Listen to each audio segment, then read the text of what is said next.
have, when nothing is left, when the earth stops to turn, it seems like no end is in sight. When you're out of light, the tables will turn. You realize it feels like there is no way, feels like there is no way out.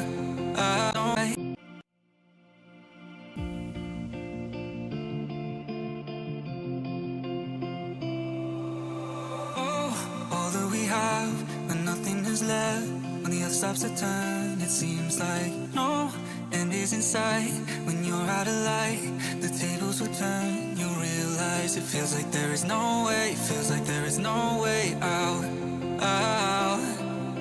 You fear it's getting too late, fear it's getting too late now.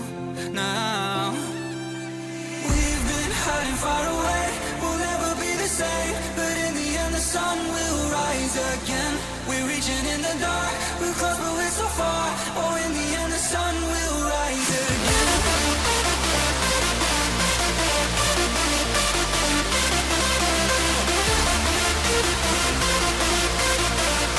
Oh, in the end the sun will rise again.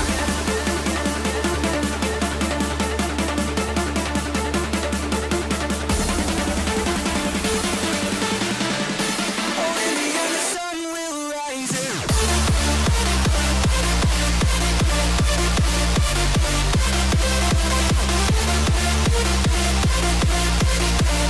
Oh, in the end the sun will rise again.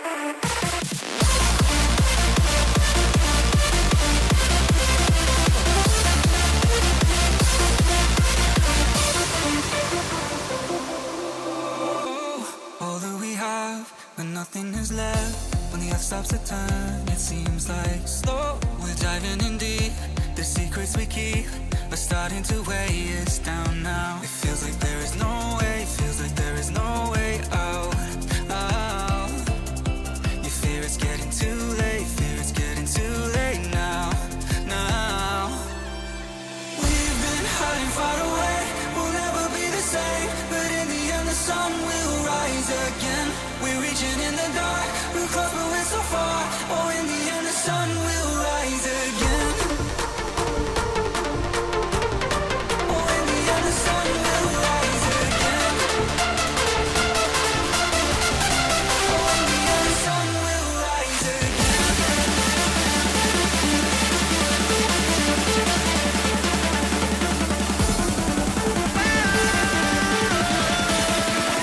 The sun will rise again.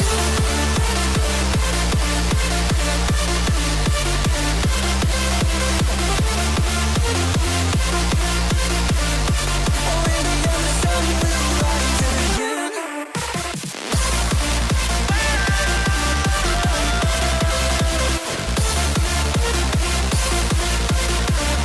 Oh, in the end the sun will rise again.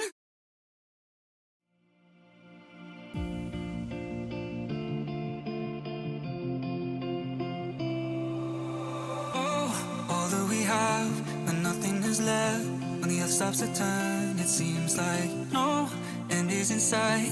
When you're out of light, the tables will turn. You realize it feels like there is no way, feels like there is no way out. You fear it's getting too late, fear it's getting too late now. We've been hiding far away, we'll never be the same, but in the end the sun will rise again. We're reaching in the dark, we're close but we're so far. Oh, in the end the sun will rise again.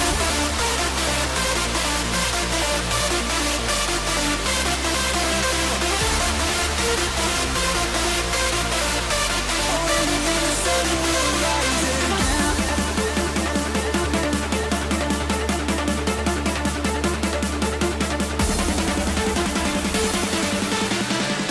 Oh, in the end the sun will rise again.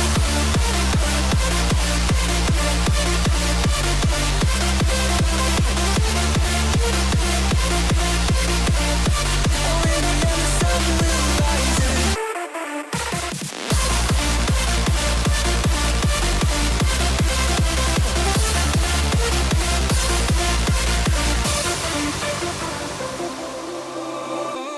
All that we have, when nothing is left, When the earth stops to turn, it seems like slow. We're diving in deep.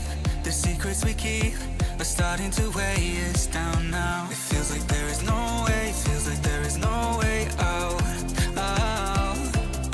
You fear it's getting too late, fear it's getting too late now. Now.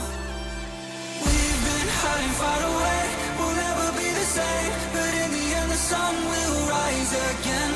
We're reaching in the dark, we're close but we're so far. Oh, in the end the sun will rise again. Oh, in the end the sun will rise again. Oh, in the end the sun will rise again.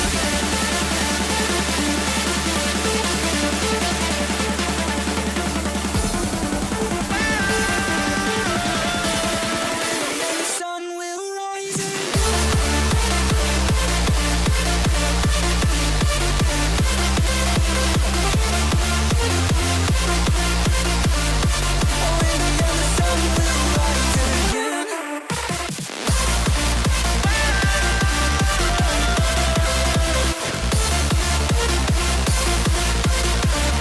Oh, in the end the sun will rise again.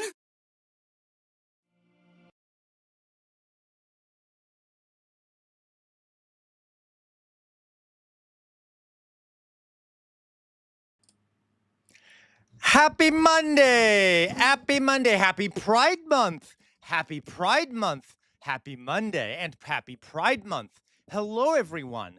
Hello. How is everyone doing out there? How's everyone doing out there in the land of the world or whatever the fuck? How's everyone doing? How's everyone doing? Everyone good? Everyone good? Okay, so let's see who we have here today, obviously. We have a few things to talk about today. Few things to talk about. Let's see who we got here. Let's see who we got here. Here we have Fetty. Fetty is the first one here. Happy Pride Month to you too, Fetty. Happy Pride Month to you too. Hope you and your partner are celebrating, having a lovely day. Hopefully you're baking some shit, etc., etc. Hello, Fetty. Okay. Uh, hello, Jay Williams. Good morning, Jay Williams. Good morning. Happy Pride Month to you as well, Jay Williams. So glad to have you here.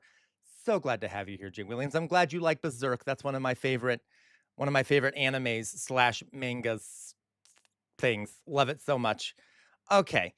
Burnjabi. Hello, Burnjabi. Ni hao to you too, Burnjabi. Ni hao to you too. How are you doing, Burnjabi? Everything going well for you? You've been around forever, Burnjabi. I mean, dear God, like, Christ, you've been around forever. Ugh, I can't remember a time without Burnjabi. How are you doing, Burnjabi? Doing well? Hello, Dolly Boy. Dolly Boy's here. Happy Pride Month to you too, Dolly Boy. Happy Pride Month to you. I hope you're doing well, Dolly Boy. Dolly Boy, of course, being a great member. You know, I'm not going to do the whole "you're all great members" today. I mean, I got to take a day off from doing it. Like, if I do it too often, it won't be special anymore. So I'll just say hello, Dolly Boy. I hope you're doing well. I hope you're doing well. Hello, Sir Bart. How are you doing, Sir Bart? You doing well, Sir Bart? Yes, we have a lot to talk about today. How are you doing, Sir Bart?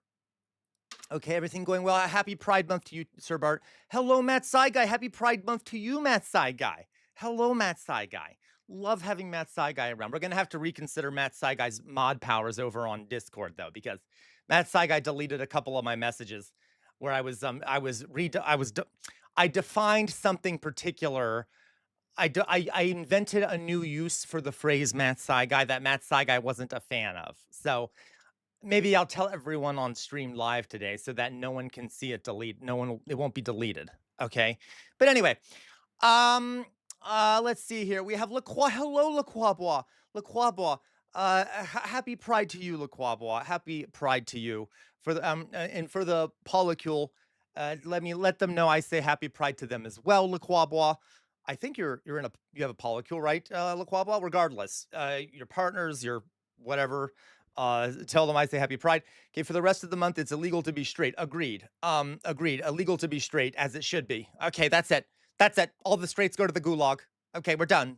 I'm just kidding. I love you all. I love the straights too, because the straights in here are allies, which means they have the right to celebrate Pride Month. Okay. Okay. Thank you, Laquaba. We have the allies count, guys. That's why allies count as part of the community, right? Right. Do all of us queers agree with that? All of us queers and, not cisgender people agree? Okay, let's see here. Um, let's see here. That's like in your group chat was already. Hello, Gwen. Hello, Gwen. How are you doing, Gwen? Everything doing well? Please tell your daughter happy Pride Month to me. Also for you too, of course, Gwen. Happy Pride Month to you. In your groove. Hello, in your groove. Happy Pride Month in your groove. Who else we got here? Fetty. Oh, amazing, Fetty. Okay. Lurking Snow Leopard. Happy Pride Month to you, Lurking Snow Leopard. Hope things are doing well up in Canada. Okay. How are you doing, Lurking Snow Leopard? Happy Pride Month to you. Mummified Butterfly. Happy Pride Month. Happy Pride Month. Happy Pride Month. Body Swap. Body Swap. Happy Pride Month to you, too. Okay. Hello, Body Swap. Lee Lane. Happy Pride Month to your child. I forget the gender of your child. Forgive me. I forget the right pronouns. I'm not sure. Regardless, happy Pride Month to you as well, though, Lee Lane. Okay. Did I miss anything? Okay, guys. All right. I think we're good. I think we're good. Don't we all think we're good now? I think we're good now. SoCal. Hello, SoCal. Happy Pride Month to you, SoCal. Happy Pride Month to you. All right. Okay, guys. All right, guys. We have some shit I know I almost did SoCal, but I remembered at the end. I skipped you. Okay. We have some things to talk about today. Now, obviously, a few times this month, I'm gonna do presentations about things related to the LGBTQI community. Okay, and today we're gonna do one of those things. Lee Lane, your girl. Okay, would you let her know that I tell her Happy Pride Month? Okay.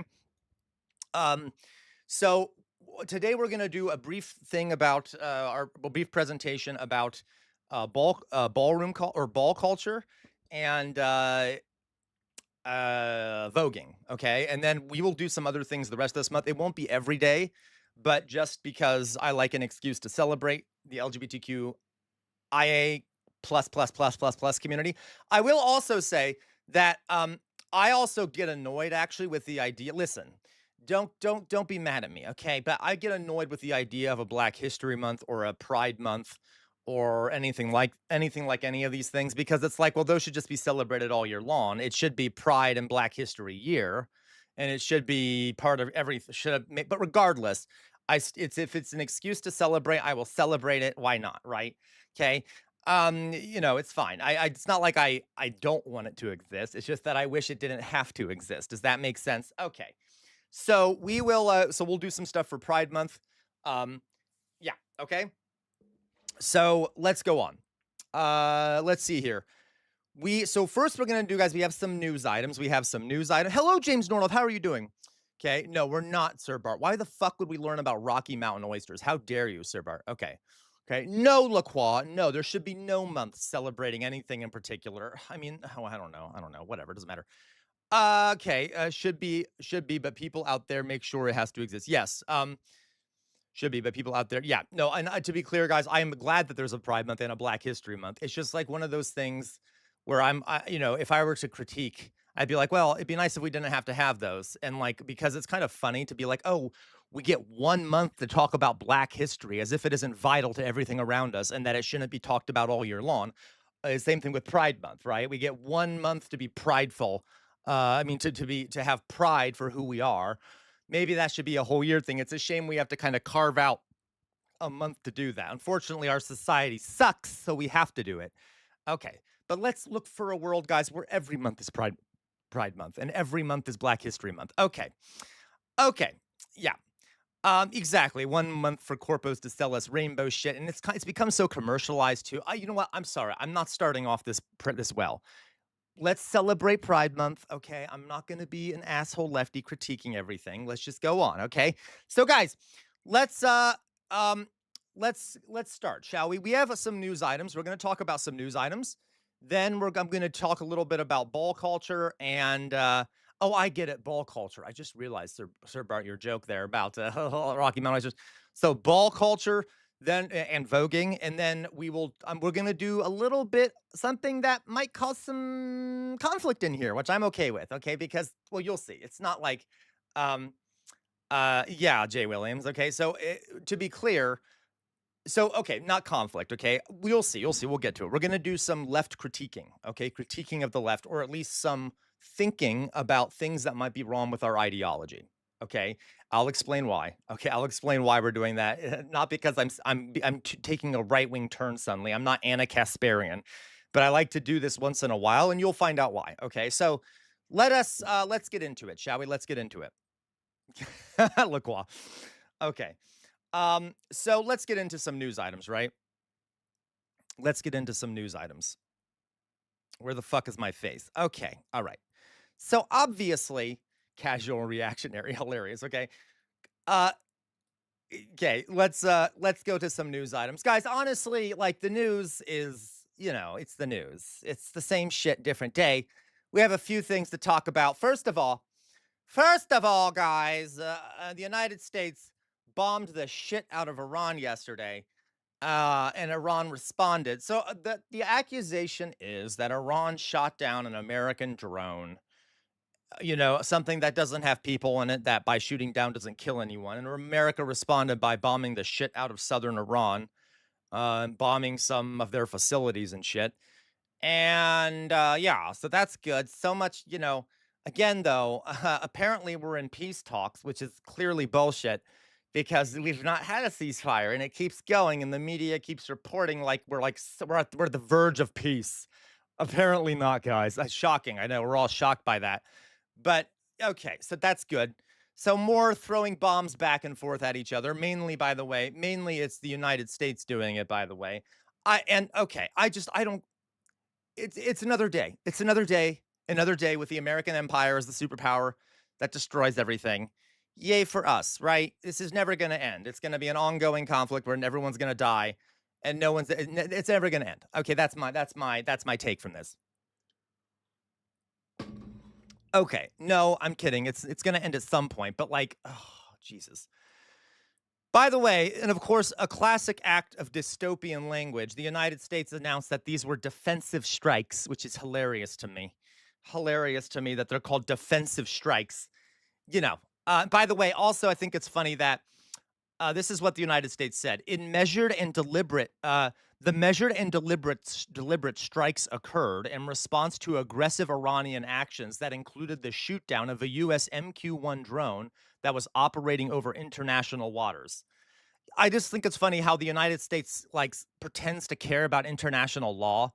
You know, we randomly throw in they shot down our drone and it was over international waters, which means they had no right to shoot it down.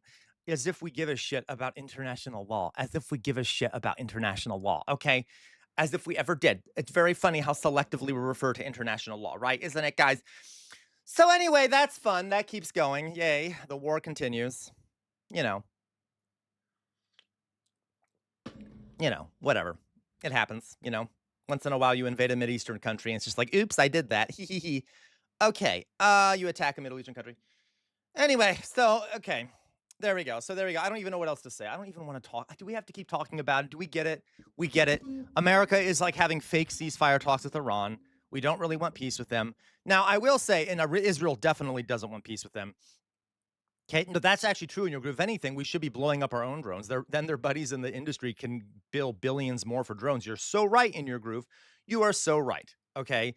Mummified Butterfly, you're right. Mummified Butterfly, I feel like mainstream American news agencies are slowly turning into more overt propaganda machines, which they have for a while, but it's going to be exacerbated under this administration. Correct, Mummified Butterfly. And a lot of these news industries have been bought out by big, massive billionaires, okay, recently. A lot of them have come under the control of right-wing billionaires. So yeah, they're having even more leeway to do right-wing propaganda type stuff, okay? Yeah, I know, right? Mummified Butterfly. Anyway, so another thing here is that there was a report yesterday that came out that the president of Iran, whose name I can't pronounce and I can't remember it off the top of my head, forgive me, but the president of Iran is mainly a figurehead. They don't have that much power because the supreme leader has sort of ultimate power. But he came out and said that he may resign from the office of the presidency because the IRGC is basically in control of the government right now. All right. So the Islamic Revolutionary Guard Corps is basically in control of the government. All right. And they report directly to the supreme leader. Now, this makes sense. And I think we actually talked about this happening before. when you kill a country's leadership over and over again, which is what the United States and Israel have done, we keep wiping out the top leaders in Iran, it creates a power vacuum. And the one group that is situated to take over in that case is the IRGC, which are radicals. Okay, they are not radicals. They're more radical. They're hardliners. They're Islamic Revolutionary Guard hardliners who are much more conservative about their approach to international relations and pushing back against the United States. But regardless, they have a great deal of control over the government right now, so much so that the president is considering resigning in protest because he doesn't have any power next to the IRGC. So this is also problematic because that means within the Iranian government, there is conflict. Who is actually running the government? The president is saying that he's trying to negotiate peace and things like that. And then the IRGC won't really allow the peace deals to go through or keeps amending them so it's unclear who is actually like it seems like they don't even know who's supposed to be making the decisions about peace treaties, making diplomatic deals and things like that. And if the IRGC is also in control of a lot of the military forces, they can just use the military forces even if there's a peace agreement about to be put in place. Now, listen, I'm not blaming Iran. I'm just simply saying this is what happens when you knock out a country's leadership. This sort of shit happens. Okay, Iran is winning the war, and it's likely that the peace agreement will include things that are pro-Iran. But it's just there's a lot of chaos in the Iranian government right now. Okay, so Trump has shot himself in the foot and so has Netanyahu by wiping out all of Iran's leadership because now more hardline elements are in charge. Okay, they are. Yay for chaos, right, Dolly Boy? So fun, so great. I love it. Okay, yay, everything is fine, Dolly Boy, right? Nothing is wrong. Yeah, common American L. Whoopsie. Whoopsie, guys. By the way, we know that that's how ISIS was created, right? ISIS, who was going to get me demonetized by even saying their name on the internet, which is funny because I can say IDF as much as I want, but no one's going to demonetize me for saying IDF because the IDF are also a terrorist organization, regardless. So ISIS came about after the United States smashed the Iraqi government. Okay, we smashed the Iraqi government. And Saddam Hussein was a horrific human being in almost every imaginable way. I'm not defending him. But there's one thing you could say about him is he kept an iron grip over the region. Okay. Like, at least with Saddam Hussein, you're not going to have a group forming, maybe, Laquabo. You're not going to have like a transnational militant Islamist organization forming because Saddam Hussein's going to torture your relatives until you stop. I know I'm making dark jokes here, but after the United States crushed Saddam Hussein's government, that left a vacuum open, which allowed ISIS to start forming and other more hardline people to start taking over. So again, this is predictable. All of this is so deeply predictable. Oh my God, it's so deeply predictable. Okay. And it makes, it doesn't matter. Okay. It's stupid. Okay. Yeah, right, Dolly Boy. Yay. Woo. Power vacuums. Yay. So anyway, there's that story. Are we good with that? Any questions, class? Any questions about the continued American war of aggression against the sovereign state of Iran? Okay. Never seems to going to be ended. And by the way, gas prices are still through the roof, right? That's fun. I'm sure all of you can afford those increased gas prices, right? I'm sure it's not a problem for anyone out there. Okay. Oh, that's okay, elevator lady. Thank you. Hello, elevator lady. No problem. Let's go on to the next story, shall we? Meanwhile, guys, I'm going to try to not cover this for too long because it's early in the stream and I need to keep my blood pressure low. Okay, I need to keep my blood pressure low. Dolly Boy, stab the despot you supported in the back when they lose their worth and don't think about the consequences. Yay, Dolly Boy. Don't you love America? God bless America. Okay, anyway. Yes, I love it for us. I love it for the world. It's so great, guys. No problems. Freedom and democracy need to be spread, right? Okay, so guys, let's go on here. Here we have another cute little story. So Israeli forces are going deeper into Lebanon right around the time of an announced possible ceasefire. Obviously, they're doing it on purpose because they don't want peace, because they want to continue their ethnic cleansing and conquest of the countries around them for the establishment of Greater Israel. But anyway, so the little angelic state of Israel as occupying. I will show you here. I will show you. Okay, let's actually just listen to this together. So there is a ancient crusader fortress, an ancient crusader fortress.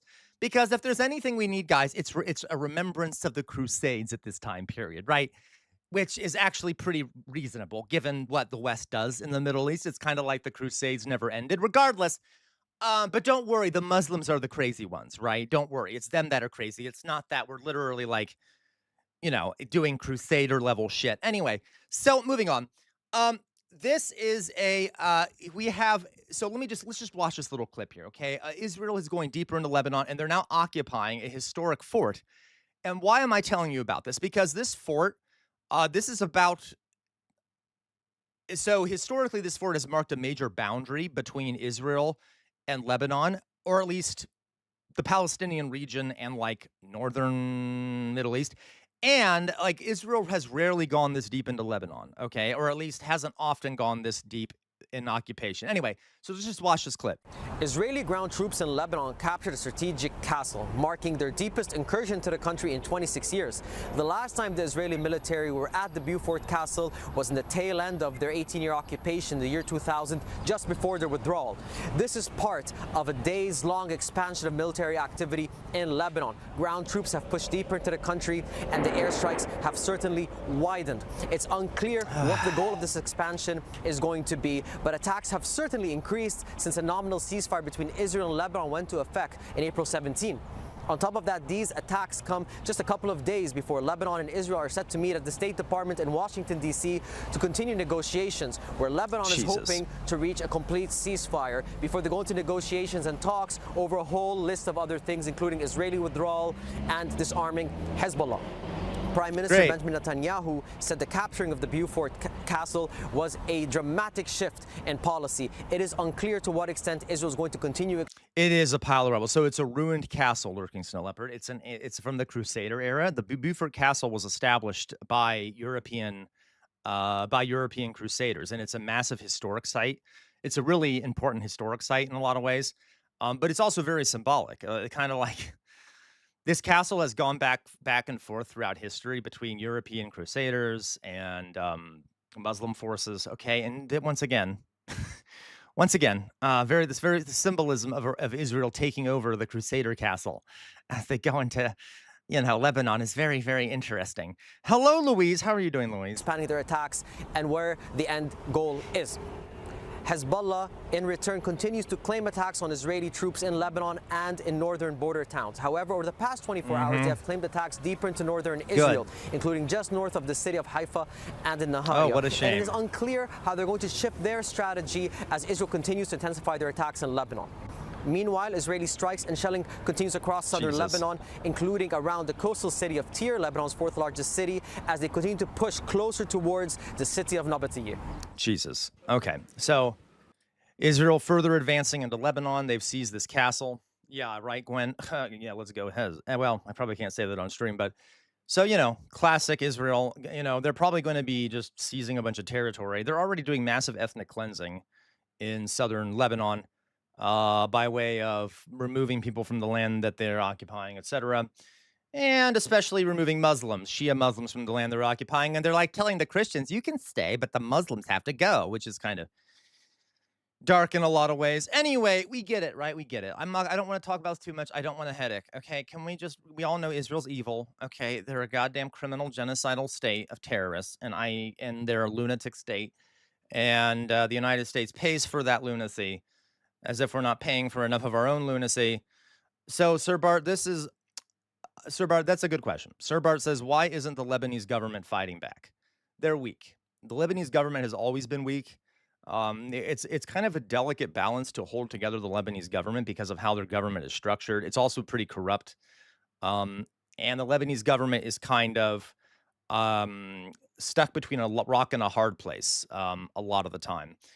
Because they are stuck between Hezbollah, which is a very powerful organization within Lebanon, and the West, which also is very powerful and puts a lot of pressure on them. It's complicated. Okay. Yes, Matt Saigai, they are a cuck of the West for sure, but they also do have a house of cards they have to maintain. I'm not excusing them, but they are a cuck of the West, okay? So I know I might be Gwen. So, and then I think Dolly Boy asked, also legally, Bibi can't afford peace, or else I think they will continue those investigations into him unless they stopped it completely now. They haven't, Dolly Boy, you're right. It definitely one of the incentives for Bibi to continue the wars as long as possible is that as long as he's at war, it's unlikely he's going to be put under investigation or that he's going to be prosecuted for the crimes he's suspected of committing. He has a lot of reasons to continue doing this, okay? One is to avoid prosecution. Yeah, okay, so you're right. All right. So, okay. There we go. Good. Meanwhile, speaking about the angelic state of Israel, another angelic state that never did anything wrong, which is the UK's government, okay? The UK's government decided to, because, has banned, Louise, okay. The UK's government has decided to ban Cenk Uyghur and Hasan Piker from the UK over comments, over their pro-Palestinian comments. So Cenk was actually scheduled to go and speak in the UK at a Cambridge debate conference, okay, or some sort of like debate conference. And once he got to the airport, he got somewhere, and he's quickly realized that, oh, wait, the UK government isn't allowing me to enter because they view me as a national security risk because I am pro-Palestine. Hello, Mayflower Kid. How are you doing? Okay. So were they, Gwen? The Zionists were cheering it on LBC. Of course they were, Gwen. Oh my God, I'd love to see that clip, Gwen. Gwen, you don't have to find it, Gwen, if you don't want to. But if anyone knows that clip, I'd love to see the Zionists cheering it on so I can yell at them. Anyway, okay. Okay. Oh, hello, Mayflower Kid. Okay, yeah, I know, right, Dolly Boy? So that's good. Meanwhile, of course they do in your group. Of course they do. They let in hard right cranks all the time. Now, they have not allowed some hard right cranks in, but they have, So also Hasan has been banned from the UK. Hasan Piker has been banned from the UK for this reason, because apparently the UK government is owned and occupied by Zionists, which I guess we already knew, but hey, just verification there. Right, as if people who are pro-Palestine are like against, somehow a threat to the safety of the people from the UK, right? What? How are people advocating for anti-genocide shit? What? Like, okay, so as much as I get annoyed with Hasan Piker because I'm a jealous little bitch, I also want to say that this is infuriating, and Hasan should be allowed to go there, obviously, okay? Obviously, I don't not like Hasan, folks. I'm just jealous, okay? Dolly Boy, is this their centrist BS way of being, we don't only ban fascist commentary? Probably, Dolly Boy, probably. And I would bet, Dolly Boy, that the UK government will end up saying, like, well, no, we ban people from both sides. We ban people from both sides. They're not the same, folks. And pro-Palestine people are not the same as right-wing fascists. I don't know if you know that. I mean, I know all you know that, but yeah, they're not the same fucking thing, right? Obviously. So that's good. That's good. And Hasan Piker and everyone should go. Oh God, I hate saying this. I got to tell you, I hate saying this, but I'm gonna say it anyway because I'm a good person. Okay, you should go check out Hasan's stream sometime if you haven't already. Go check out the Young Turks. I'm not a big fan of a lot of the stuff the Young Turk says, but give Cenk and Hasan a little love, okay? They're clearly doing something right if they are, but mainly just stay in my stream. But anyway, they must be doing something right if they are getting banned from the UK for this, okay? You heard nothing, Mayflower Kid. I did not say what any of you thought I just said, okay? I'm just saying, as much as I... okay, just saying. All right. Chunky yogurt. Okay. When I suggested, I was Matt Saigai and I was wrong. I was wrong, Matt Saigai, to suggest raid Hasan because he didn't do a fucking thing to help me out. Okay, because he's rich and a piece of shit.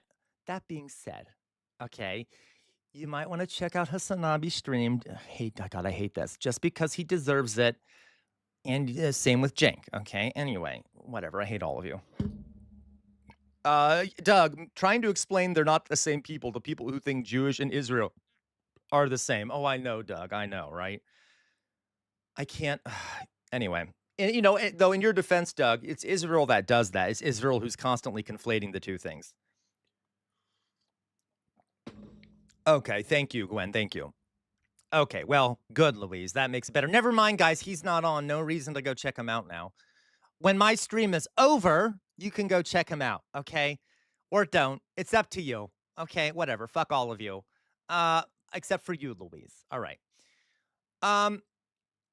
Okay. Just call. Shut up, Matt. Matt Saigai, I hate you so much. Matt Saigai says his name isn't Hasanabi. I know Matt Saigai. That's it. I'm going to ignore Matt Saigai. We're going to continue. Okay. No, Mayflower Kid. Let's go on, guys. Let's go on. So that happened. Good, because we don't live in free societies. We don't live in. I know. Thank you, Louise. We don't live in free societies, right? So much for us, freedom of speech and shit like that. The West, guy, don't you know, guys, the West is the bastion of freedom of speech and rights and shit. Okay. Meanwhile, just a slightly more positive news story, slightly more positive. It's kind of just symbolic. But we need, thank you, Matt Saigai. Okay. We need to celebrate what we can when we can, right? We need to celebrate what we can when we can. And that is that Zoran Mamdani skipped the annual parade that celebrates Israel. Okay. So, that's good. That's good. So, Sir Bart, why did he allow that parade to happen? Well, I don't know, Sir Bart. I don't know that he actually has a say over whether the parade happens or not. I literally don't know, okay? But for like the first time in my lifetime, someone didn't show up to it. So that's a good thing that he didn't show up to it.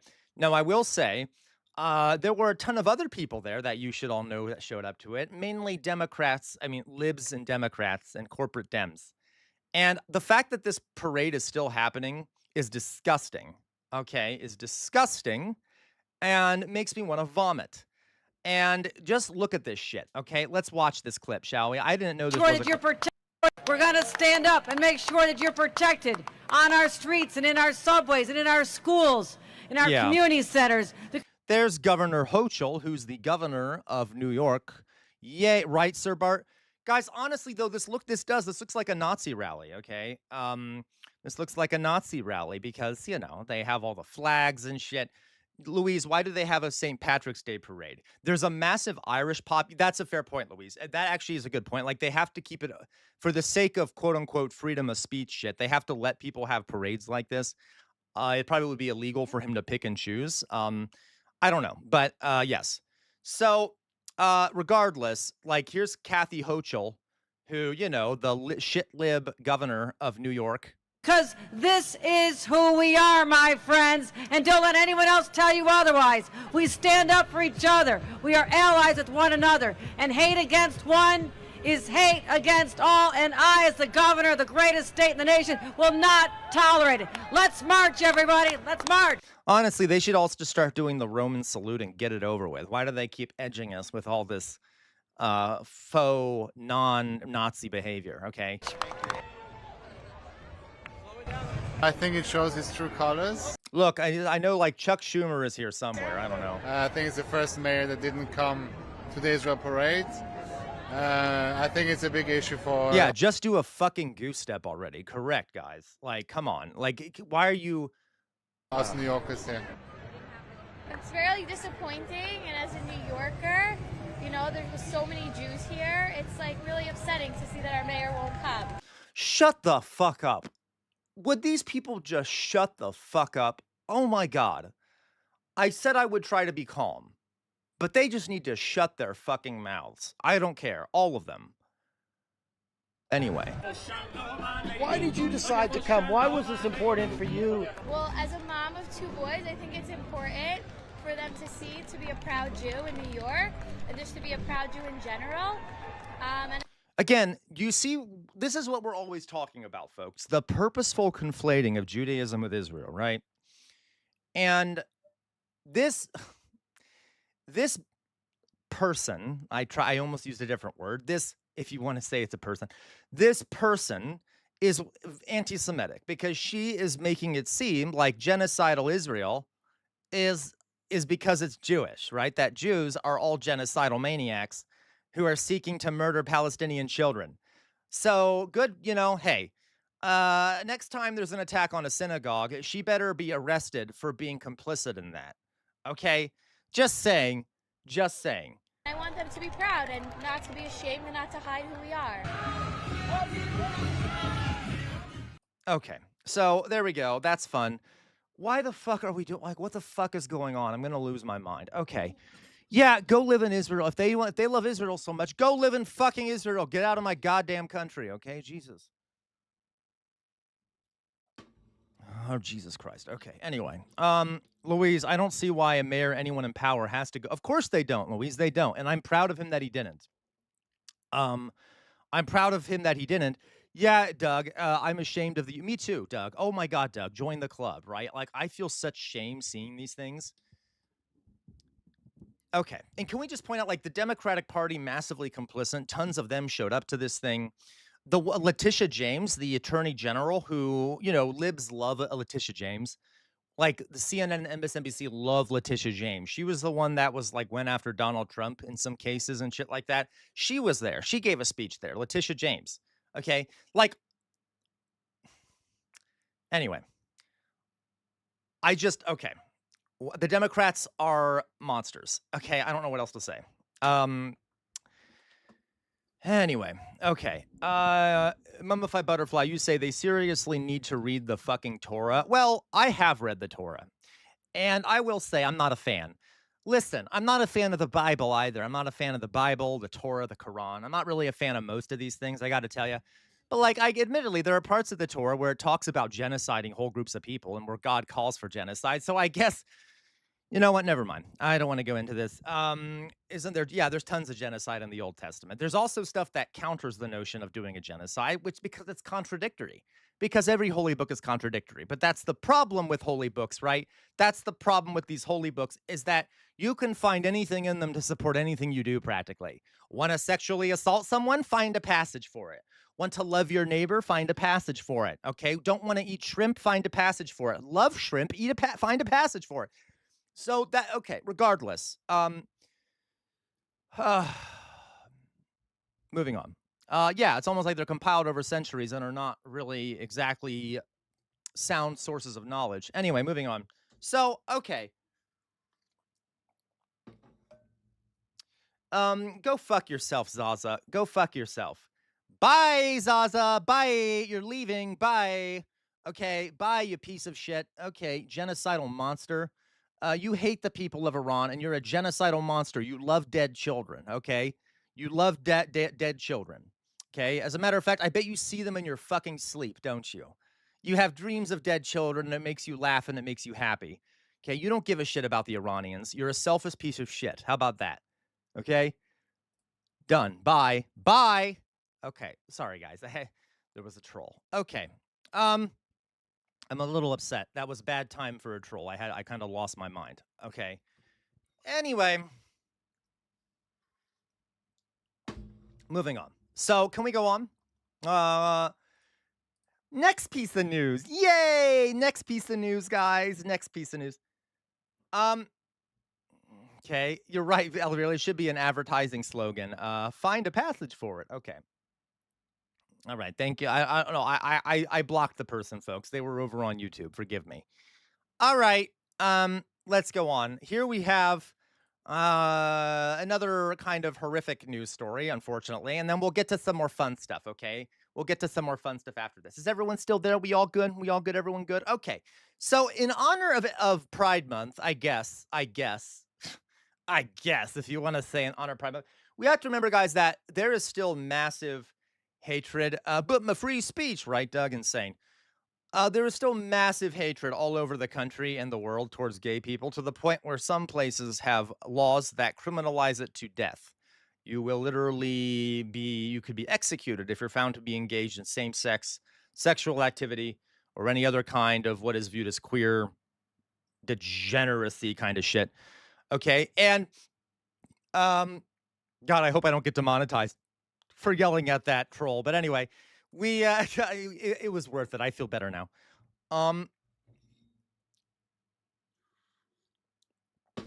Okay, let's go on. So we have Ghana, which is a democratic African state, passed a law, passed an anti-LGBTQIA law.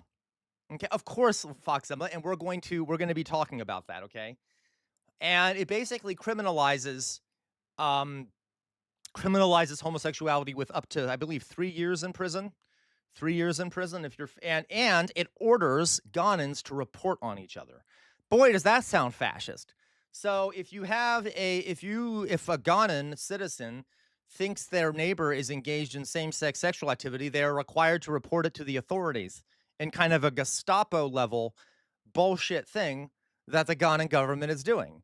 Now, admittedly, folks, right? Admittedly, well, I'll explain something. So the Ghanan government should be ashamed of itself for doing this, obviously. The people that were pushing this in Ghana ought to be ashamed for themselves. Absolutely ashamed of themselves. And I know we're lefties in here. So I suspect that, we are, okay, regardless.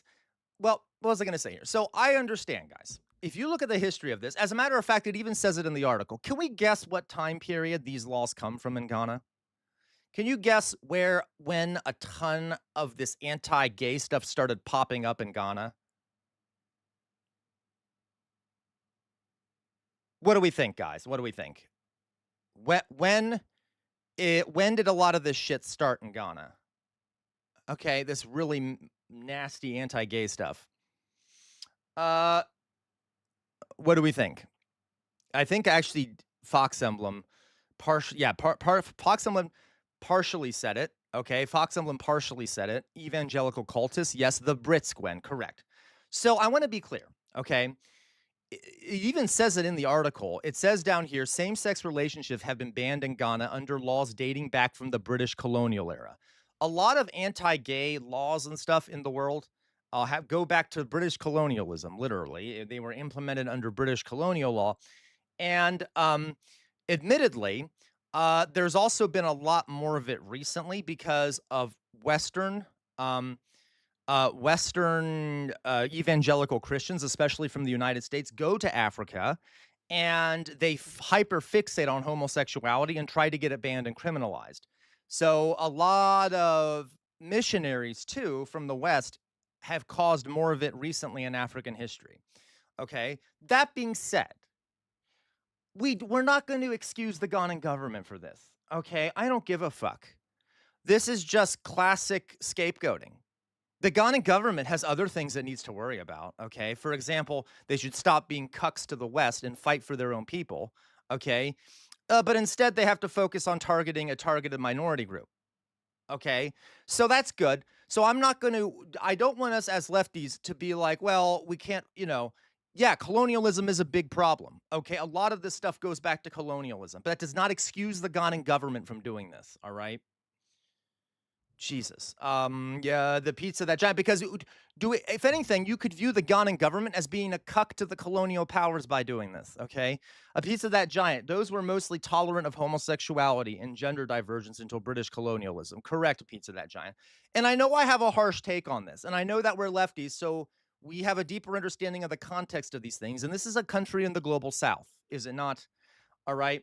So I just want, but that we can't just excuse these governments from this shit, okay? And I'm not saying the United States government should do anything about it or like that we should target them. But if you're a gay person in this country, I'm not, it doesn't matter whether it's British colonialism or not British colonialism. It's the government that just did it to you, okay? So regardless, both are true at the same time, right? We got that? Okay. Correct, Fox Emblem. Yeah, the government. That's what I'm saying. Blame the Ghana's government and their politicians for doing that, right? Anyway, so just a note there. Dark times. Exactly, Laquabo, exactly. And I guys, I know I always do this thing where I like preemptively attack people on the left because I get yelled at a lot of people on the left, but I know you guys don't think that. I just want to be clear. It's okay to criticize governments that do these things. Obviously, okay? Like regardless of we have to understand the context, but okay. But also, if we want to help the situation, maybe we should rein in our evangelicals, okay? Rein in these fucking fascists who keep going over there and stoking up all this all this shit, okay, which didn't exist prior. All right, Jesus. Okay, so there we go. That's fun, right? Yeah. Okay, they do. Pizza that giant. They do.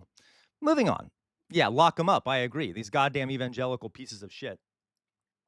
All right, let's go on. So let's go on, guys. That's it. That's it. Okay, that's it. I'm done. I'm done. I'm done with that. Let's go on. So there's some news stories for the day. I know they're all very cheery, aren't they? So very cheery. I'm sure we're all very happy now. I'm sure we're all very, very happy now. So guys, let's do something a bit more fun, shall we? Let's do something a bit more fun. If there's any other stories you want me to cover, guys, please put it in reactions or whatever. We can talk about them later, okay? Yay, all right, yay. And by the way, can I point out that there's also, well, we'll get back to that. Let's just go on. Let's do a brief little educational segment in honor of Pride Month, shall we? It'll be brief. It won't be that long. And even though I'm a gay man, I'm not an expert on this, to be clear. So you might, if you have questions, I might not be able to answer all of them because this is not my area of specialty. Gay queer history is not my area of specialty. So regardless of the fact that I'm gay, that doesn't mean I'm an expert on this. Okay. So fuck you, Matt Sci guy. Fuck you. Okay. All right.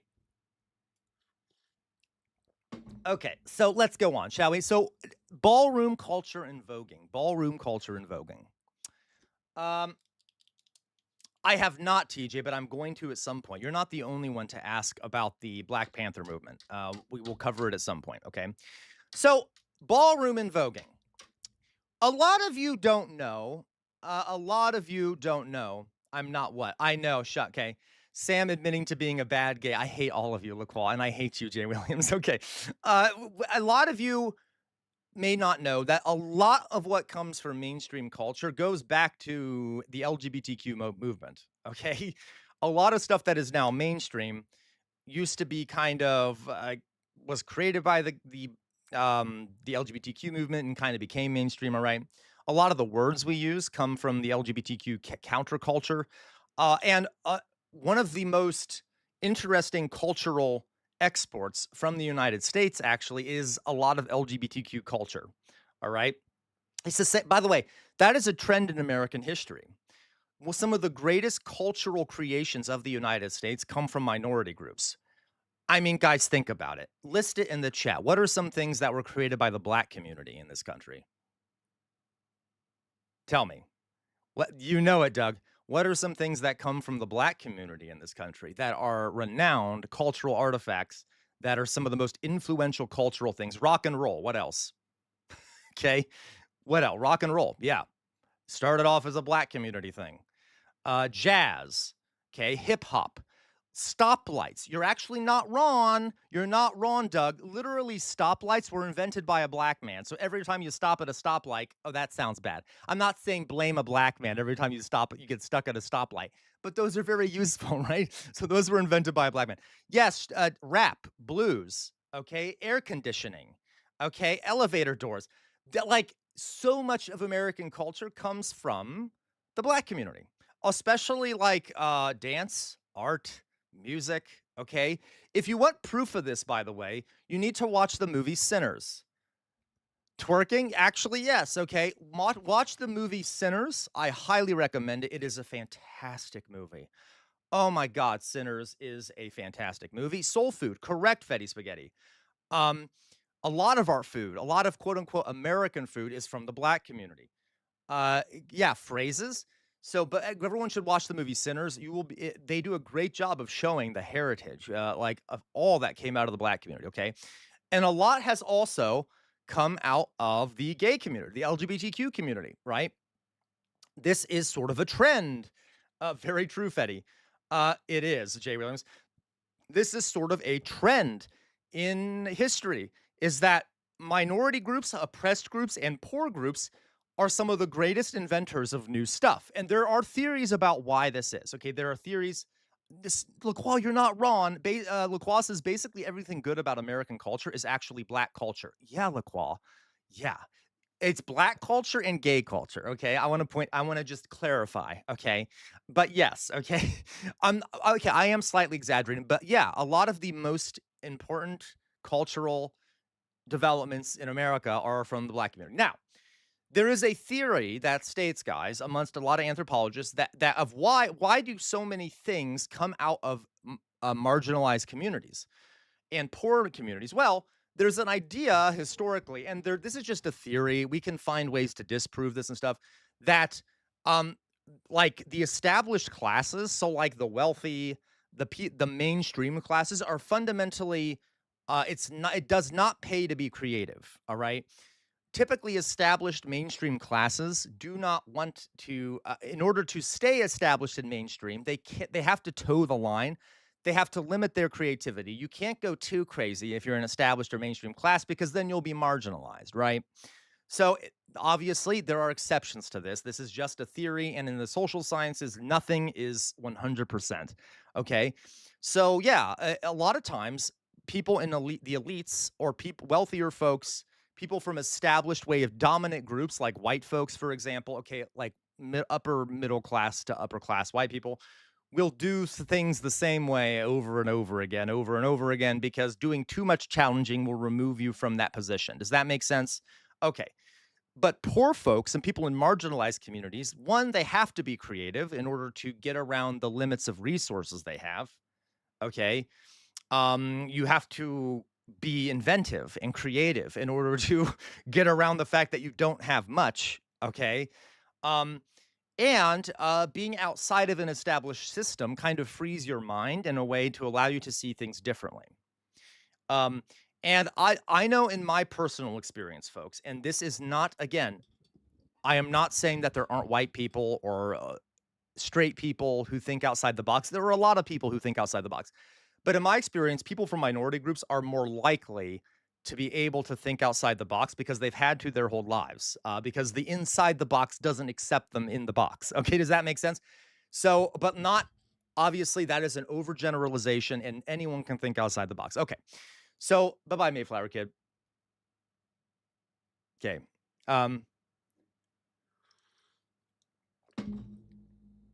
I know, Doug. Okay, so that brings us to one. Okay, one last thing. One last thing. Okay, one last thing. I've told you this term before, folks. I've told you this term before. It is repressive desublimation. Okay, members of my community that have been around for a while, you know what this is. Okay, you know exactly what this is because I've mentioned it many times. Because I want, if you ever go on a date, folks, just pull out this word. Just pull out this word and impress your date. You'll sound super smart. Okay, repressive desublimate. Maybe not on the first date. Maybe not on the first date. Maybe don't pull this word out of your ass on the first date. That'd be kind of awkward. Okay.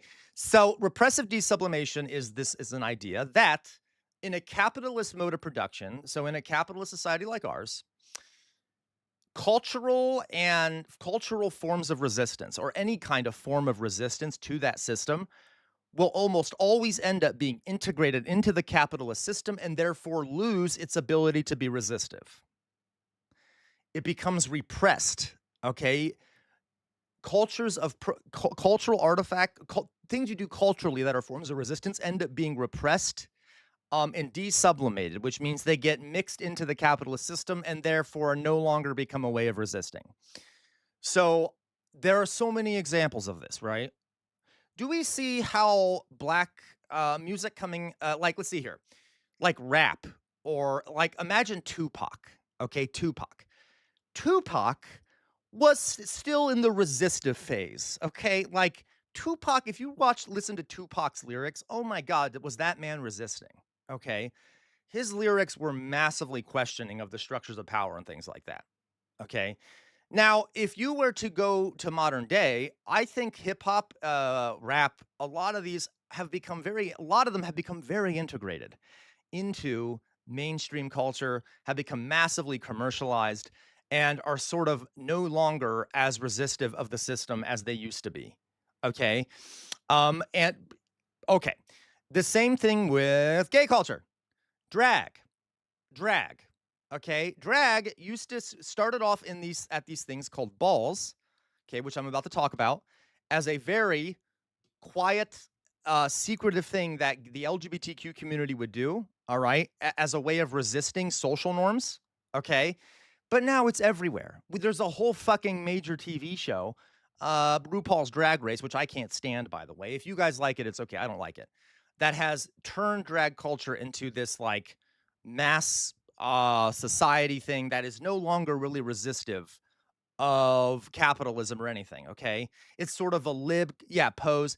Pose is great, by the way, though, a Bright Love. I mean, a pizza, it's great, but it's still being sold as sort of as a capitalist thing, right? So it's sort of more of a lib thing, right? Okay. Same thing with like pride parades. Come on, if you go to a pride parade today, it's like a bunch of corporate interests that have placed the fucking rainbow flags on top of like their bank logos and shit, okay? Okay, me too. I like drag too, but the show is awful. My point being is that a lot of times resistive forms of culture end up being integrated into the capitalist system and then losing their power to be resistive, okay? Which is really frustrating. And because of this, there is a need to constantly create new cultural things that are resistive, okay? So in a weird sense, even though it's sort of unfortunate that a lot of these things get integrated into the culture and lose the resistive capacity, it also drives innovation and the constant creation of new forms of resistance. Let me give you an example. What is that? Not trap music. What is a drill? Has everyone heard of drill music? It is a form of rap. Drill. Anyone heard of drill rap? Okay. Excellent, Gwen. Everyone heard of drill? Okay. Drill is kind of the new sort of underground resistive form of music. Okay. Because rap and it's a form of rap, but it's sort of a different form that is still underground. Okay. And it's sort of a newer thing that has become more prominent as a way of not being part of the mainstream hip hop and R&B culture. Does this make sense? Okay. So drill would be an example of this. All right. Anyway, my point is that new things come about. Okay, let's go back here, right?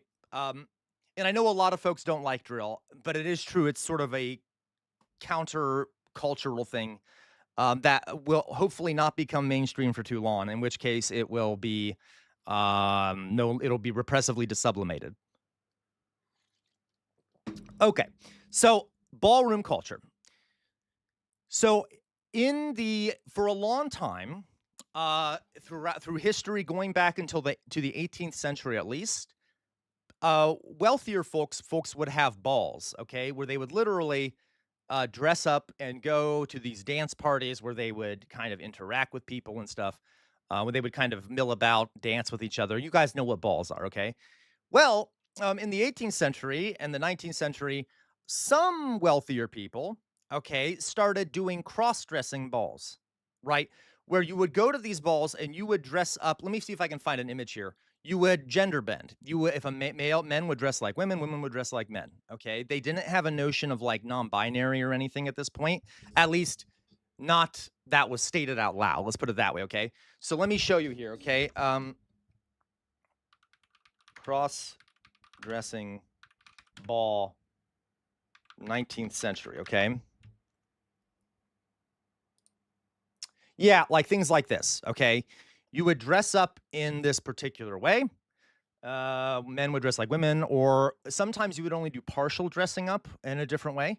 And these kind of became de facto gay things, okay?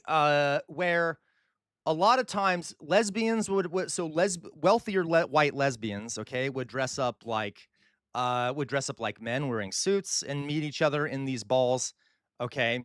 They would have club kids. There you go, Jay Williams. You would have men dressing like women and stuff, and a lot of times they would be people who were from sexual minorities, okay, as a way that they could express themselves. A lot of the times, by the ways, these things would be broken up by the police and people would be beaten up, and they'd be viewed as degenerate and things like that. Okay. Well, by the time of the 1980s, 1980s, yes, these things were still happening. Okay, there would still be these balls taking place. And after integration took place and black folks and brown folks started getting more access to these spaces, there would be integrated balls where white, black, and brown folks would be together doing these things. But unfortunately, just because they're allowed to be together doesn't mean they're going to treat each other well. So white people would often be racist at these balls. So in a lot of these balls, what would end up happening, okay, is that the black and brown folks, gay, lesbian, trans folks there would experience racism from the white LGBTQ folks. So what ended up happening is that in the 1980s, they broke off. And actually in the 1970s, probably they broke off, okay? And 1980s got really established. Black and brown folks broke off and established ball culture, which is different from the original balls, okay? And this form of correct, Jay Williams, Berlin had the biggest correct, okay? They formed their own balls, okay? And they would have these things called houses.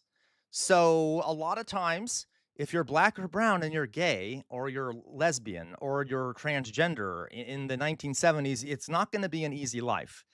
So a lot of times, disenfranchised, abandoned people that are homeless, they would collect together in these houses called houses, and they would name themselves. So like one of the most prominent of these houses was the House of Extravaganza, okay, which was a one of these LGBTQ ball houses that they lived together as a family. So you have a bunch of LGBTQ black and brown people, and sometimes white people too, living together and treating each other as family. Okay, they would literally live as a family. And there would be rules. So a lot of the times, like you weren't allowed to have sex with anyone that you were living with because you're a family. There would be a house mother, which would be an older gay queen, either gay, a woman, a man, it doesn't matter, who would be kind of the head of the house. And they started creating their own balls where their people weren't racist, okay? And they could express themselves. And these were called balls. And each of these houses, so you'd have like House of Extravaganza going up against like House of Mystique, and they would have competitions where they would do something called throwing shade. Okay, throwing shade, which has become a very common phrase in our culture, right? To throw shade, okay? Throwing shade is where you basically fight with someone without fighting. Throwing shade is kind of like throwing down the gauntlet, where you kind of use insult and dance and language and things to like to fight with someone else. Okay, so a lot of times in these houses there would be feuds and stuff between various houses, and they would throw shade at each other by getting into dance competitions. So you show up at one of these balls where people have danced. Yes, okay, where people are dancing and wearing different clothing. And you might have a dance competition between one house and another where they throw shade by kind of fighting with each other on the dance floor, trying to show off their skills. And it was, although that sounds like aggressive, it was a way of relieving tension. And these were very accepting and open places. Like if you were to have attended one of these balls, like anyone could go. Everyone was kind to each other and opening and accepting. Yeah, there'd be shade being thrown. You might see people like being sassy towards each other. Okay. But like, this is, that is like, but that's what you do. And by the way, there is a stereotype, that gay people are sassy, right? Come on. We've all heard that. Gay people are sassy, that drag queens are sassy.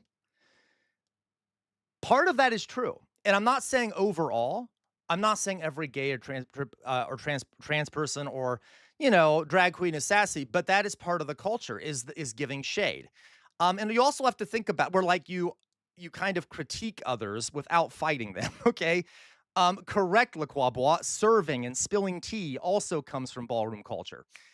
By the way, part of this was to practice because guys, if you're like walking down the street as a trans person, at this time, people are going to make comments. You're going to be harassed. People are going to say rude things to you. They're going to call you the F word. And so it became sort of part of queer culture to have very clever comebacks to this because you don't want to fight people physically. So you might want to come up with a way of crushing them emotionally with a clever comeback. Okay. Practice throwing shade at people who are being homophobic. Okay. And sort of verbally sparring with them. So the idea of throwing shade is heavily linked to this ballroom culture. And I'm going to show you, and okay, an offshoot of this, by the way, is kiki, a kiki, which is like, there you go, LaQual, well, I wish you could afford me, sweetie, right? Things like that, or like making fun of how a person is dressed, okay? There you go, Sir Bart, okay? A kiki is a smaller version of a yes, let's have a kiki. Lock the doors. A kiki is a smaller version of a ball, okay? And kiki started in the 1980s as a way of gay folks and LGBTQ folks getting together to have fun together in private where they're safe and also to discuss health and safety around sex because it was hard to find places you could safely talk about using protection and avoiding HIV. So these kikis became these kind of relaxed events to kind of relax, chat, and then also spread awareness and information about sex and sex safety practices. And over time, it evolved into kind of an offshoot where gay people have kikis today. They're kind of like gay parties where people dance and listen to music and stuff. And it was largely established in 2002 was sort of when that really kicked off as a new form of gay party. Okay. Anyway, so those are some things that come from it. There are other words that come from these balls. One of them is spilling the tea. Okay, spilling the tea. That's where you ask someone to, spill the tea. Tell me about what's the rumors. Okay, where you ask someone to tell you about like some information that might be a rumor or gossip. Okay, that's spilling the tea. There's a lot of code words that come from these parties. Another one would be, as LaCroix said, serving. Okay, and I'm going to show you what serving is. Okay, yes, it's the same as spilling the beans, kind of, Sir Bart. So some images here. I'll show you what some of this is. Okay, has anyone ever heard the phrase realness? Like they're serving realness? Okay. So these are some modern day balls, okay? And a form of dancing was invented at these balls that was started by black and brown people, and there were also white people there, but it was started by black and brown people, called voguing. And voguing was literally invented by the gay community and has now the LGBTQ plus community and is now used mainstream by all kinds of artists to my chagrin. Okay, like Madonna, I think was one of the biggest non-LGBTQers that first started doing voguing, and she made it really popular, even though it had been a background thing. And voguing is a dance style that was entirely created by LGBTQ folks, and it here is an image of Vogue. It is based off Vogue magazine. Okay. And it is based off how models pose in Vogue magazine. And the whole idea here is voguing is trying to make yourself passable, okay, to pass as something else. To, for example, if you're a woman, passing as a man, okay? If you're a man, passing as a woman. If you're a poor person, passing as royalty, okay? And you pose like you're in a magazine as a form of like showing your humanity and showing that you're a beautiful person and that you can pass. Okay, look at me, I'm passing. Okay, and there would be competitions at these balls and basically each competition would be structured this way. Let's say the ball is a royal realness ball. That means that the competition is that you have to dress like royalty and act in Vogue like you're royalty. And you get judged on how royal you are on the dance floor. Okay. Do you pass as being someone who's royalty? Okay. And so okay. And it would literally, the word serve. So like if you say, they're serving this, that means that serving is what a person is trying to pass as, basically. So like they're serving royalty, as in they're showing us that they're royalty. They're trying to show that they're royalty. Okay. So hello, Nathan Runyon. So let me show you, I'm going to show you a bit. So here's an example of one of these balls, these underground balls, where we have two different houses competing with each other over, and I'm not sure what the realness is here or what they're trying to serve, but they're doing the dance. Okay, here's another, but that's where serve comes from, Nathan. Here you have another ballroom where there's someone dancing in some way. And just to show you what these things look like today, and we can watch, if you guys like it, we can watch a couple of these. Here is a modern day ball. Okay, this is, I think this is serving, what is this serving? I think this is serving feminine or serving celebrity realness or something like that. Yes, I think this is serving celebrity realness. So this is a competition between two houses, and after each house goes, there's judges that are former dancers and voguers who judge them based off their realness and how good they are at voguing, how good they are at being real. And also, you're going to see them throwing shade because they're on different sides here. They're competing. So these two people are the last two contestants. The one who wins this round is crowned the winner, okay, and receives an award and oftentimes money, okay? And they have gone through several stages of competition. And right now, I think, again, the competition here is, I think, serving celebrity or female celebrity. So you're supposed to be like a celebrity. And now watch, like I said, throwing shade is often when you use dance moves to insult the other person you're competing against.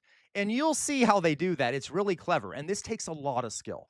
So here we have a ball, and here we have one of these serving female celebrity realness between these two LGBTQ folks.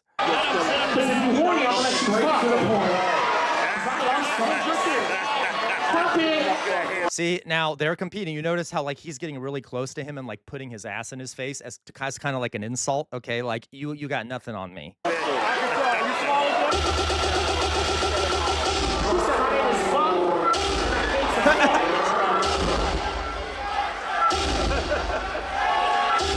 They're voguing. That's voguing.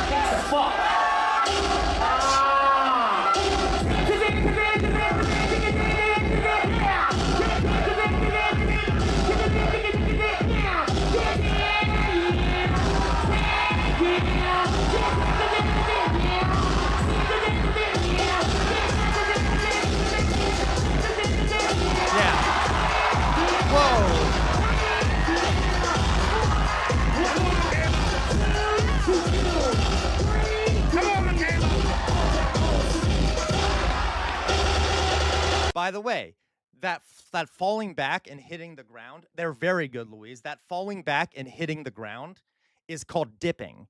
It is not called dropping or a death drop. Okay, all you straights out there always called that dropping or a death drop.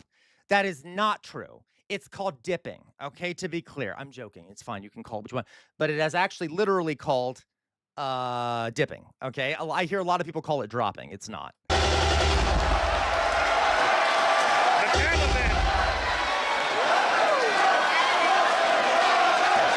So now, look, the black guy is even like to the very end is trying to like get the judges to rule for him. Okay.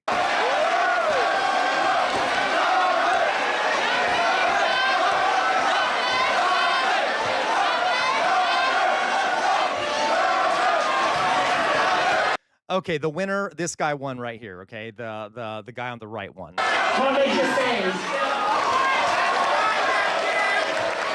Okay.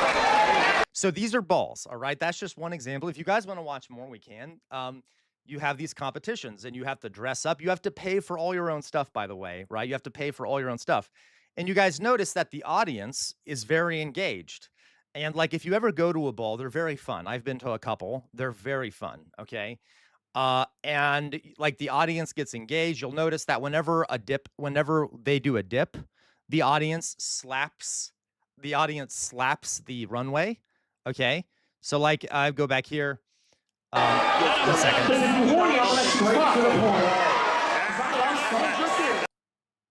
Okay, the audience will slap. 1 second.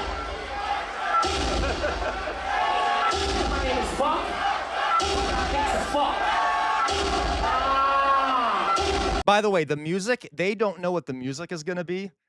They have to base what they're doing on the music that they're hearing. They don't actually know what the music is before they listen to it. Wait for it. Now, 1 second.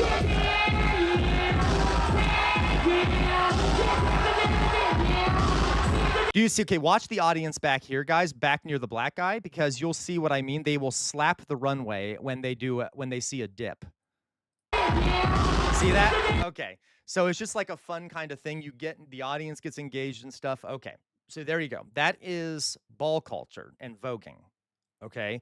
And so much of our culture and the words in it come from this. Yeah, no, there's absolutely a level of improv, Nathan. Guys, voguing is now a whole dance style. It's like, it is a whole dance style. Let me show you one other video here. So that was celebrity. You can also have, let me show you another brief little clip here. Where you can see, oh, this is a great one. There's a lot of these videos online, by the way, if you're curious. You can find, there's like a ton of these, like here. Yeah, that's another really big thing. The announcer, kind of ad libs too.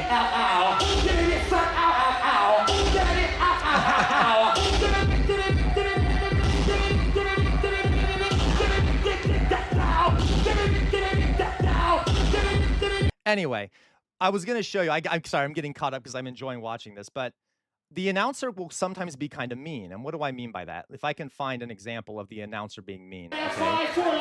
If you go up on that stage and you are not serving realness, okay? If you get up on that stage and like, let's say the category is, okay, what is it? Let's say the category is, I don't know, male realness, where you're supposed to be dressed like a man, and you get up there and you're dressed like a woman or something, the announcer will like criticize you out in the open. I know that sounds harsh, but well, let me just show you a clip real fast, okay? One more clip here, just to give you a different take on this.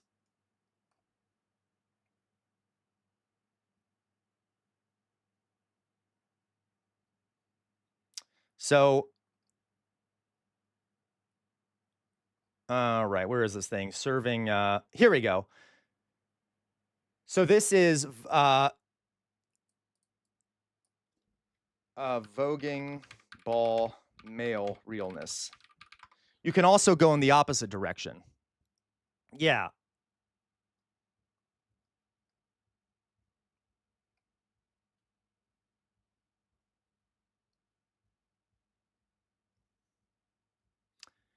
Here we go.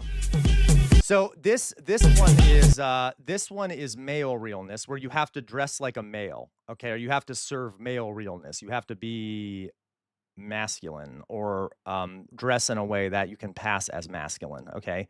But I think well, yeah, this guy gets critiqued. So watch, okay? So this guy comes on the stage, all right? And the announcer drags him, okay? And I don't know how I feel about this. Listen, I'm not critiquing the culture. I am a little bit here, but it's like the idea is that like he's critiquing him for not passing as male, like isn't really following the instructions of the competition. Regardless, just listen. I don't agree that your female figure performance is judges so bring in and they're gonna slow you for me. No. I'm letting her know right now. You are female figure performance. You are giving me a female illusion. If I see you down the street, listen, I would say this. Do you see that? He's saying that, you know, you're giving female right now. This is not male realness, okay? Out of respect. You understand what I mean? You're giving me mixed. You know what I mean? If you didn't have the lipstick on, I might say, oh, he got nice hair. Hey, sir. Because he has lipstick on, okay? You know what I mean? You're a book drag boyfriend, my love. Stop because you're moaning, but you're giving me more of a female illusion than a male illusion. It wouldn't be fair to this man, so that you walk this Okay, so just one last one we're gonna watch here. This is male realness. So these are guys and men, women, and non-binary people and transgender people dressed like men. Okay.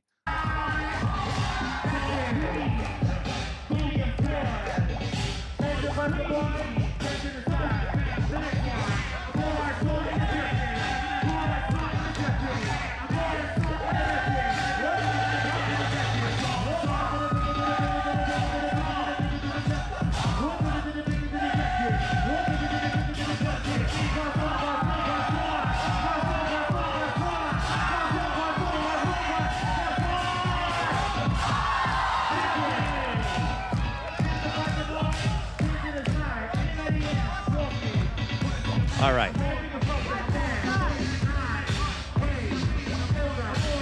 Okay, last one. And you can get up on the stage whenever, right? Last one.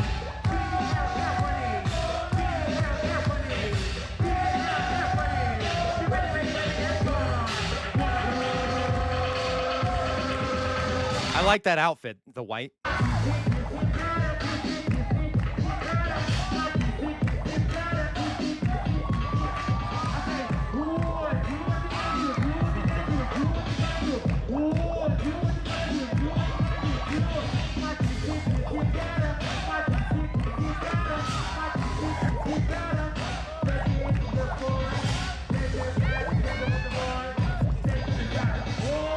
You don't have to come up on the stage the regular way. If you want to try and add some more spice to what you're doing, you can come up on the side and like surprise people like this guy just did. He just popped up on the side of the stage.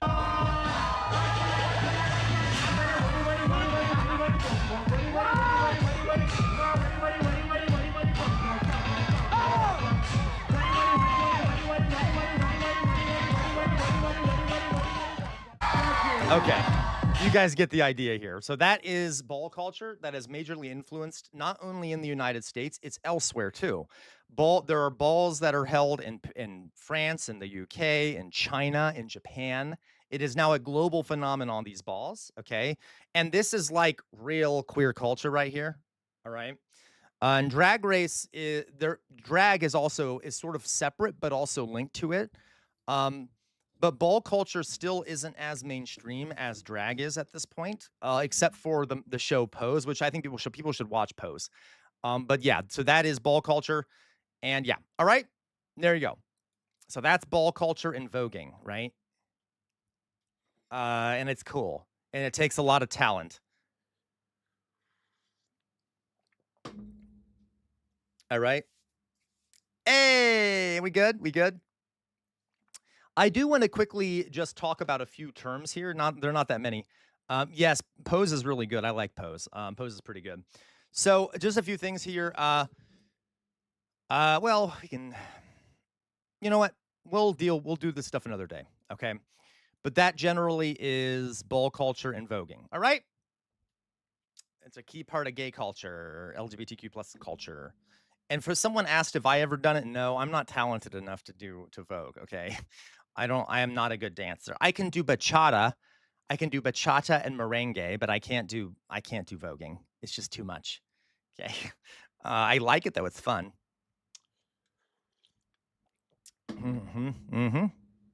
I once made out with someone at a ball, but that's about it. Never mind. So, yeah, the balls are very cool. Okay. And it's like a very open and kind space. Okay. So, right, last guy was the best. We need your opinion, CR. I don't know. The last guy was pretty good. Well, actually, yeah, he was very good, now that I think about it, okay? Ballroom laid the foundation for house music. Correct. It also was the foundation of a lot of, like, rave type thing. Not raves, but, like, the music that comes from house music. Because the music done in a ball is sort of done on the spot and ad-libbed, all right? Okay, guys, okay, we good? We good? I've lost viewers. We only got 13 viewers on Twitch right now because when I started talking about this, we lost like 7 viewers. That's okay. Fuck all of you. I hate all of you. Let's go on. This was fun. So we learned about ball culture and voguing, okay? Ball culture and voguing, all right?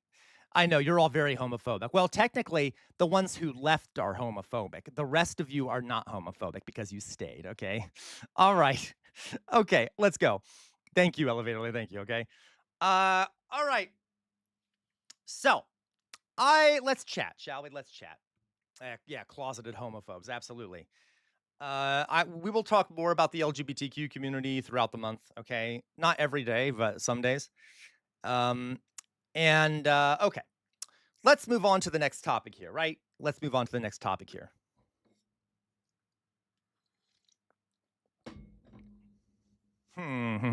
Okay. So, you'll notice that in the title of the stream, I say critiquing the left, critiquing the left. Now, this community we have here, and God, I wish everyone in our community was here now because this is a super important thing we're going to be talking about. I should have done an announcement beforehand, whatever. So, we all know that, in the little community we've made here, okay, we have a lot of lefties, we have some liberals, we have a lot of lefties. We generally approach things from a left-wing perspective, et cetera, et cetera, et cetera, okay? Them heads I got called, right? And you also know, guys, that I always say we need to avoid cult-like thinking. We need to avoid dogma, okay? We need to avoid becoming an information silo, right? Okay, right. Okay. And this happens everywhere on the political spectrum. This happens everywhere when it comes to any ideology or way of thinking. People get stuck in an information silo. They start adhering to certain dogmas and things like that, and they lose their ability to think flexibly. Okay. Exactly, Doug. Remember what our goals are as human beings, right? I think all of us want things that are good for humanity, right? Ideologies are tools for determining what is best for humanity. That does not mean, though, that does not necessarily mean that our ideologies are always the best way to do what's best for humanity. You see what I mean? So we have to be able to, I want us to be the best lefties and liberals on the planet. I want us to be the ones who are willing to think outside the box, and are able to think in ways that even other lefties don't think because they don't think outside the box. Okay, now, I am a lefty. I am not saying that I'm not a lefty or that I don't believe in a lot of lefty things. I just occasionally like doing a stream where we take a moment to reflect upon our ideology, or on our ideologies generally, in order to keep our thinking flexible and to keep us able to think outside the box. Okay.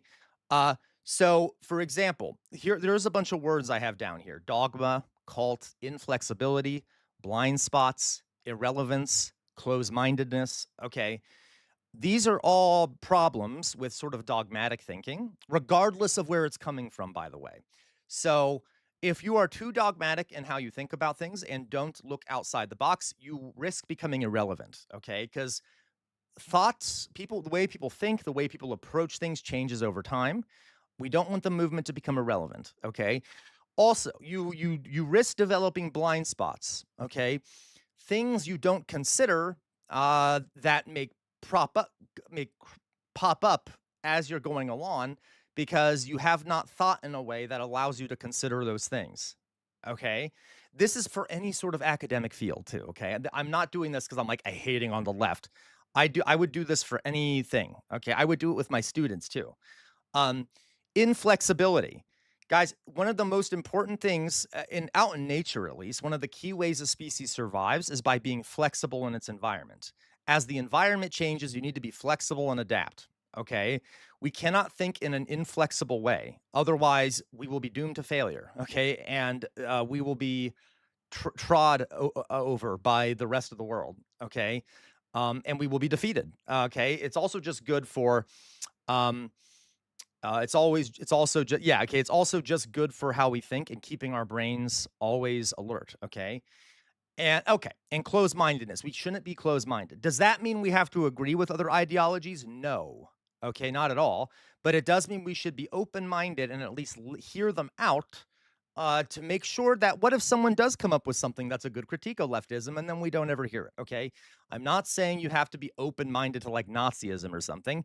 I'm just saying hear what other people say, and then if your ideology is strong enough, it'll hold up to the critique. Does that make sense? Okay, so, and I do this occasionally. People have been in the streams for a while. I did this a while back. It's just, we're going to do that briefly today, okay? And I want to be clear, guys. We should all have doubt. We should always be doubtful. Never be 100% certain that you're right, okay? Never be 100% certain that you're right.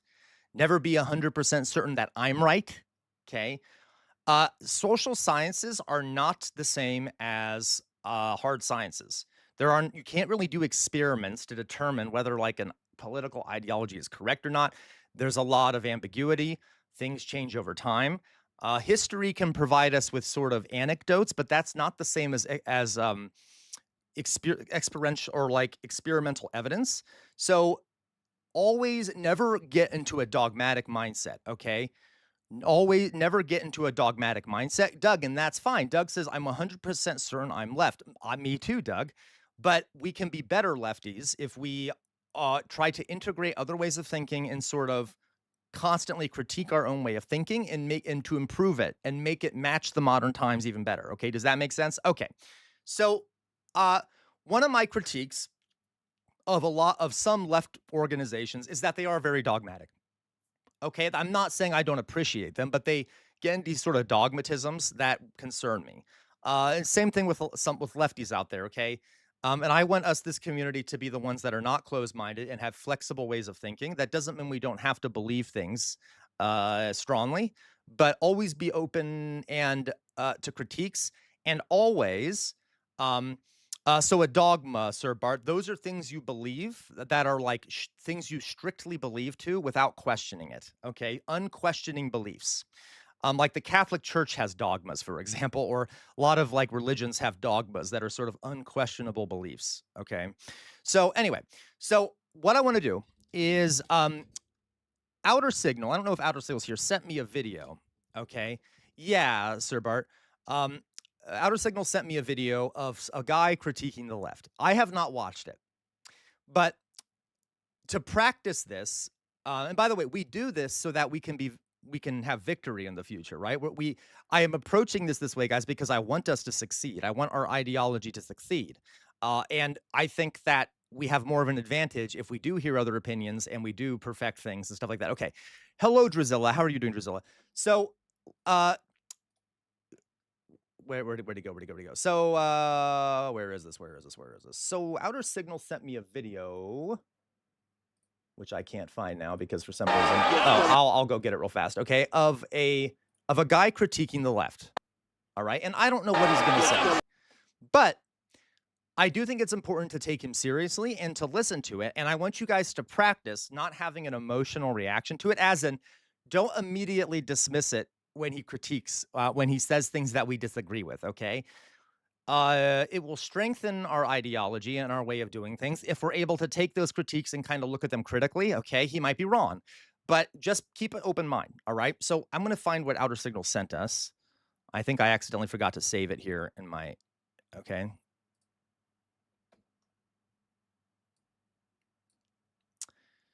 Does that mean that when we're watching this, I'm not going to be, I'm gonna be like, okay, I agree with what he's saying. No, I'll probably yell at him. But don't let my bashing of his way of thinking take away from us learning from it, okay? Because I can be dogmatic too. Okay. Let me see if I can find this. Okay.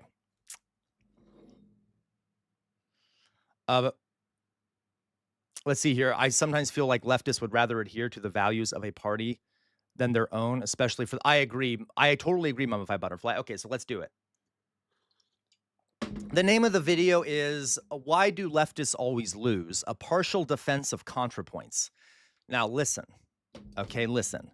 I ain't not gonna defend ContraPoints. ContraPoints, I am not a fan of people who don't talk about genocide. And so I don't know if this guy is gonna talk about that, okay? But if he doesn't talk about it, he's an idiot. And if he thinks that we should like ContraPoints, even though she's not, okay, yeah, and LaCroix, it could be that this video is terrible. So please keep an open mind, but be sus, okay, and tear it apart. We can tear it apart, guys. But I'm just asking that we practice not immediately tearing it apart. Let's see if we can get anything of value from it. We might not, okay? It might be like just bullshit, okay? So let's find out. But I wanted to, Outer Signal recommended this. He said he thought it would spark debate, and I that's kind of what I want to do, because I think it's good if we debate and sort of talk about these things. Okay, so let's watch. Let's see what the guy has to say. Let's go. Chess is the king of games. It just is. It's not buckaroo. It's not kaplunk. You don't see political strategists huddled in a bunker in the Pentagon trying to model political outcomes by extracting a plastic stick from a tube so the marbles don't fall. No, they play chess. Chess is the king of games because it is a map. If we look at the brief history of chess, we see a game that evolved out of Chaturanga in 6th century India. It spread to the Persians, then the Arabs got a hold of it. Then it made its way to Europe, where the Europeans, in their infinite wisdom, decided what the...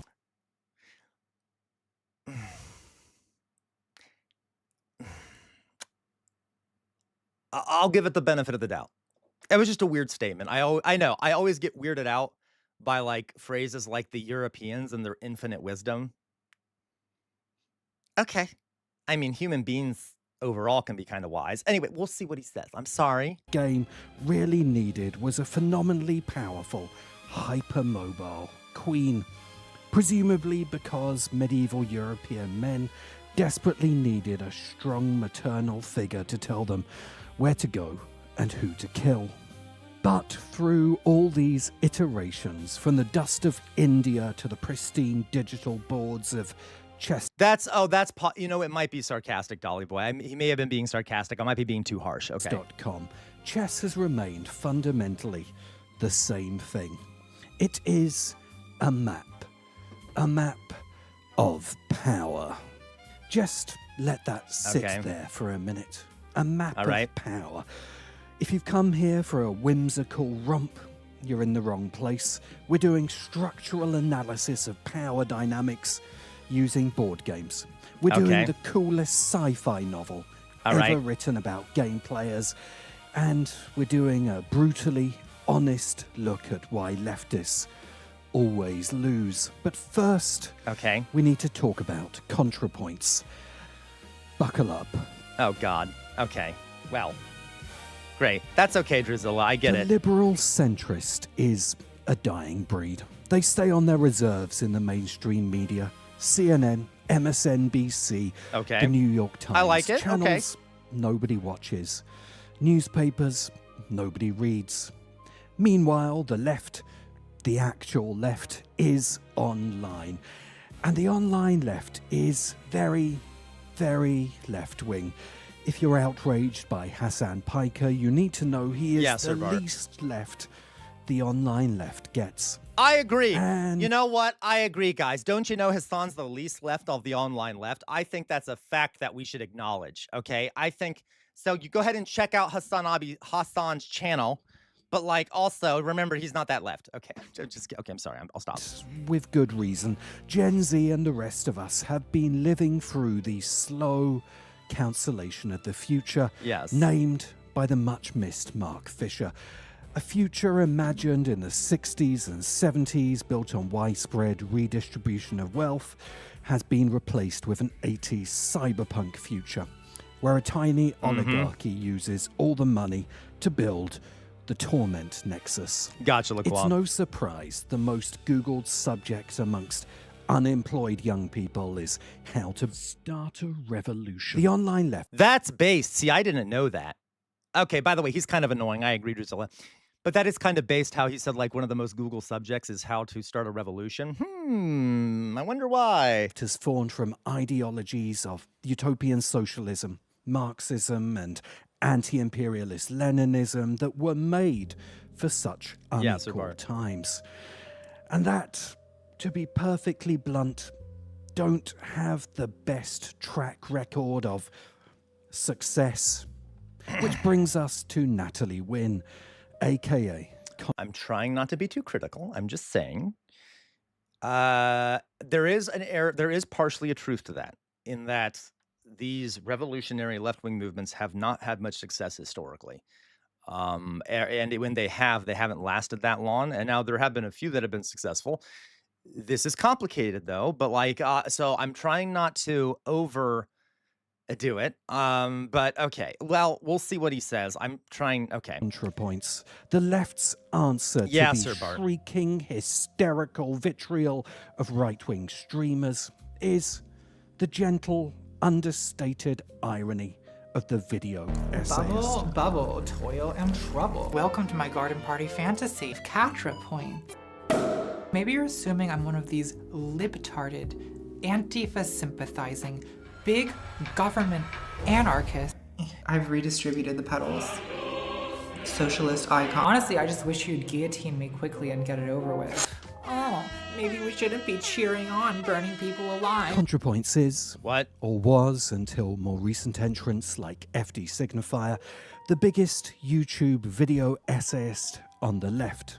Okay. Kind of. Phrase breadtube is a reference to the conquest of bread, an anarchist book. I'm not an anarchist. I identify as like a left liberal. Am I a social I didn't know she said that. That's kind of gross. democrat in the sense that I think capitalism is like this amazing system? Like, no, not really. I just think that social democracy is like the most plausible path to improving what we have. Transgender YouTuber who is making her videos about how fascism is bad. This is very like communist coded behavior. In her own words. Okay. So, yeah, Brianna did expose a lot. That's interesting that he's showing that clip from Brianna, but not showing the other clips of it. So they do. They have really good production value, Jay Williams. She's really good at making videos. Counterpoints is really good at making videos. I used to watch her stuff. I haven't recently, but I used to watch it. So she says here that, what'd she say? She said that she's actually right. Let me rephrase that. I partially agree with her in that it is more likely we'd get to a social democracy before we'd get to a socialist utopia, right? And I've told you this, guys, before that, like, it is, yeah, she is more, I know she's more liberal than me, Jay Williams. I know she's much more liberal than me. But like, there is a part, and I've said this before, guys, I am constantly struggling internally with like the idea of reform versus revolution. And the reason I say that is because we are so far away from a situation where we could create a socialist utopia that like, this is like a, no, that is, that's not that's not me, Lacroix, where it's like, how do you balance out aiming for things that you can achieve in the short term versus aiming for things that can only happen in the long term? This is complicated. I don't have a good answer to it. So I kind of agree with that. And that, yeah, maybe right now it only looks like you're right, Sir Bart. And that's another good point, Sir Bart. It might not be possible to get the major reforms without some kind of revolutionary change, right? So, and I don't have an answer to it. Okay. Like, I think obviously, you know what I actually want, guys. I can't say it here. I would much rather the non-reform option, if you know what I mean.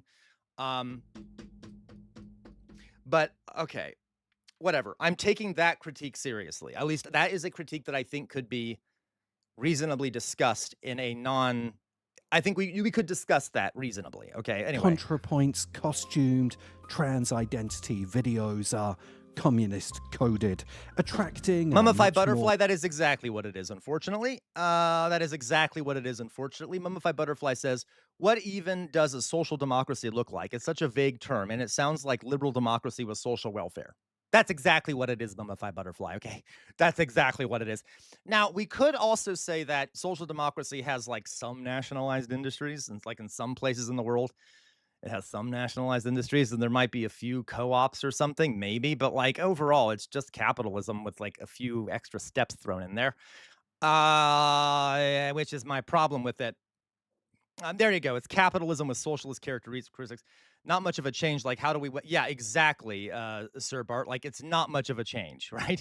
Social democracy is not much of a change from what we have now. It's just sort of capitalism with a few things that make people's lives better, but doesn't change the fundamental issues with the society.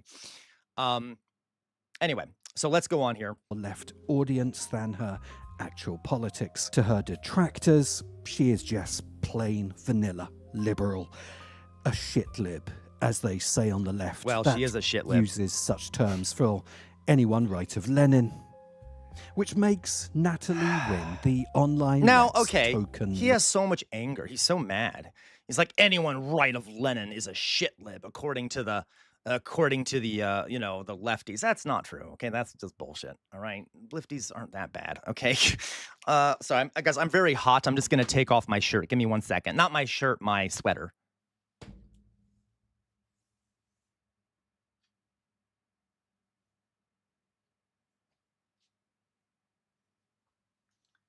I mean, some lefties might be that bad, but, you know, whatever. Let's go on. Liberal, trapped in an endless, agonizing cycle of audience capture as her incredibly well-lit, feature-length theatrical video essays are ever more centrist, while the audience goes ever further left. If we summarize the ContraPoints controversy, and frankly, pick your era, pick your specific controversy, it's a repeating fractal of minor grievances.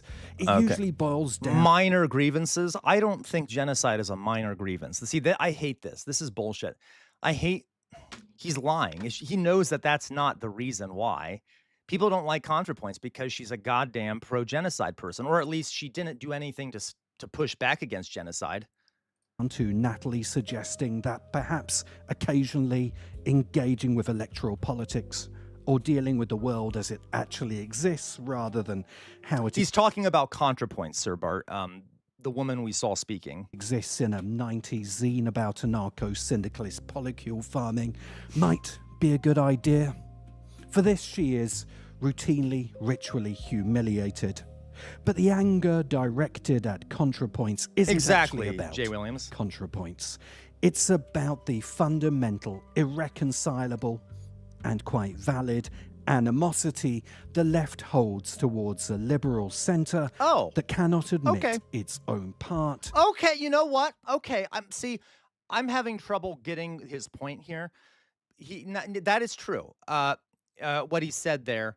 He's trying to sound like Attenborough. You're so right, Louise. He's right when he says, though, that that the left has a reasonable disdain for the middle, the center liberals. Okay, yeah, thank you. In creating the fascist survival of MAGA and Trump. Yeah, Sir Bart. Yeah, she avoided talking about Israel, and then when she did, the first time she did talk about it, she basically said, I think that there are bad people on both sides. That's kind of what she said. It's not exactly what she said, but she really fucked up. Okay. Not say the G word in the strip same sentence. Still believes the answer to everything is to go back to the 90s.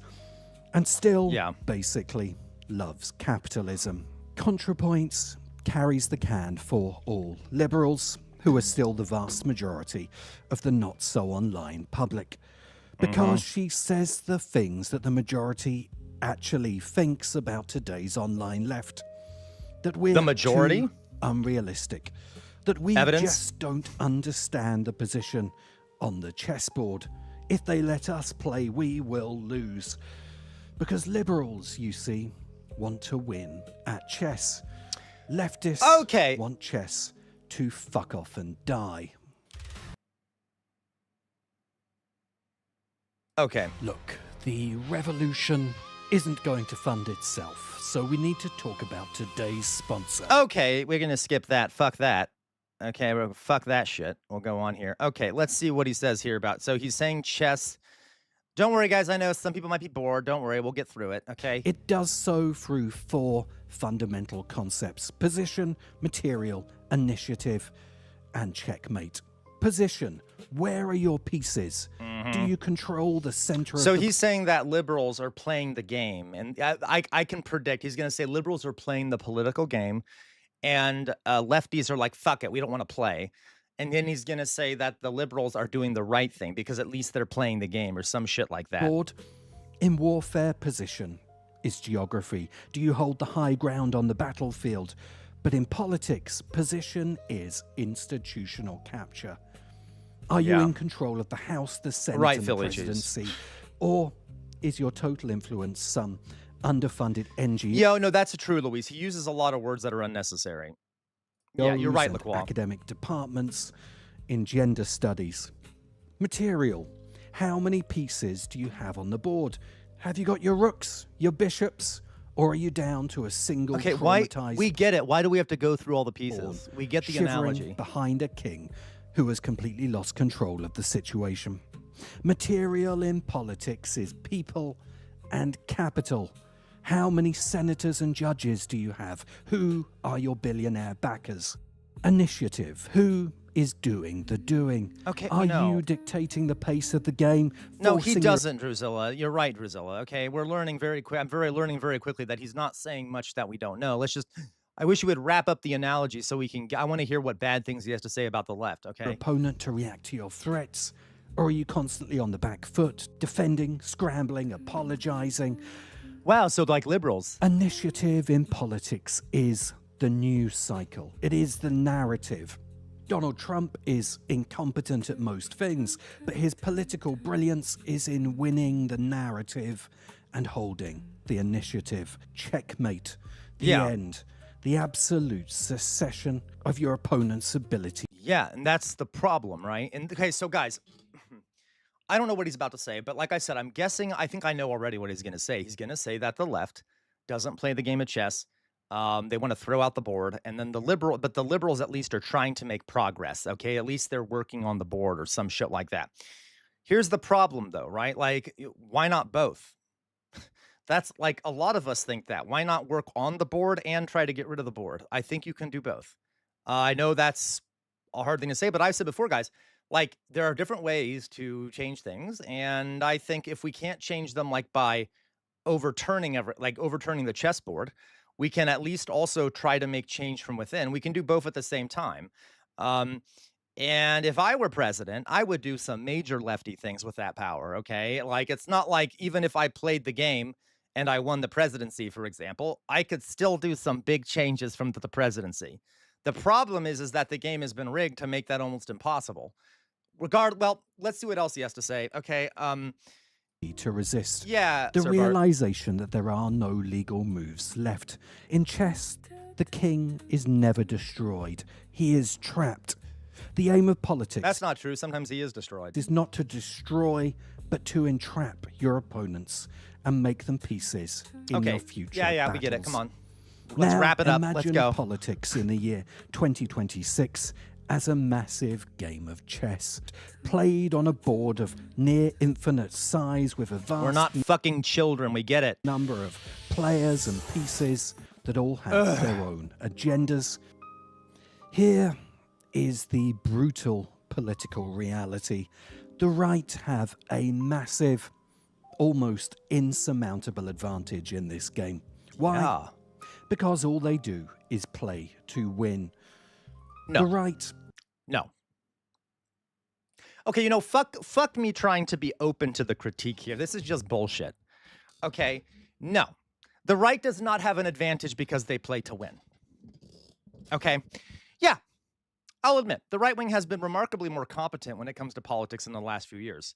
The right, though, the main advantage on the right is that they're the ones who have the institutional support. Okay, they're the ones that are supported by the capitalist class. Okay, they're the ones that are massively backed by the system we've set up. Okay, they have a massive amount of power because they have all the money and they have all the resources and all that other shit because the capitalist class majorly funds them and supports them. So yeah, they also have been much more competent when it comes to politics. Okay, yeah, okay, but like that is not why they. Okay, let's go on. Don't care if the knight is supposed to move in an L shape. If the referee isn't looking, they will pick up the knight, smash it into the side of your head, and declare a glorious victory for family values. Wait a minute. So, okay, if he's saying that we shouldn't destroy the chessboard, but it's okay to break the rules of the chessboard, well, then what's the point about not destroying it? Because that is destroying it if you just ignore the rules, which I advocate for, by the way. I wish the Democrats would kind of bend the rules a bit like Donald Trump does, because Donald Trump has been very successful politically. Okay, I don't like what he's done, but he has used the power of the presidency. Imagine if someone used the power of the presidency in a way that benefited the people, that actually got things that we want, like universal health care and shit like that. Oh my God, I would love that. I would love to use the bully pulpit and the power of the presidency to do that shit. So Trump is good at that. He's good at sort of bending the rules to get what he wants. But I don't understand how that isn't kind of breaking the mold. I don't understand. That's kind of a contradiction, isn't it? Well, we'll see. They understand material. They understand initiative. They will sacrifice the pawns. My God, will they sacrifice the pawns? Of They will course, look, well, that's sacrifice exactly what we've been advocating for this whole time. All right. all the pawns in their stupid red hats if it means the king gets a slight tax break. They play the map of power exactly. Wait a minute. God, he's so lib. I'm sorry. Okay, I thought this would be more useful than it is. That is so lib, though. He does know the Democrats do that too, right? They also give the king a tax break. They do. I don't know, like, he's making it seem like the Republicans are like the liberals are fundamentally different. That's the issue. He's also making it seem like the liberals don't understand the chessboard. They understand it. They know what they're doing. They are being purposely incompetent because their financial interests are all linked up with being incompetent. They have no incentive to not be incompetent. They're okay with the right winning. Okay? As it is designed to be played. Liberals have it much harder. Liberals play to win ethically. A liberal sits My God, at the this is what, yeah, and that's stupid because as I've said before, guys, we need to be more Machiavellian. That is not how politics work. I know. Whenever I say that, liberals get pissed at me. They're like, what do you mean? We need civility. And that is not how politics works, my friends, okay? You need to be vicious in politics. Read Machiavelli, okay? You cannot just, yeah, it's about power. It's not about like, walking on eggshells and being like, oh my God, I'm going to offend people. Oh my God. And like, no, you're going to lose. You're going to lose. And can I just say, it's not even to the point where one side is being ethical, okay? It's to the point where one side is like stupid, okay? Because if the other side isn't being ethical, then why the fuck would you stay being ethical? That is just stupid. That is like laying down and letting them trample all over you. It's like, please, daddy Republicans, trample on me. Put your boot on my neck, okay? I will lose purposefully. I want to be ethical. Okay, you can't do that with politics, okay? If someone is punching you in the face, are you just going to keep standing there and let them punch you in the face and be like, I won't hit them back, punch, I won't hit them back, punch, I won't hit them back, punch? Like, what are you fucking doing, okay? Board says, well, yeah, I could Sir take Art. that bishop, but has the bishop been offered a negotiated settlement? Have we done an environmental impact study on moving this rook to d4? Is it fair that the Queen has so much mobility while the pawns are downwardly mobile professionals? We should probably form a committee.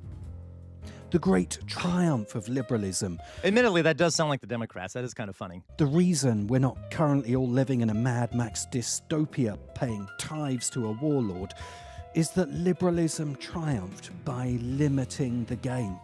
They introduced rules. They introduced HR departments, yes, human rights tribunals, and wait a minute, the concept of democracy. They launched a 400-year offensive to make the game survivable, and they won. What a pragmatic... What the fuck? Yeah, he's missing a lot. Liberals, by the way, also largely invented... They didn't invent colonialism, but they promoted colonialism. Remember, guys, liberals did eugenics. Remember we taught, okay. And all of this was within a capitalist framework, by the way. He didn't mention that. He didn't mention how also liberals have suppressed the left. They've also crushed the left. And exactly. Look where that got us, right, Dolly Boy? Liberal, like ContraPoints, is worried about deep down beneath the corsets and the lighting is that this hard-won advantage, this delicate game of liberal democracy, will be entirely lost if we succumb to playing leftist chess. Because she knows, as anyone who's spent more than 15 minutes in a left-wing organising meeting knows, that leftist chess is an unremitting fucking disaster. Okay, all right. $10 says he's about to talk about why lefties lose on the chessboard. $10, he doesn't mention any of the repression that lefties have faced historically. I hate this sort of analysis when people critique the left without putting it in historical context, okay? It's like when people critique the left without understanding the context in which they've been crushed over and over again by the state, completely miss the point, okay? And also, it's almost being complicit in the repression of the left, to blame the left for failing so many times when you don't acknowledge that they've been crushed by the state and literal mass violence has been done to the left, okay? especially in American history and elsewhere. So anyway, let's see if he mentions it. I bet he won't. Doug, you say, actually, that is my fighting strategy. I'll win in court. I'm sorry, what do you mean, Doug? So you agree with him that the strategy should just be going through the established ways of doing things? If you want to know why leftists always lose, you have to watch them play the game. Let us break down the factions. Oh, it's no. a very rich tapestry Oh, of no. failure. And because I know... A rich tapestry of failure. Again, can we also say there's a rich tapestry of oppression, literally of repression, of imprisoning people, of killing people who are lefties, of cultural repression. Yeah, throwing communists out of helicopters in Chile isn't repression. Hilarious, Lacroix. And if you guys look at the labor history of the United States and the history of the left, they have been murdered, outright murdered a lot of the time, okay? So anyway, let's go on. How chill and open to critique leftist factions are. I'm sure you'll all take this with good humor. Oh, Jesus. Okay. Here we go, guys. Get ready for it. Let's see if they critique all of our worldviews, since we have anarchists and MLs and everyone else in here. Okay. European socialists. They refuse to start the game. They look at the mass-produced, factory-molded board and declare it a symptom of profound spiritual alienation. They demand... Okay, these are the old-fashioned socialists, the pre-Marx ones. The board be remade as a circle, and the squares must be... These are utopian socialists, or these are socialists that are like... there's different kinds of socialism, guys. There's types of socialism that have nothing to do with Karl Marx. This is the type he's referring to. Kind of this utopian socialism, which is also kind of cool if you look at it. All right. Because alternating black and white squares enforces the brutalist, soul-crushing logic of the industrial loom. They sit there cross-legged, weaving a new non-competitive game out of locally sourced hemp, while the right-wing player silently reaches across the board and takes their king. The orthodox Marxists sit... Oh, God, here we go. Okay, first of all, I don't know what the fuck he meant by that analogy of the utopian socialists. I really don't. I honestly don't understand the analogy. So now we have the orthodox Marxists, okay? At the board, folds their arms and does absolutely nothing. They've read the theory. They understand the dialectic. They know with absolute scientific certainty that the contradictions inherent in the opponent's opening strategy will inevitably lead to the collapse of their position. Moving a piece would be adventurism. It would delay the inevitable historical process. The conservative player checkmates them in 4 moves. The Marxist claims this checkmate proves they were right all along. The Leninist... Okay, I'm sorry. That is a bizarre analogy for Marxism. By the way, Marxism does not say you should sit there and do nothing, okay? Yeah, Marx, exactly, Lacroix. That's also not what adventurism is. This is actually getting good. I'm now having fun. This is turning into a critique video, folks, as in I'm going to be critiquing him. We're not open-minded anymore.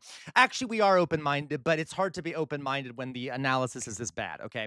I could critique Marxism. I will tell you some critiques I have of Marxism here in a second. But first, let's go after him a bit, okay?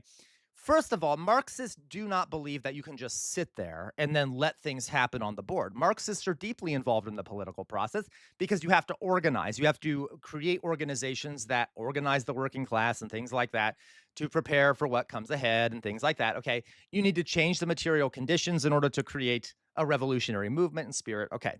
They do not think that we just need to sit there and eventually the end will come. Yes, Marx did believe that capitalism would ultimately destroy itself and that it's sort of destined to, that it's sort of a natural progression to the end of an economic system. Now, is that true? We don't have proof of that. I got to be honest with you, right? I think so. I think it probably is true. But like, yeah, capitalism often ends in fascism and things like that. But Marx was around in like a very particular time in history. It's possible that with new, I don't know, technological advances and stuff, maybe it isn't destined to fall. I hope that's not the case, and I suspect it's not, because if you look at the way we're going, it doesn't look like it's going to be around forever, but fine. I will acknowledge that maybe it isn't destined to fail, but that doesn't mean it won't, and I think it will. Anyway, so all of this is bullshit. That is not what Marxists actually believe. Okay. And by the way, Marxists, well, okay. He just doesn't know what Marxists believe. All right. That he doesn't know what Marx said and what Marxists believe. I very much like Marx. I don't know if you guys noticed, right? I'm going to take a step back. What's this next category he made? Oracle process. The conservative player checkmates them in 4 moves. The Marxist claims this checkmate proves they were right all along. The Leninist arrives at the table. Yeah, Dolly Boy. Yeah, Marxists are very famously known for sitting back and not unionizing or anything, right? That is so stupid. And by the way, it's also weird to have Marxists as a separate category because, guys, Marxism is a way of thinking. It is a form of analysis. It is a form of analysis, and you can use it in multiple different academic fields. There's Marxist anthropologists, Marxist historians. You don't have to be politically Marxist to be a Marxist historian or an anthropologist or something like that. So Marxism was used to create other political ideologies like Leninism or Stalinism or Maoism, okay? So like to have a separate Marxism thing, I guess they might just be sitting there because they're probably academics, but Marxism, this is just, okay, he doesn't understand the terms he's talking about. Anyway. Immediately establishes a vanguard party consisting entirely of their own rooks. They execute the opponent's pawns, then just to be safe, they execute half of their own pawns for exhibiting counter-revolutionary tendencies. They declare victory. 5 years later, the rooks realize they are just playing capitalism, but with worse food and concrete. The right wing... Okay. You know what? You know what, guys? You know what?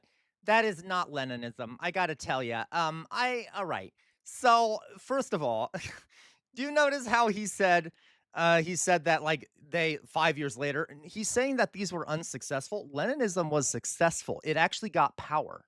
Okay. I do think it's funny how he's ignoring the fact. The whole point of this is that they have not been successful in gaining power. Well, the Leninists actually did gain power. He's ignoring that completely.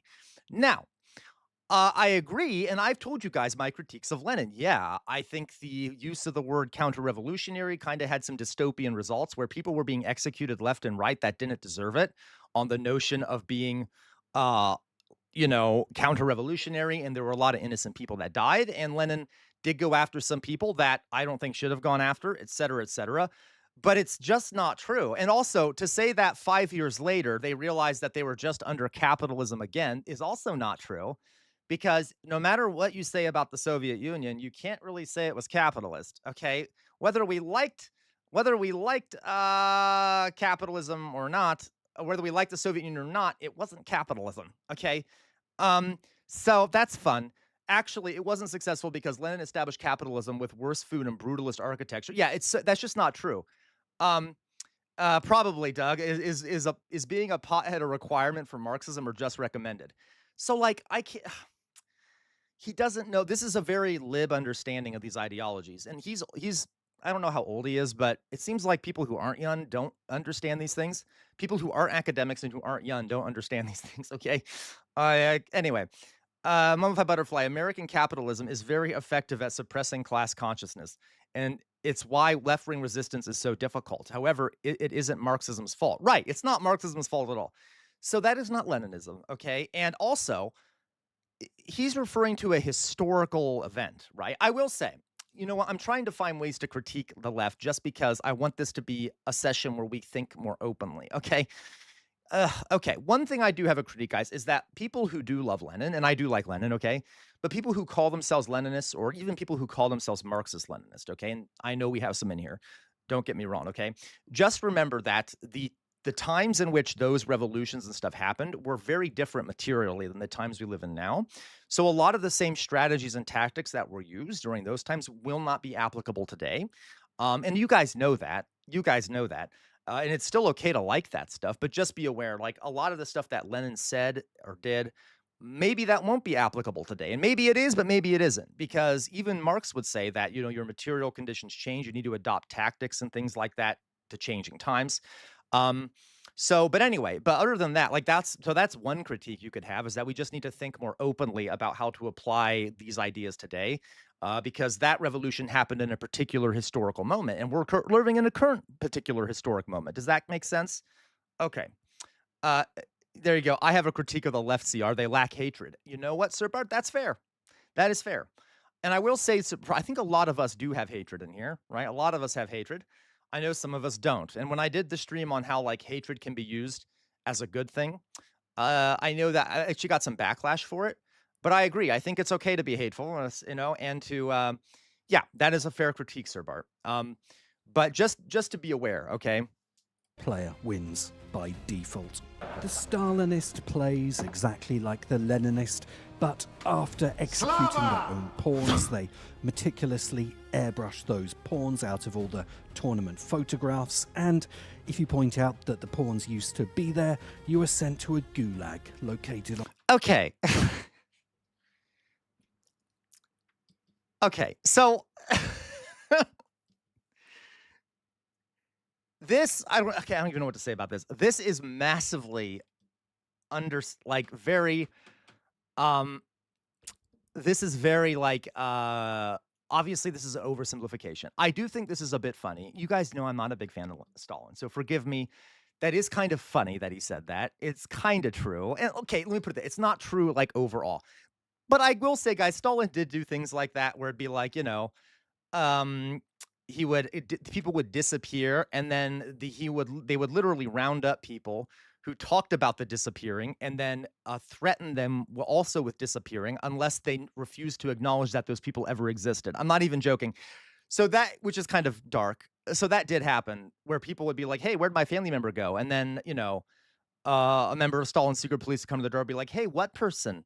If you ever talk about that person again, you'll be sent to the gulag too. They never existed. Anyway. But so that's kind of funny. But obviously, this has nothing to do with the ideology. Okay. This is a critique of an authoritarian government that made a lot of mistakes. This is not a critique of leftism. Does that make sense? Like, this is what drives me crazy. Yeah, exactly. You never had a brother comrade. It's like, okay. Yeah. And again, by the way, Stalin did some things that were really good. We also just can't simplify this. He kind of saved the Soviet Union kind of during World War II, etc. But it's also just not, this isn't a critique of Stalin. This isn't a critique of the left. This is a critique of an authoritarian regime. And I want to point out, we also have to remember the context of this authoritarian regime. The Soviet Union was constantly under threat by the West, okay? It was the first worker-owned government. And from the beginning, the West was trying to undermine it. It made it very hard for the Soviet Union to kind of exist in a normal state a lot of the time. That is not an excuse. That is not an excuse for some of the stuff Stalin did. For other parts of what he did, it makes kind of sense, but this is a massive oversimplification, okay? And I'm kind of sick, as much as I don't like Stalin, which you guys know, I'm also sick of it being used in this way constantly, okay? All right. On square H8. Yes, but again, Dolly Boy, you know this, Dolly Boy, because I know you know history and stuff, Dolly Boy. Of course, a lot of what Stalin did was a bit much, even for what the threats that he was under. But yes, okay, constantly being undermined by all the Western powers would definitely cause some level of paranoia. Correct, Dolly Boy, okay? Exactly. Lazy critiques of Stalin aren't useful. And that is where we start delving into propaganda issues, guys, because during the Cold War, that's all everyone talked about was how evil, exactly, Dolly Boy, like Stalin was, and how like Stalin was purposely linked together with socialism in almost every way, in all the Western media and all like the Western propaganda about the Soviet Union. Even the Nazis, one of the reasons they were able to get so popular was that they used Stalin's actions and repression as to show like this is what will happen if the Soviet Union takes over. You should hate the communists. So a lot of that propaganda is still in the public mind, and we just got to be cautious, okay? The Red Scare, okay? And that's not to say Stalin was a good guy. I'm just saying it is much more nuanced than to say that Stalin is representative of socialism, okay? Does that make sense? Okay, let's go on. The Social Democrats, bless them. They start the game by apologizing for being there. They try to implement a welfare state for the pawns funded by a tax on the king's diagonal movements. They are brutally crushed by a nakedly aggressive conservative queen who has I'm sorry, what? offshored all her wealth to a Who is this? Are these the Social Democrats? The Social Democrats, bless them. They start the game by apologizing for being there. They try to implement a welfare state for the pawns funded by a tax on the king's diagonal movements. They are brutally crushed by a nakedly aggressive conservative queen who has offshored all her wealth to a different board altogether. The Democratic Socialists... Okay. Listen, guys, we have social democrats in here. Is anyone in here a social democrat? I am not a social democrat. Okay, I'm a bit to the left of that. Let's put it that way. I'm a bit more to the left than a social democrat. So forgive me for what I'm about to say, my fellow lefties, but admittedly, the social democrats have been some of the most successful of all these ideologies, okay? There's a lot of social democratic states in Europe that are much more civilized than the United States, okay? And by civilized, I mean they actually provide their people with some level of stuff, okay? Healthcare, much more unionization. Germany, for example, has unions are required to be represented on the boards of companies, so they have at least a little bit of worker involvement in the running of companies. There are some social democratic states that actually have partially nationalized industries, like or will have some of their industries nationalized by the state. They have higher life expectancies than us. Like the Nordic states are an example of this. Okay, the Nordic states, some of the happiest, best states that are out there. Okay, and I'm not saying that they're perfect. They're not. Okay, they're not. There's still right-wing shit happening there. A lot of them are kind of having issues with fascists and things like that. But for him to be like that the social democrats have lost historically is just not true. Okay, it's just not true. He's making it seem like they're weak. The social democrats are not weak. Okay, and I'm not saying that as like I like them a lot, but they have gotten and maintained power for a long time. I'm not sure what he means by this. Now, in the United States, they haven't been successful. Okay. Yeah, you're right, Lequabois. A lot of those wins were because of the looming counterweight of the USSR. Correct, Lequabois. And I actually forgot to mention that. And as a way to sort of counteract the revolutionary tendencies of the working classes in the face of the Soviet Union, right? So without the Soviet Union, those parties may not have been successful, let's be honest. But like my point here is that like he's just not right about the social democrats, okay? And as much as I'm not a social democrat, yeah, all right. Spend 3.5 hours agonizing over whether moving a pawn is a betrayal of the working class. Yeah, Mama they hold Butterfly. a plenary session, and after intense factional infighting, they reach a historic Democratic compromise socialists. where they agree to move a pawn 1 square forward, only with unanimous vote of all other pawns. Before realizing all of their pawns have been taken by the right-wing knights, they write an academic paper about it. The anarchists insist that the game can have no rules. They immediately declare the center of the board a temporary autonomous zone. Knights attempting to move in an airlar beaten with sticks, and anyone asking what the rules are is declared enemies of the state to preserve the principles of non-violence. After declaring them terrorists, the right-wing player has them rendered to a black site and rewrites the rules to his own advantage. The Trotskyists... Now, okay, they did democratic socialism. I like democratic socialists. I do. I like democratic socialism. It may not be the best, well, whatever. Democratic socialism is socialism, okay? Democratic socialism is the idea of, it's kind of what I want partially, where you have democratically owned businesses that are owned like co-ops and people vote on things. But this is another thing I've told you guys before. I waver. I don't really know what socialist society I would want if we ever got there, okay? But it'd be a mix between like ML and like a Marxist-Leninist society and a democratic socialist society, okay? Kind of like what you saw in the Soviet Union with workers' councils, but I want it to be truly democratic if that were the case, but I don't know. It had depend on the material conditions. Regardless, I don't know. It was weird, his critique of democratic socialists. By the way, democratic socialists have been very successful in the United States in some ways. They haven't gotten to a socialist government, but they've supported a lot of left-wing candidates who aren't socialists, or at the least aren't as socialist as we want them to be. And they've actually won elections. Like Mamdani is from the DSA, which is the Democratic Socialist Organization. Same with AOC and some other folks who are not perfect, obviously. Regardless, and then he said anarchists. Now, Is it bad that I kind of agree with him on anarchism? Is it bad that I kind of agree with him on anarchism a little bit? Now listen. For the anarchists out there, I love you very much. Okay, you're precious. You're precious. And I got to tell you, there are some ideas of anarchism that I actually support. I think that. Okay, how dare you, Felicis?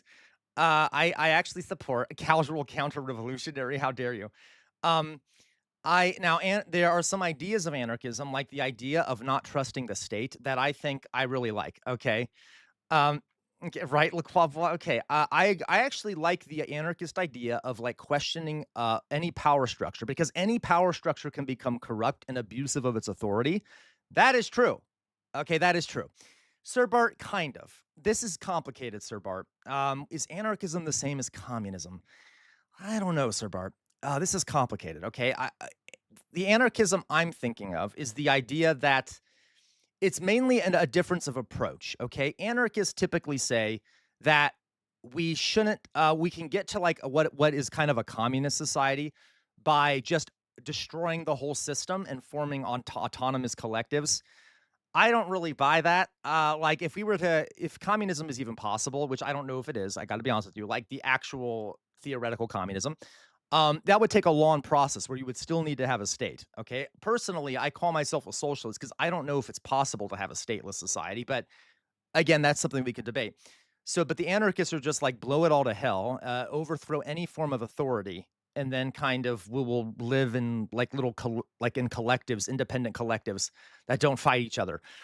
That seems really impossible to me. And I think that you will end up having a state no matter what you do. So anyway, so that is anarchism. And as much as I love my anarchists out there, I don't know how you would get to a scenario where you don't have a state. Because let's say you overthrow one state, eventually someone else is going to rise up and form a state that you're part of. Okay? So like I don't know how that's possible. Regardless, that is kind of a funny critique of anarchism. It's kind of like, let's just blow everything up and then hope for the best. Okay, good luck. Good luck. The Taborites did it, hence why I beg for a lesson. That's fair, Sir Brown. I'll do a lesson on the Taborites, okay? Yeah. Yeah, power vacuums are real, Philly cheese. And like, guys, historically, there was one successful anarchist movement. So wait, let me just ask you all a question, okay? When it comes to anarchism, and you know, I love any kind of lefty in our community. Please, if you're an anarchist, tell me I'm wrong, okay? Yell at me. I'm fine with it. If you there was an anarchist movement, correct, Gwen. There was an anarchist movement in Barcelona, in what is it called? The what's that region of Spain called? Why am I having a mind blank? That region of Spain where Barcelona is. Catalonia. Okay, Catalonia. Thank you, Laquaba. There was a successful anarchist movement during the Spanish Civil War in Catalonia, Spain, where anarchists rose up and they actually established an anarchist society. Okay. And it worked in some ways, right? There wasn't really central control. People voluntarily donated to sort of a central, voluntarily worked together to create a military force and schools and stuff. And there was a lot of things that were beneficial about it. But guess what happened almost immediately? It was destroyed because there was no centralized leadership. And eventually they had to have a centralized leadership because they were attacked by communists and fascists. And it pretty quickly collapsed because when you're living in a society, when you create a power vacuum, you're not going to live very long as a society when there are other states around and you can't exactly control what other states do. So you better have some kind of centralized control to protect yourself. Okay. And it just didn't work. Okay. So we actually see what happens when you try to form an anarchist society. Unless you're careful, it's going to collapse pretty quickly, okay? And you're going to be invaded by a neighbor and crushed. So unless the whole world were at once in one day decide to be anarchist and decide never to do aggression, every single on the planet were to decide never to do aggression to their neighbor ever again and never try to create a state, it'll never work in my opinion, but that's just my opinion, okay? Whatever. All right. So there we go. But moving on. So he's critiqued anarchism now. Declare their own side ideologically impure and form a splinter group before What is he talking about now? And rewrites the rules to his own advantage. The Trotskyists declare their own side ideologically impure and form a splinter group before the game can begin. The internet tankies lose every game specifically so they can accuse it of being a CIA-backed color revolution. I agree. I'm sorry. I will agree with that little critique here. Hello, Nightfall. How are you doing? He said the tankies. Okay, so guys, tankies, I hate the term tanky. I really do. He means there are some folks out there, and listen, thank you, you too, Nightfall, okay? Listen, there are some folks out there on the left who think that anything that is like for example, there are some people who really hate the West so much that they ignore what different countries want in terms of their own liberation, okay? So like Ukraine, I've heard some lefties, bash Ukraine and say, and like criticize Ukraine defending itself on the notion that, well, it's because this is because for the United States that they want to be independent. No, the Ukrainians want they don't want to be invaded by Russia. Okay, I care about what the Ukrainians want, and they don't want to be invaded by Russia, regardless of whether the United States is supporting them or not, which we are, and we do have our own interests there. That doesn't mean that the Ukrainians deserve to be occupied by Russia. Okay. So LaQualball, you say, what is a tanky even? I get called one all the time for being an ML. Yeah. Yeah, it's weird, Dolly Boy. Yeah, the whole Ukraine bad because NATO supports it is a weird vibe, right? And LaQualball, what is a tanky even? So it's stupid. It's the idea that like people like ML, it's mainly going after MLs, LaQualball, MLs who love the Soviet Union and like love China. And the idea here is that a tanky is someone who'd be cheering for the USSR rolling in tanks, okay, into Eastern Europe, or the Chinese government rolling in tanks into Tiananmen Square. As in, you're a tanky if you support authoritarianism, leftism, okay, authoritarian leftism, and you're like cheering for the suppression of groups like this, okay? Yeah, LaQualball. And that is a way oversimplification of what a lot of, now I will say there are lefties out there like this, and I've met some who are really read too much Chinese propaganda, okay, and have read too much Soviet propaganda, and so they have kind of a biased perspective of these things. But yeah, but it's like, but because yeah, a lot of these events, the Soviet Union was also an empire to an extent. Historians agree on that. So a lot of what they did, they lied about and claimed it was about liberating the working class when really it was literally just about occupation and exploitation of resources, regardless. Yeah, but I think most MLs, by the way, don't think that way. Most MLs have a nuanced understanding of these things and aren't going to just be like, aren't going to be cheering as the tanks roll in. I mean, depending. Yeah, this is complicated. And the word tanky is interesting, okay? It's one of those big lefty infighting things. There are communities on the internet. For any of the Elevator Lady, I know Elevator Lady and LaQualball identify as MLs. Have you guys been to communities online that like don't even let you in? Like lefty communities that like will bully you and like kick you out if you are an ML? Because I've seen some of those, and it's so weird to me how hated MLs are. Okay. Right. You see what I mean? Like, yeah, Sir Bart. And that's my point, Sir Bart, is a lot of, sometimes I would say a tanky is like or nationalists. And they don't view themselves as nationalists, but they are kind of, okay. And it kind of bothers me, but that's a different story. There's still lefties. Has any ML here been booted from like any other communities because they're MLs and called tankies? Yeah, that's so stupid, LaQualball. So yeah, I've seen a bunch of those. They call us left fascists. That is not what that is. That's so stupid. Okay, anarchist servers. Yeah, I'm sure Mummify Butterfly. A lot of times anarchists go crazy about these things. Yeah. So that's what a tanky is. And again, we can talk about this sometime, right? All these different groups are lefties. They all have the same goal in mind, generally, okay? The issue is the tactics that are used to get there, all right? And so, anyway, let's go on. Hasan, Piker chess is played on a pearl inlaid board with solid gold and silver What? pieces, handcrafted by Cartier.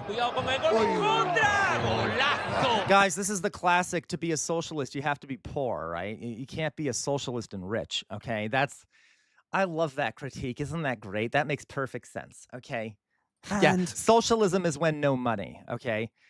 In my opinion, guys, socialism is when everyone has money, okay? liberals, the dull, stolid liberals, pop in their earbuds to listen to It might Ezra be Dolly Klein. Boy. It might be more about Stalinism. And I get it, though. I get it. Like, some people are way too into Stalin. They don't understand the real history of it.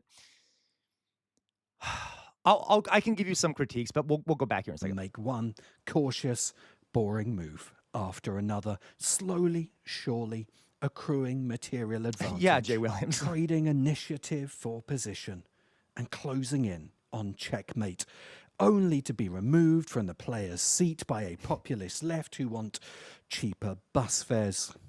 ContraPoints looks at this absolute circus of self-sabotage. I hate you, Matt Saigai. Ideological. Well, it's certainly true for me, Matt Saigai. Matt Saigai says Sam lies as always. He believes that being a socialist does constitute being poor. It certainly seems that way for me, Matt Saigai. Purity spirals and historical LARPing. And she's right to doubt it. She's right to say maybe, just maybe. I will say, I'm not trying to find things to agree with, but I kind of am because I disagree with almost everything he says. I've said this before. I get annoyed, guys, when like lefties wave like the North Korean flag at a protest. Has anyone seen this? Like, or lefties will wave the Chinese flag or the North Korean flag or the Soviet flag. They'll go to like a BLM protest and wave like the Soviet flag. It's just a bad look, okay? And I know it doesn't matter. It's a small thing. But it's not exactly good for the movement because so many people have such negative views of these things. It's just like, yeah, I get it. You're trying to kind of like you have this sort of love of these time periods, but it's just not tactically sound when so many people don't like those things, okay? So like this idea of kind of being LARPy, yeah, I can see that. I can see like sometimes it annoys me. I'll see like, yeah, you don't exactly. It's not like you're waving the North Korean flag out there. And it's not that like I care that you're interested in those things. It's just more like think about optics, okay? I don't know, but it's just kind of a small critique. We whatever. should try to actually win the game of chess we're currently forced to play, rather than pretending we're playing a different game. Well, Philly Cheese, I will say I'm not a fan of North Korea, and that's not to say that I blame them in a lot of ways, but I have some critiques of their regime, I do, but it's not. They have a lot of reason to be that way, but there are some things they do too that aren't necessary, okay? Game already. But she and other pragmatic, somewhat dull liberals miss something essential. Okay, what are we missing that's essential? If you want to understand the solution to all of this, you shouldn't be reading political theory. You should be reading Scottish science fiction. Specifically, you should be reading Ian M. Banks. What? In Banks' 1988 Yeah, Jay Williams. novel. So Jay Williams says you should do a history of North Korea. Absolutely. North Korea was bombed to hell by the United States and the West. Okay, a lot of the, I guess, left-wing radicalization, whatever you want to call it, that comes from there is because of the massive death and destruction rained upon the North by both Japan and America and other countries. It's kind of it's understandable why they are the way they are, why they hate America so much. That's something that never gets talked about. That being said, I do not like a political dynasty. Okay, like a political dynasty is weird to me. All right, I don't care where it is, but North Korea is essentially like a hereditary monarchy, which is fucked up and is not socialist at all. And so, yeah, North Korea, it's totally understandable the way they are, but there are some critiques I could levy about their rulers who are massively self-centered. Right, Lacroix. I wonder what the DPR would be if they did moderate liberal. I agree. I totally agree, Lacroix. And I think they should really try to align themselves more with China. They have a massive support structure there, right? This is complicated, but they're the leaders of North Korea. It's basically a cult of personality, and it's very like They don't have the people's best interest in mind. They don't. I'm sorry. I don't blame the North Korean government for being the way it is, but I do blame the Kims, okay? Because they have basically ensured their own power. And there's no way I'm ever going to defend some of the things that they have done to their own people, and also to keep themselves in power at the expense of their own people. Regardless, overall, it's overjudged, but okay. The player of games. We're introduced to a society called the Empire of Azad. The Empire of Azad is held together entirely by a staggeringly complex board game, also called Azad. The game is the system, and the system is the game. Your social standing, your political power, your entire life is determined by how well you play Dolly boy. Azad. And that system is Billy? as brutal as they come. Late in the story, we are shown the secret channels. The Azadian oligarchs watch live streams of systemic state violence. The protagonist, a man named Jernal Morat Gerge, comes from a post-scarcity, fully automated. The only way to change the game is to win. You cannot ignore the map of power. You can here we go. So he's getting to the conclusion. The idea is the lefties can't ignore the map of power. We need to operate within the system. Not wish it away. Blah, blah, blah. Leftists is this. The only way to... I'm sorry. There is a lesson here. 2 lessons, actually. One for the leftists and one for the liberals. The lesson for the leftists is this. The only way to change the game is to win. You cannot ignore the map of power. You cannot wish it away with purity tests and theoretically flawless critiques published in obscure journals. If you want chess to fuck off and die. But like he's so full of shit though, guys. I agree that purity testing goes too far a lot of the time on the left. It does. There's like, you know, like I was saying, like how people judge MLs and like kick them out of their servers and shit like that. That's purity testing. Fuck it. Okay. We have the same goal. And if the scenario ever comes where this shit becomes able to be accomplished, people will change their minds based off what is needed to happen, hopefully. Okay. But regardless, like, so I agree that there's a bit too much purity testing, but he is saying that the left is purity testing by excluding liberals. Okay. And I don't know about that, because they're fundamentally different. And yeah, when people like him say purity testing, he means why doesn't the left just do what the liberals want all the time? Okay, they should obviously do what the liberals want all the time. Otherwise, you know, they're doing purity testing. Why don't the lefties support the Democrats? Why don't the lefties support the Democrats? Otherwise, they're doing purity testing. Of course, when the liberals do it to the left, he probably would never say that. He'd be like, well, that's because you're crazy leftists. So of course the liberals aren't supporting you. But we are expected to constantly bow our head to the liberals all the time. But then they always, whatever. You cannot achieve that by refusing to play. You have to sit down at the board, look the bastard across from you in the eye, and systematically, relentlessly dismantle their position. You have to master. But that's not, the Democrats aren't doing that. What do you mean? Material and initiative. You have to learn to corner your opponent, reduce their possible moves to zero and force checkmate. You have to beat them at their own game. Yes, we know. Can we, like, 1 second? We're almost done, guys. Thank you guys for staying with me. I know this has been painful and was probably a bad streamer move on my side. Okay, please forgive me. We're almost done. Board and shred every one of the fucking pieces. The lesson for the liberals, however, is this. The only way to really win is to transcend the system. In the player of games, Gerge doesn't just beat the Empire of Azad by playing the Emperor's game better than the Emperor. He beats him by playing his own style. He plays a style of game that reflects the values of his own utopian egalitarian society. He plays so fluidly, so beautifully. This makes that we're done. We're done. I'm sorry. We're done. We're done. By the way, well, we're done. I don't care. I've lost interest. So I will say in the description of the video, in the description of the video, he talks about how we need to listen, that the liberals need to listen to people like Ezra Klein. Okay. he says in the description of the video that people need to listen, that the liberals need to listen to people, liberals and lefties need to listen to people like Ezra Klein, for example. And he views that as like the way to do major change through liberalism is to like do what Ezra Klein wants, which is like anyone know the abundance movement?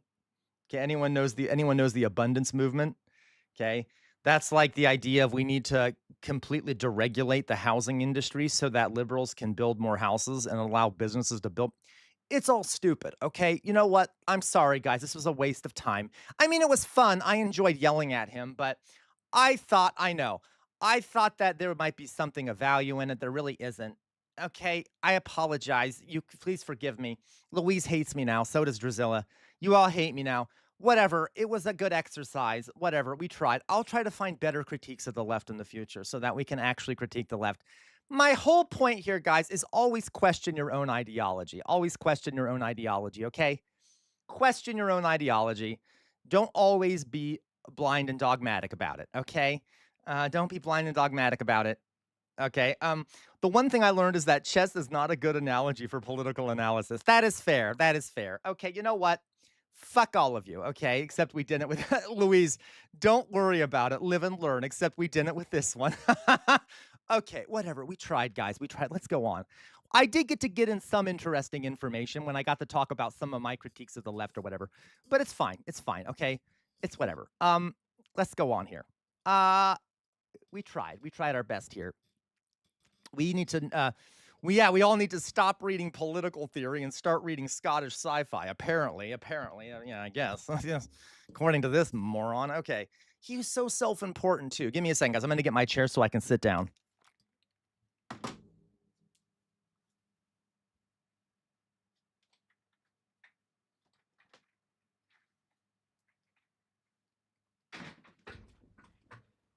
All right.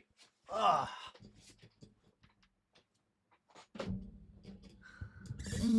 Okay. Yes, well, Lee Lane, don't worry. We're done now. So we're done with that heaping pile of garbage. Okay, so that was fun. Not really. Okay, guys, how's everyone doing out there? Since we learned nothing. That was good. All right.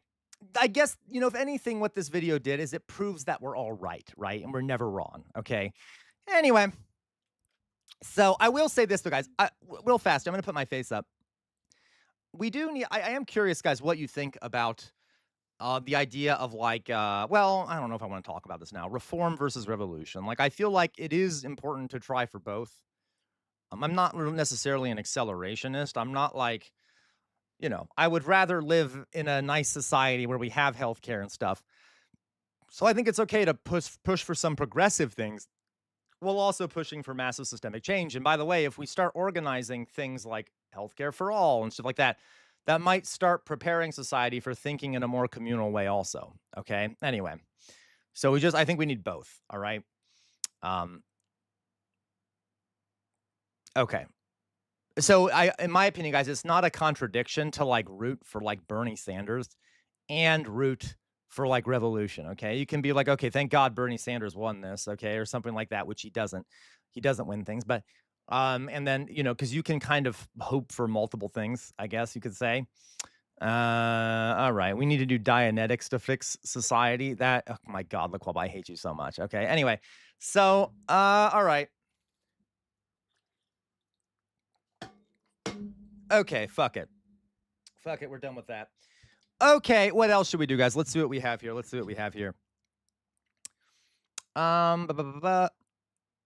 Oh, you're right, Sir Bart. No, you're right, Sir Bart. Okay, Sir Bart says we need revolution. Otherwise, the climate crisis will kill not just us, but all life. Yeah, which is why I keep calling for revolution, right?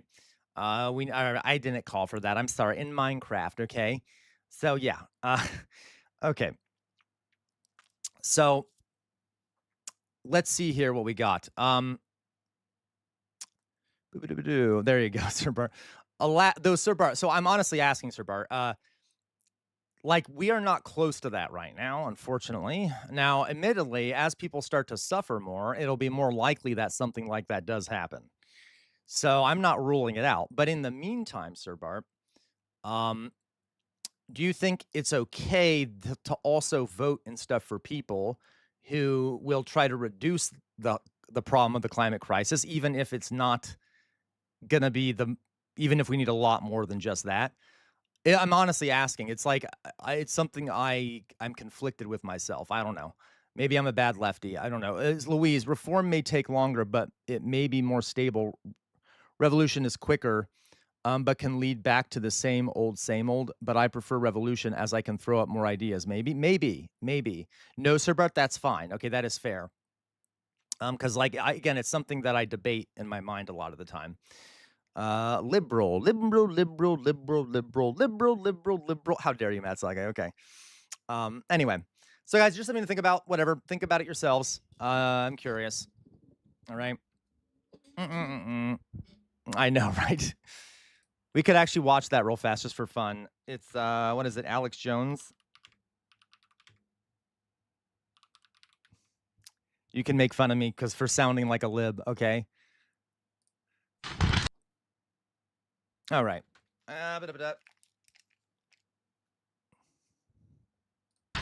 Liberal.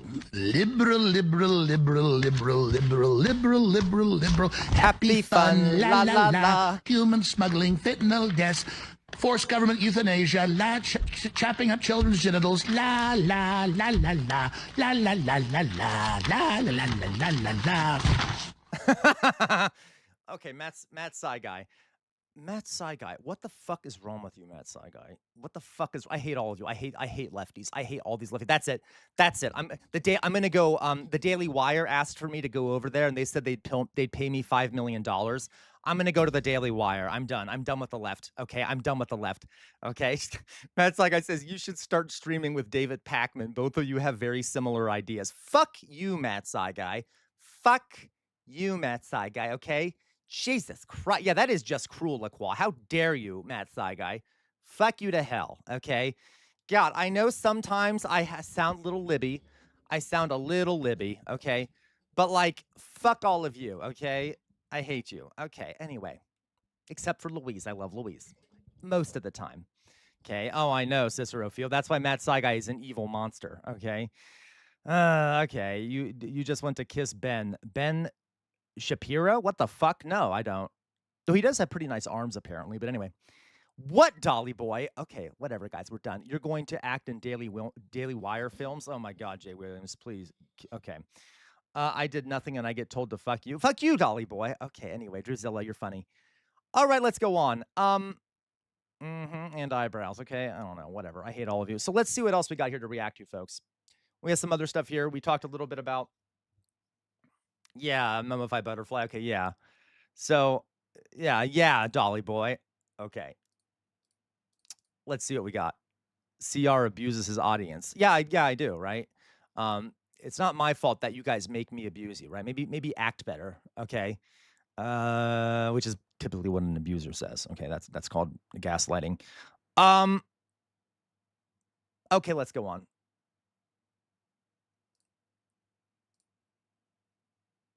Let's see what we got here. America is the richest country. Oh, shut up. Sorry, that was rude.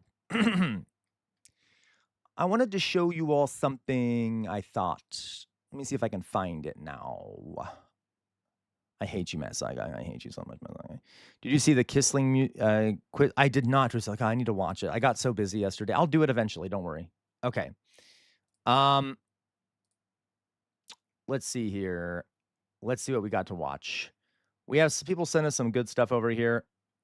I want to see what... Here we go. So Gwen sent why us his this. language is so dangerous. Okay. Do you guys want to watch LBC blasting Hasan Piker and talking about him as a dangerous Zionist and shit? I think that'd be fun. Let's do it. Let's see what kind of nonsense they have to say about Hasan being anti-Zionist, okay? I'm excited. This will be fun, okay? Let's do this. At least this one will be more entertaining for people. Okay, let's watch this one. Yay! I am ready to be angry. BBC blasting Hasan Piker. Yes, okay. So let's watch this. LBC. Let's watch. But yeah. I don't know. I'm on balance. You think good thing from the Home Secretary, do you? Well, yeah, so going back to what you sorry. said, I know you like to give people a fair shake, which is why I've got my partner onto your channel and Tom's as well. But when it comes to... This lady, I've learned to not like her very much.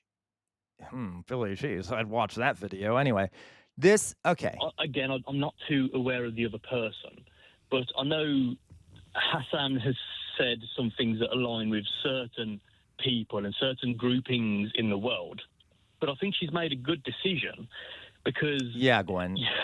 It's hard because I know it's easy for me who doesn't like Hasan to say... Who the fuck is Nick Ferrari? You know who you'd like on LB? Who the fuck is Nick Ferrari? What kind of... is he a right-wing Zionist or some shit, Matt Side guy? Oh, yeah. Guys, I make one fucking comment about, like... I wouldn't mind voting for Bernie Sanders. That's not like... And then I'm suddenly a lib to all of you, okay? How dare you, okay? Don't let him in, because then you open a door of not letting other people in for political reasons, which is a dangerous, dangerous ground. But Hasan has shown signs that he's not, again, not conducive to the common good. He has pointed out that socialism and one time even communism is a good way forward from where we are, because he talks about the rich and he talks about the elite without actually mentioning that he's one of the rich.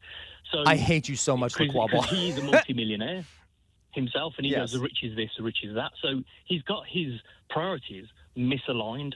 So I think what the Home Secretary has done is good in a way, as long as it's done for genuine reasons and they've got genuine information or content that he's done in this case to say, no, we don't want him in this country. He's just going to try and disrupt the nation's harmony, shall we say. Oh my God, this is such weird authoritarian language. Like, it reminds me of like a sci-fi dystopia. Like these rebels are going to disrupt the harmony of the nation, right? It sounds like something a Sith Lord would say about like the Rebel Alliance. Okay, you know, like, oh, they're just disrupting the harmony of the Empire. Okay, like, you know, what the fuck? Okay, anyway. Any at the moment, but I think Dolly boy, definitely. Okay, definitely. we do still have some harmony, but yeah, it is fractured for sure. Matt, I must leave it there for time reasons. Yeah, do we know why the harmony is fractured in the UK? Because of the lunatic right wing. Thank you very much for your Jay time. That's Williams. Matt in Tamworth. More of your calls after the news headlines. I'm going to be speaking to Emily Maitlis as well of the news agents. Don't forget, you can watch our conversation as well as listen to it on the Global Player. How do you pronounce her name? Sheila? The LBC app. It looks like Shelob. Like, whenever I see this, I think Shelob, like the spider beast from Lord of the Rings. Or on YouTube, we're going to be talking about these Mandelson files, which dropped about half an hour ago. 2:32, time for the headlines from Matt Hewitt. Lord Mandelson said ministers would never regret appointing him as ambassador to the US in a written note to David Lammy. It's among 1,500 files newly released by the government. Okay. The government says the peer declined to comply. Sir Bart, you disgust me. You disgust me. Sir Bart says, nah, Shelob is hot. She looks like a hag. Shelob is not hot.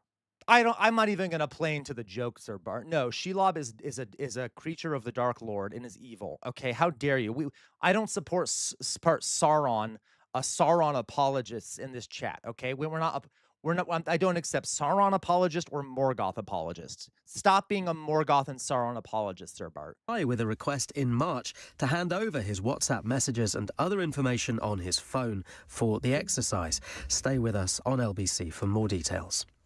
The UK won't have to pay millions of pounds to Rwanda after winning an international court case.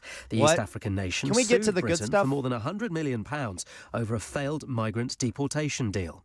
And disruptive passengers could be banned from flying with any airline.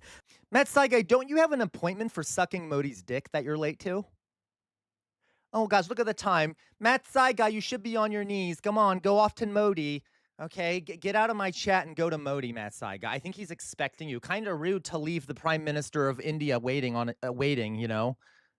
Under new government proposals. Plans being drawn up by the Home Office and the Department for Transport could require carriers to share information on troublemakers. LBC weather. Showers, heavy in Wales and the southwest. The best of any brightness in southeastern England. Later on, northern... I probably shouldn't have said that on stream. Whatever, no one saw that. That's going to be edited out later, okay? Ireland. Highs of 12 to 22 degrees. LBC. When you smiling. Okay, we get it. Can we get to are we going to talk about Hasan? What is this bullshit? Okay.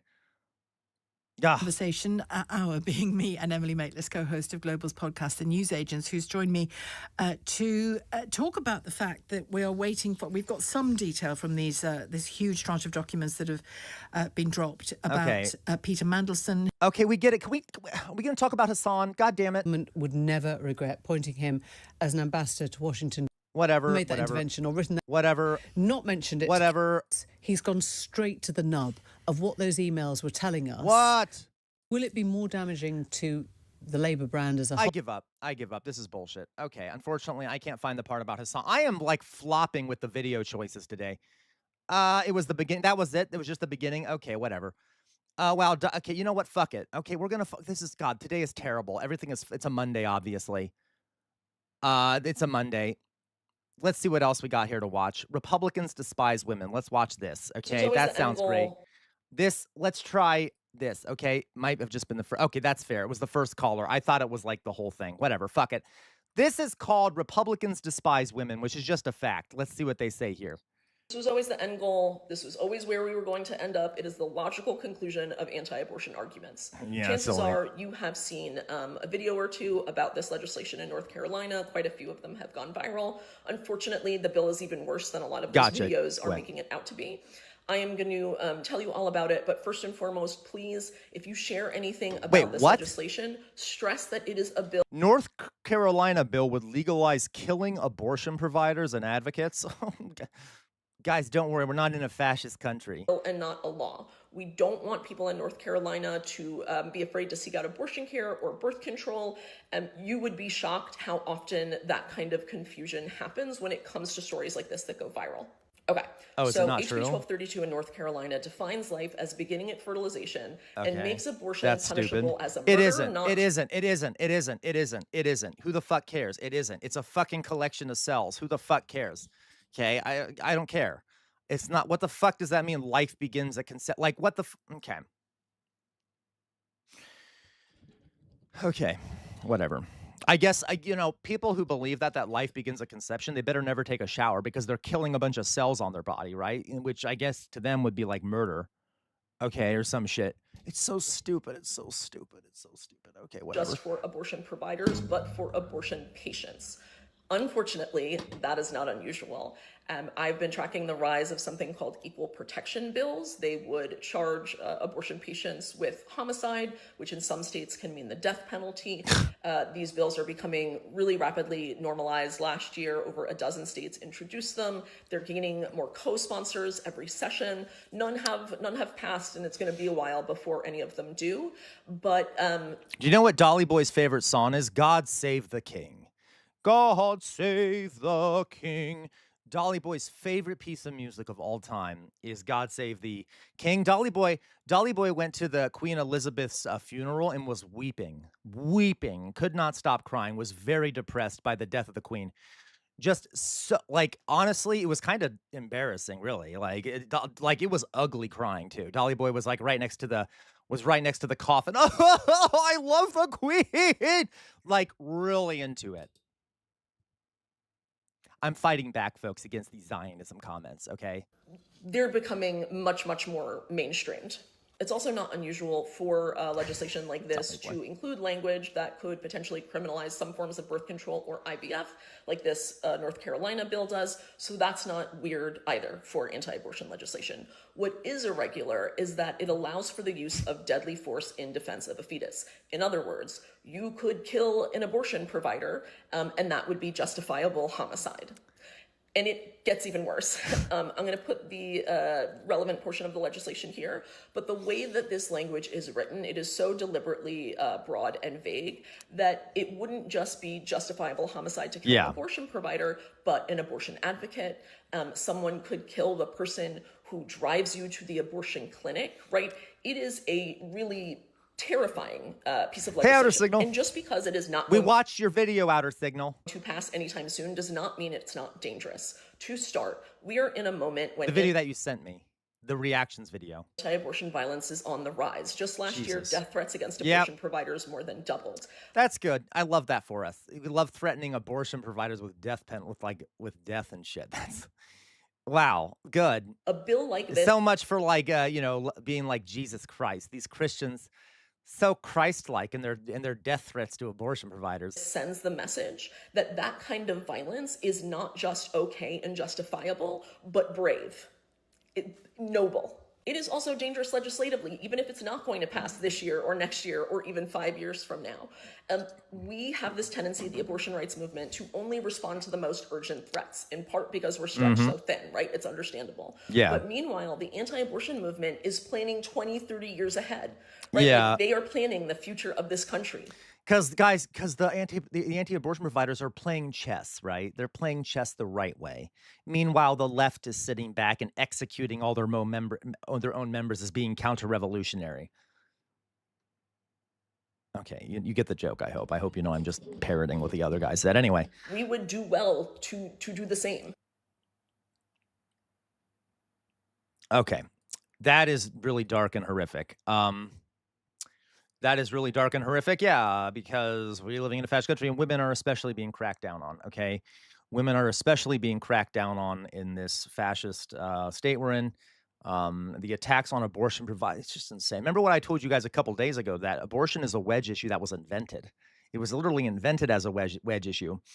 Back in the, 1970s, okay? Now, the Catholic Church had always kind of taken a negative stance towards it, but the evangelical push, which is really what got it up off the ground, was an attempt to end desegregation, essentially.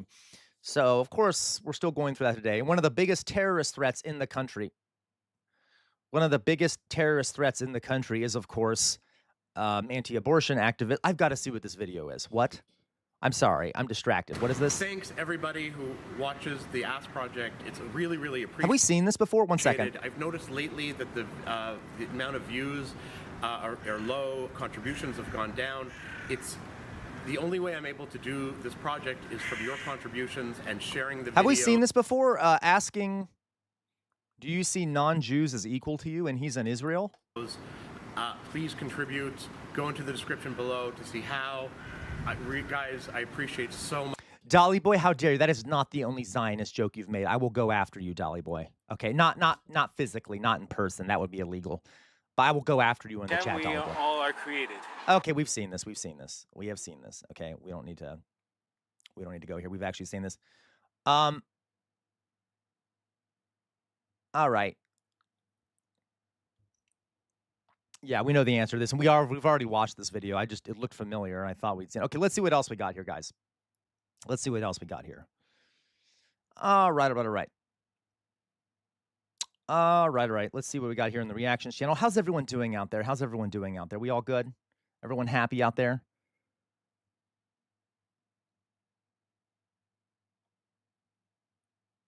Oh, that's cool. Let's watch this. This was sent to us by Drusilla.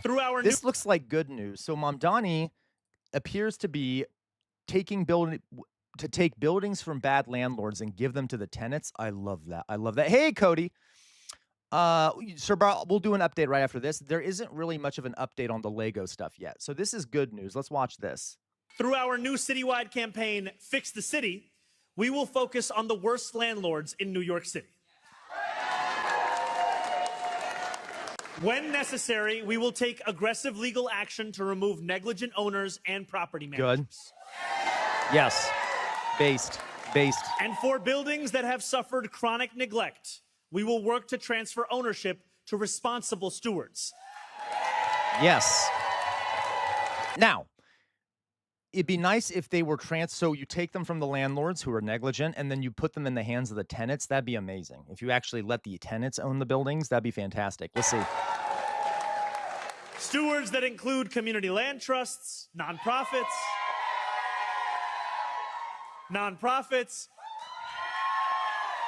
or even the tenants themselves.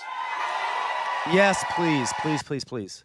Oh my God, I love Mamdani. Oh my God. Block by block. We're doing it. We're doing socialism. This is great. Take the buildings from landlords who are incompetent and negligent and give them to the tenants or to nonprofits to be operated. Now, I'd prefer it be given to the tenants. I'd prefer It'd be given to a tenant, but oh my God, I love Mamdani so much. I want to kiss him. I want to kiss him. Okay, I want to kiss him. So David from Pennsylvania, if the tenants own the buildings, they also assume ownership. Correct, David. Correct, David. Which they already pay for anyway. Okay, the tenants would already be paying for the maintenance and stuff. Just that normally it would be done through the landlord. Okay, the landlord, of course, charges a high rent because of the need to pay all those things and make a profit. So if the profit motive is removed, then the tenants won't actually be paying as much if they pay for all that stuff themselves versus the landlord paying for it. Does that make sense?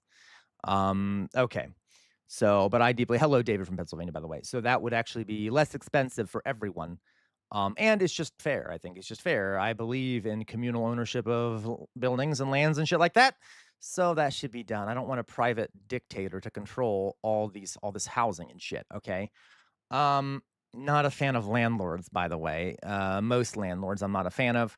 Okay, yes, I know there's nice landlords out there. There's also nice slave owners. Okay, that doesn't mean that it's good, right? Like, don't you love that argument? Like, have you ever heard people who talk about slavery and they're like, well, not all the slave owners were bad. Some of them were nice to their slaves. And like, that's cute. Doesn't matter. Still massively unjust. Okay, so anyway. Okay, Gwen, see, I don't believe in the concept. Now, Gwen, please don't take this the wrong way. I know you're a landlord. I don't believe that it's possible to be a good landlord because I think the concept is unjust.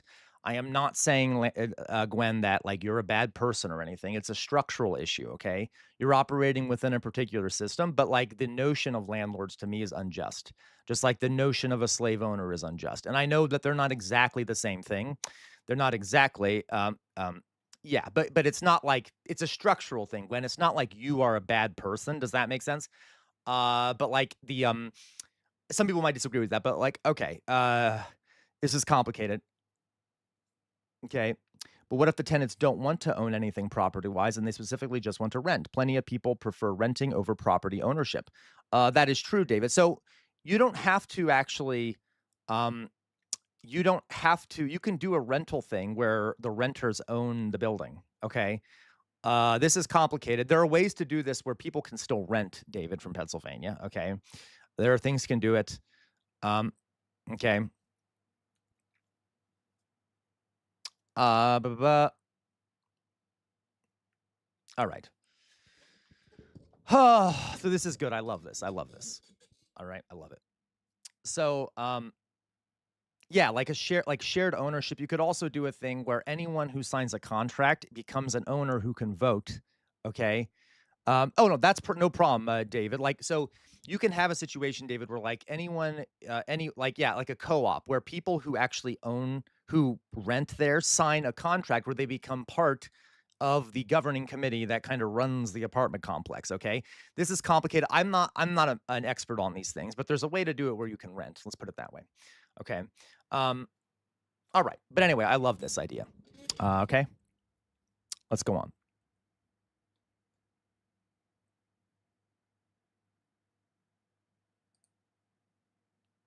All right.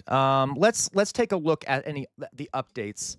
Let's take a look at the updates on the Lego situation, guys, because there haven't been that many updates. But we all remember what's going on with the Lego shit, guys. So the Lego scandal, okay?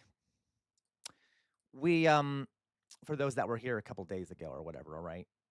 Who saw this shit? Watch the police statement. Yes. So let's watch his response to the police. Okay. So yesterday, I believe it was yesterday. We're not gonna, guys. The police statement is very long. I guess we could watch it if you want to. Okay. We can. Okay, fine. We'll watch the police statement. It's like 30. Even more unhinged. Oh, not him. We'll watch the police statement. Police statement. Legos.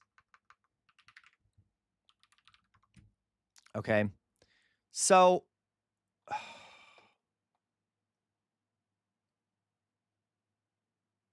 Is this it? The package. At that point. That's what I thought. We should. You know what? No, we're gonna watch just Ben's response because that's gonna be way too boring. Yeah, even more.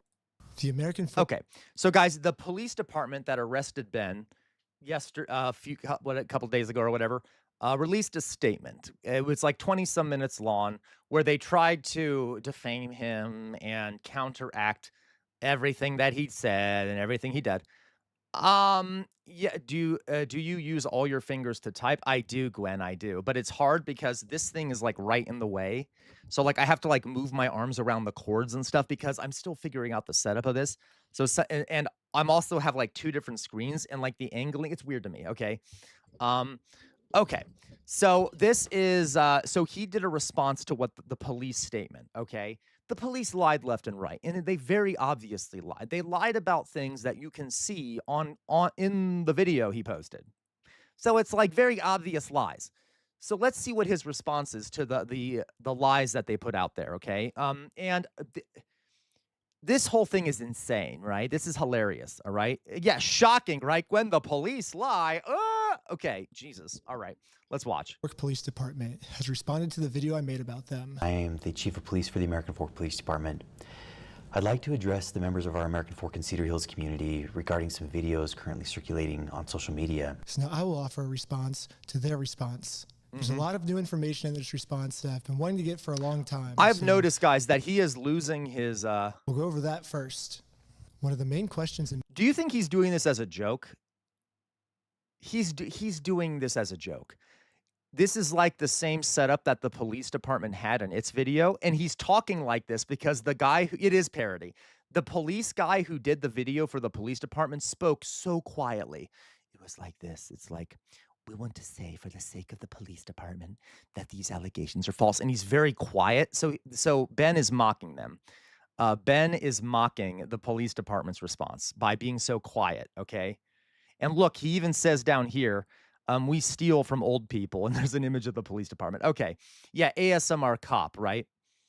My video was, why did I get swatted for stealing the Legos when this wasn't a mystery to the police officers? Yeah, Sir Bart. And they knew that I didn't steal the Legos, that Josh stole the Legos. He basically stole a $200,000 collection of Star Wars Legos. But still, why did they raid my house for stealing the Legos when there's an overwhelming amount of evidence that Josh stole the Legos? When I requested the body cam footage of this to try to find the answers myself, they redacted everything, and they claimed it was to protect the victims. However, one of my friends set up a GoPro as we were getting swatted, and we caught the entire conversation on camera. Included in the warrant are Legos. For 3 months, the police department's answer has been, this redaction is important because it protects Josh, the victim of this case. This is exciting. However, we can clearly see that the police are looking for Legos, and they saw no Legos. And they redacted this because they were embarrassed that they made such a stupid decision. Guys, you're going to hate me. I got to pee. I'm going to go pee and then we'll finish watching it. Forgive me. Since we're getting into it, I want to pee before that, okay? And I'm about to piss my pants. So I'm about to go do a Matt Saigai on the toilet for those who knows what that means. Give me a second. I'll be right back. Give me 1 second. Don't hate me. I love you all. Don't hate me.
That was quick, folks. See how fast I am?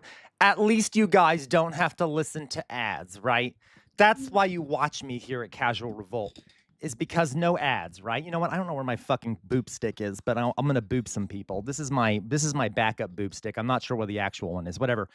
Let's do some boops before we watch Ben, right? So let's go. We got LaCroix gets a boop. Boop. Drusilla gets a boop. Boop. Elevator Lady gets a boop. Boop. Gwen gets a boop. Boop. Philly Cheese gets a boop. Boop. Bart gets a boop. Boop. Excuse me. LaCroix Bois gets a boop. Boop. Outer Signal gets a boop. How dare you, Outer Signal? Outer Signal gets a bonk. Bonk. There was not a lawn piss. How dare you? Okay. Jay Williams gets a boop. Boop. David from Pennsylvania gets a boop. Boop. Mummified Butterfly gets a boop. Boop. Sorry, that was gross, that burp. I know I'm a dirty barbarian. Drusilla, you're awful music. You get a bonk. Bonk! Drusilla got a bonk, okay? You know what? You also get a bromp. Bromp! I'm removing any boop I may have given you, Drusilla. Fetty gets a boop. Boop! Did I miss anyone? Dolly Boy, I guess, gets a boop. Boop! Just kidding, Dolly Boy. You get 2 boops. Boop! Matt Saigai gets a boop. Boop! James Nordoff gets a boop. Boop! Paleontology Dog gets a boop. Boop, if Paleontology Dog is there. Willie Van Hetterkoff says, hi, punk. Hi to you, too. You get a boop. Boop. I take that as a compliment because I literally used to be a punk. Wow, I'm dying. I'm dying. All right. Anyone else want a boop? Did I miss anyone who's now missing out on a boop? Dodge's left tips Fedora. I'm playing chess while you're playing checkers. Hilarious, Outer Signal. Hilarious. Okay. You know what? Let's continue. So we'll keep watching Ben. Elevator Lady, I saw you asking who the name of the guy who made this video is. I saw you asking the name of the guy who made this video. You better be watching him through me, Elevator Lady. You better not be asking so that you can go watch this video separately. Okay? Because you're going to be watching it through me, right? Okay. Oh, Lee Lane gets a boop. Boop. Did I miss anyone else? Did I miss anyone else? Okay, I was a punk before you were a punk. The Tubes. Oh, wait, so you were a punk on, you mean you were like a real punk? Like you actually listen to punk music and stuff? What do you mean on the Tubes? Forgive me, do you mean like you were on the trains? What do you mean? Forgive me. Okay. Everyone ready? Let's go. Let's watch some more Ben. Only through you. Damn right, Elevator Lady. Okay, I saw you ask that question. This is the cult, Elevator Lady. You have to do what I say. Okay, you have to only watch him through me, all right? Okay, everyone ready? Let's watch more of Ben. So again, he's talking about the failing of the police department, etc. Okay? By the way, guys, I have gotten... oh, that is cool, Willie. I got you. I didn't know what you meant there. I should have known that, right? Okay, that's very good. Fantastic, Willie. Okay. I love punk music. Louise. By the way, Louise gets a boop. Boop. Fetty Spaghetti gets a boop. Boop. There was a shooting today. Well, of course there was, Fetty Spaghetti. It's America. There's a shooting every day. Like, Fetty, it would only be worth reporting if there wasn't a shooting, because that would be the new thing, right? Okay, I'm just kidding, Fetty. But yes, there was a shooting today. Great, great. Fetty, is it like a particularly big one? Is it like one I should cover? Or is it just like yet another shooting where a bunch of people were slaughtered and we're not going to do anything about it? Yeah, it's literally just a part of American culture. It's like Thanksgiving at this point. Let's gather around as a family to celebrate the next mass shoot. Okay, I shouldn't phrase it that way. Whatever. We'll take a look at it. Multiple killed. God damn it. Okay, fine. Let's take a look. Jesus. Okay. Let me just quickly check, guys. Okay. Let's just watch. Let's just watch this, and I'll look while I'm doing it. Decision to swat the wrong person.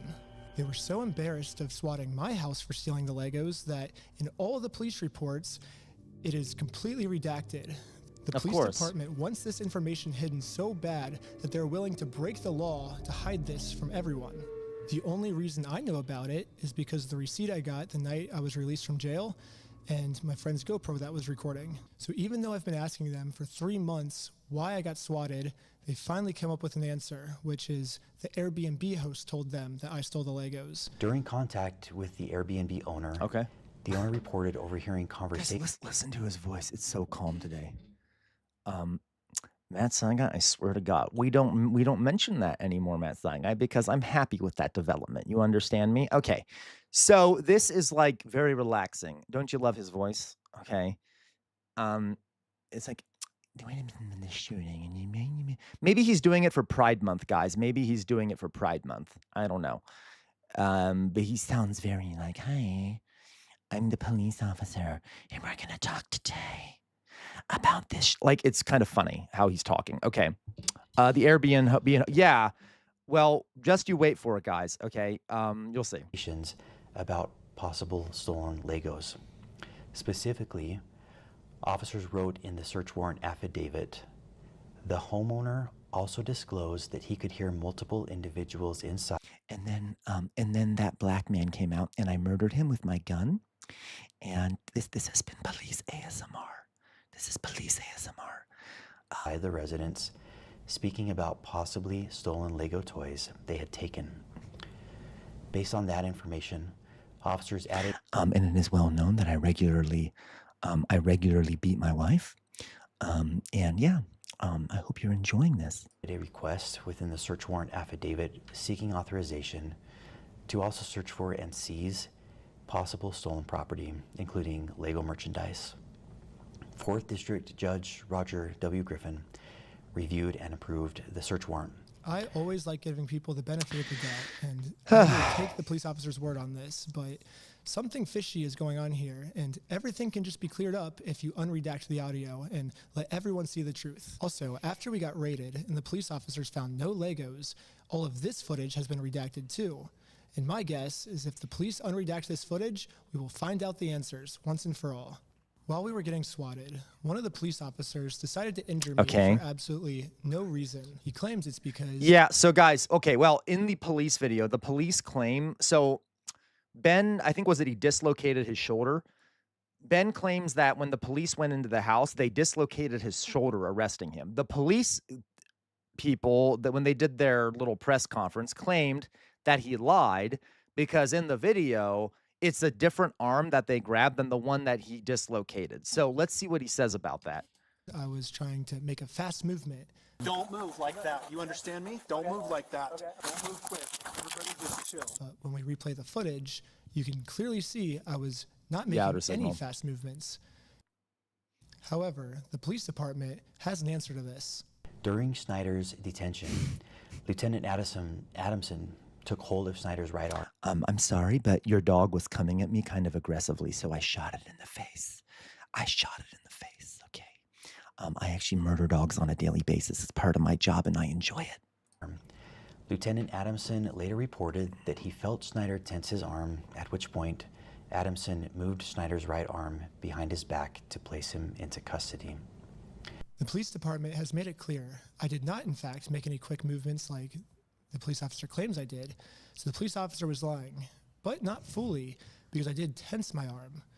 However, he lunges at me extremely fast before he even touches me. So how could he even know that I was tensing my arm? I love that. What does that mean, tensing an arm, guys? By the way, the arm can only rotate so much. At some point, it's going to get tense if you're forcing it in a direction it can't go, right?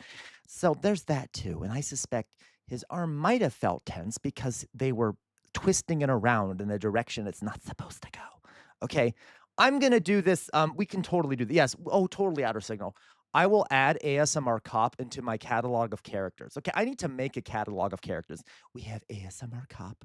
Okay, I think that's cute. We should totally do this. We also have radio host. Okay, the radio host, which is kind of similar to ASMR Cop. Okay. Before he even grabs me. That doesn't make any sense. There's only one solution. This police officer has psychic powers. And he could tell that my arm was tensing up before grabbing me. Yeah. However, this makes no sense because if the police officer did truly have psychic powers, he would have known that we were not the thieves. Josh and Brandon were the thieves. So this can't be the case either. I'm trying to have an open mind with these different possibilities of what this could be, but literally the only outcome left is that this police officer injured me for no reason. However, the police have another response to this of why I must be lying. He really does look in tired. The X-ray image displayed by Mr. Snyder in that video. Guys, I can't take this police officer seriously. Oh my God. Okay. A small L is visible in the upper right-hand corner of the X-ray. The L indicates the image is that of the left shoulder. The video shows Lieutenant Adamson handling Schneider's right arm during the arrest. Yes, the stock footage I used to show what a dislocated Yeah, shoulder Gwen. is, an image that's clearly not mine because I didn't go to the hospital. I went to jail. So Oh, okay. Oh my God, they're so bad at lying. They're claiming they really are just openly lying. I love this. They're not even good at it. Like, they're like living in like the, I don't know, they're living in the 80s or something. They don't think the internet is a thing. They don't understand that the internet is like big now and people can see that they're lying. It's like some of the lies in their press conference were so fucking obvious. Guys, they claimed in the press conference that he didn't stop at the stop sign. Remember that? Remember how he very clearly stopped on the at the stop sign? And they're like, he didn't stop. But we have video. We see that he stopped. Gwen, Mormons. That is true, Gwen. They're very naive and backwards. That's true, okay? Oh, my God. In Charlie's video, yeah, exactly. He speculated it was a stock photo. Hilarious. Oh, my God. could I have taken this picture? But anyways, the stock image I used is of a left shoulder when my shoulder that got injured was my right shoulder. When I was editing this, I like to think highly of my audience that they would have known that this was a stock image and I wouldn't have to spoon feed every tiny detail to my audience. But now I realize that there's another portion of my audience called the American Fork Police Department that maybe I do have to spoon feed every single piece of information to. So No. I'm going to use this as constructive criticism, and in every single episode going forward now that I know that the American Fork Police Department's watching, I will be forced to spoon feed every single detail as a professional slackliner. I mean, honestly, though, we are kind of big babies. Like, as a police officer, I'm trained that if any little thing scares me, I have a right to kill that thing, okay? Because I'm a little scaredy cat, okay? Oh my God, that playing card was probably a gun, so I murdered that child. That was his fault. He should have known better, okay? Dislocating my shoulder is almost a monthly thing for me. The whole weight of my arm is just on this bone. Boon. 3 days before I got arrested, I had a really bad ski accident where I had a really bad dislocation of my shoulder, and any movement at all would have dislocated it. Right, so I will Fetty. say here, I don't think that the police officer was purposely trying to injure me. I think to a normal person, this would have been fine. But for me in particular, this was not good, but it was still unjustified. And the police officer was just making up an excuse, and now they're making up an excuse to defend it. Another thing I find shocking is the chief of police, even after reviewing the dash cam footage, says that we ran a stop sign. Richardson initiated a traffic stop on the vehicle for failing to stop before the stop line at a stop sign and failing to stop completely at that stop sign. The chief of police looked at this video. Yeah, I remember, we LaQual. I ran a remember. stop sign. Yeah, Jesus Christ. And now he's using that to say, this was a legal traffic stop. The police officers Bullshit. did nothing wrong. At this point, we thought the best thing to do was to take Josh to court so he can be legally Thank you, Jay accountable for Williams. the crimes he committed. However, to do that, we are first required to serve him court papers. So we did what the law told us to do. I got a process server, and we went to his house to do Thank this you, Jay. the legal way. However, Josh did not want to do this the legal way, and instead called the police on us. Joshua Johnson contacted police and reported he was going to shoot someone as a result Oh my God. of the ongoing harassment. What Multiple the officers immediately responded to the area. Josh was so Okay, that is batshit crazy, by the way. So the guy that he was trying to serve paper to called the police and threatened to shoot Ben. How the fuck is that not a massive red flag? Well, of course, the police don't care because they're in the guy's pocket. But, like, that is insane. That Josh was like, I'm going to kill these guys who are trying to serve papers. What the fuck? And the police went there being concerned about the guy threatening to kill the other person. Okay, obviously, I mean, I shouldn't try to analyze this rationally, but that is pretty funny. scared of going to court that he would rather shoot us than accept these court papers. Josh's logic here is that if he can murder the process server and if he can murder me, then he can get away with his crimes. Of course. There'll be no one to sue him in court. However, sadly for Josh, Yeah, LaQual. murder is illegal. And now he just admitted. I don't know. Is it illegal in Utah? Because, guys, we all know that there are state laws that have, like, stand your ground laws where, like, if you feel threatened, you have a right to kill someone. That makes it really easy to kill someone and claim self-defense, even if you weren't threatened at all. So maybe it is legal to commit murder in Utah. I don't know. who knows? And given how the police department acts there, it's possible you might not be able to find a jury that would say it's not that it's would say it's a murder. Who knows? But like, okay, still pretty gross. His plans to the police officers. The American Fork Police should at least be arresting Josh for trying to use murder as a way to get out of court. Yeah, castle doctrine too. It's your house. You can kill anyone who comes into your house or whatever. Sadly, for some reason, they arrested me instead. Find you back. Am I being arrested? You're under arrest right now. Really? Something about this seems off, and all of the answers are in the body cam footage. However, they redacted all the body cam footage. So this is where I think if we all come together as a community, we can somehow convince the American Fork Police Department to unredact this footage so we can find out why they arrested me and not the guy who threatened to murder me. However, the American Fork Police does not want to unredact the footage right now, and now have made up a new excuse of why I was the one justified being arrested. Officer Sumbot contacted the Marion County Circuit Court in Oregon to verify the legitimacy of the paperwork. The court confirmed that the case was indeed legitimate, but the papers had already been served and no hearing date had yet been scheduled. The police department said the reason they arrested me and not Josh. If that's true, then why don't they release that? If it's true that on that call, remember we saw the call where the police called the court or whatever and found out that those were legitimate papers. Why didn't they release the part where they said, oh, by the way, the papers have already been served? That would fix it right away, but they haven't because it's not true. To stay is because they called to confirm if this was a real court case, and they said it was real. However, the papers have already been served, and now I'm doing this solely to get YouTube content. Philly cheese, you just made it up. I would like to see footage of it. They Probably released Jay all Williams. the raw footage, and that part doesn't seem to be in the raw footage. It's already been to court, or are you allowed to tell me kind of where they're at with the case? There is no hearing date set, and there hasn't been a hearing in the case yet.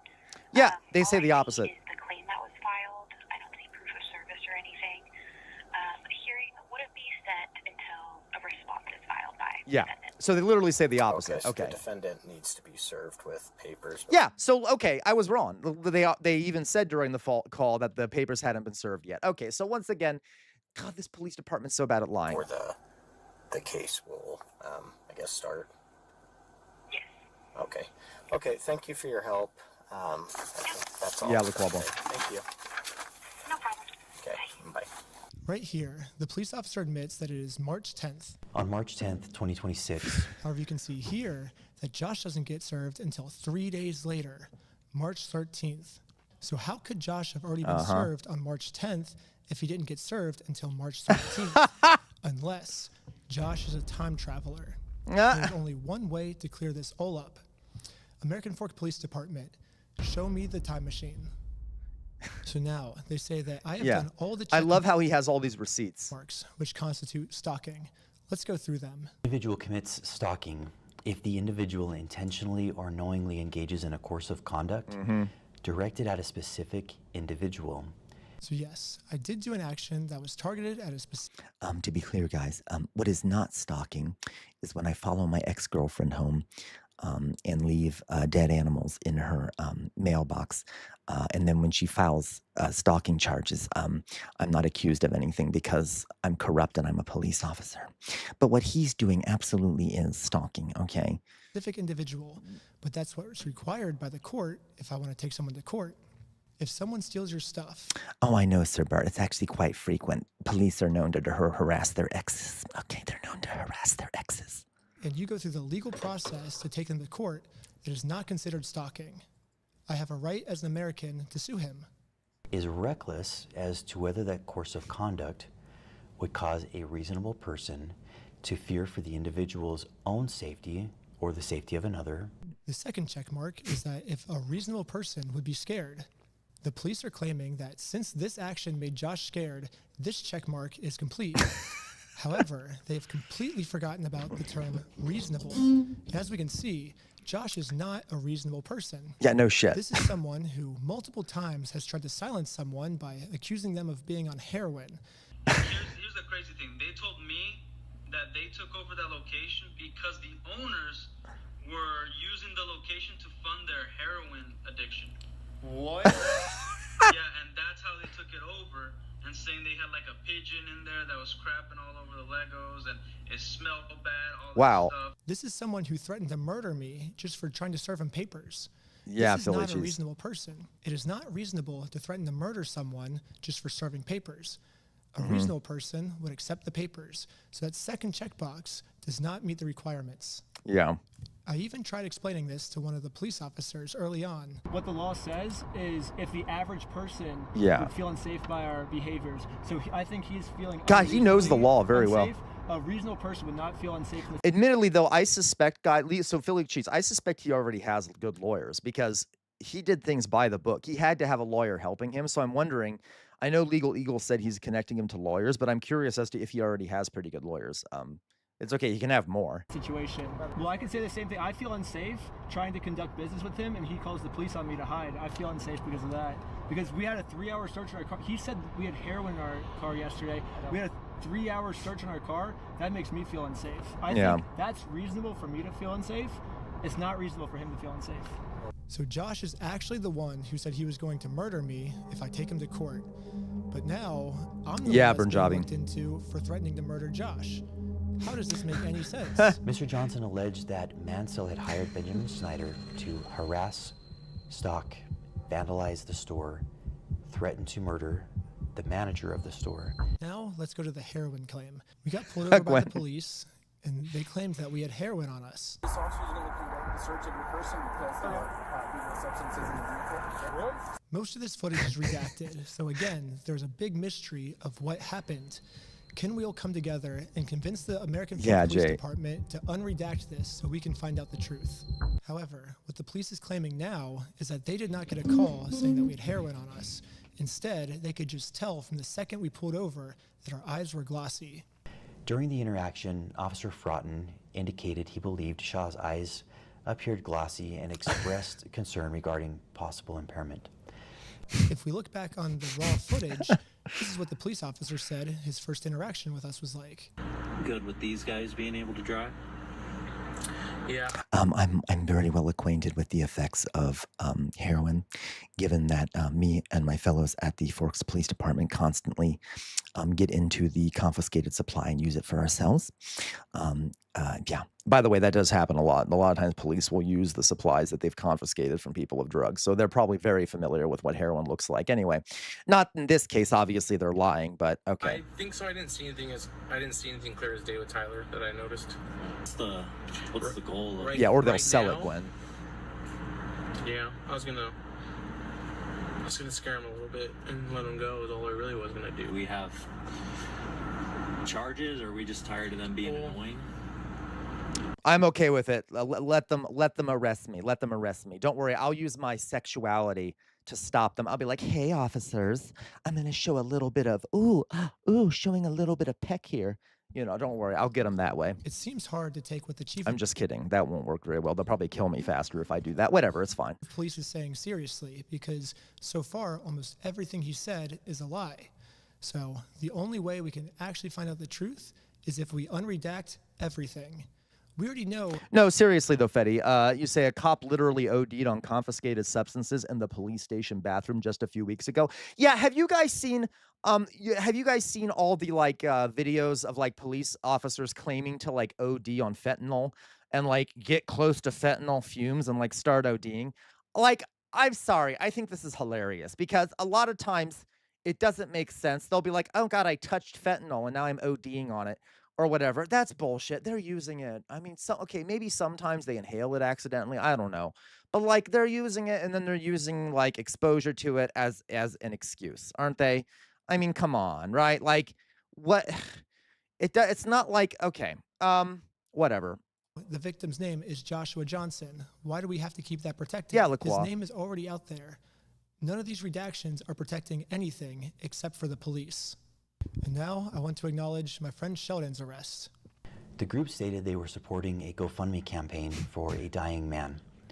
One of the individuals later identified as Sheldon Norcross. Officer Richardson then decided to seize Norcross's phone, pending the approval of a search warrant, in order to preserve potential evidence and prevent the deletion or alteration of any data. According to Officer Richardson's reports, When Norcross was informed that the phone was going to be... Notice, guys, this is actually interesting. This is actually interesting. Do you notice that legal phrasing he used? He said, according to the officer's reports. That is interesting. That is implying that he's not sure. Now, listen, I think he, like, if he thought that, if he was sure that the officer was telling the truth, he would have phrased it as, this is what happened. He is, he may have seen the video, so now we know he's lying. The fact that he said, well, according to the officer's report, this is what happened. He is not saying that that is what happened, which is super interesting to me. Yeah, he's covering his back, okay? And so that is revealing. Seized. Norcross immediately began manipulating the device. The police officer claims that Sheldon was arrested because he opened his phone to start deleting evidence. However, we can clearly see in the footage Sheldon's thumb is heading towards that lock button to lock his phone. His phone was open when he pulled it out, and the phone was transitioning from on to off, not from off to on. From this response, it almost seems like the police officers didn't even watch the video. So American Fork Police Department, if I'm your teacher, here's your homework. First off, learn the facts of what actually happened. Second off, stop lying about the facts. No one's believing it. Oh, 100% Outer Signal. Oh my God, Outer Signal. How do you know I'm the American police force more than a lot of Americans? You're so right, Outer Signal.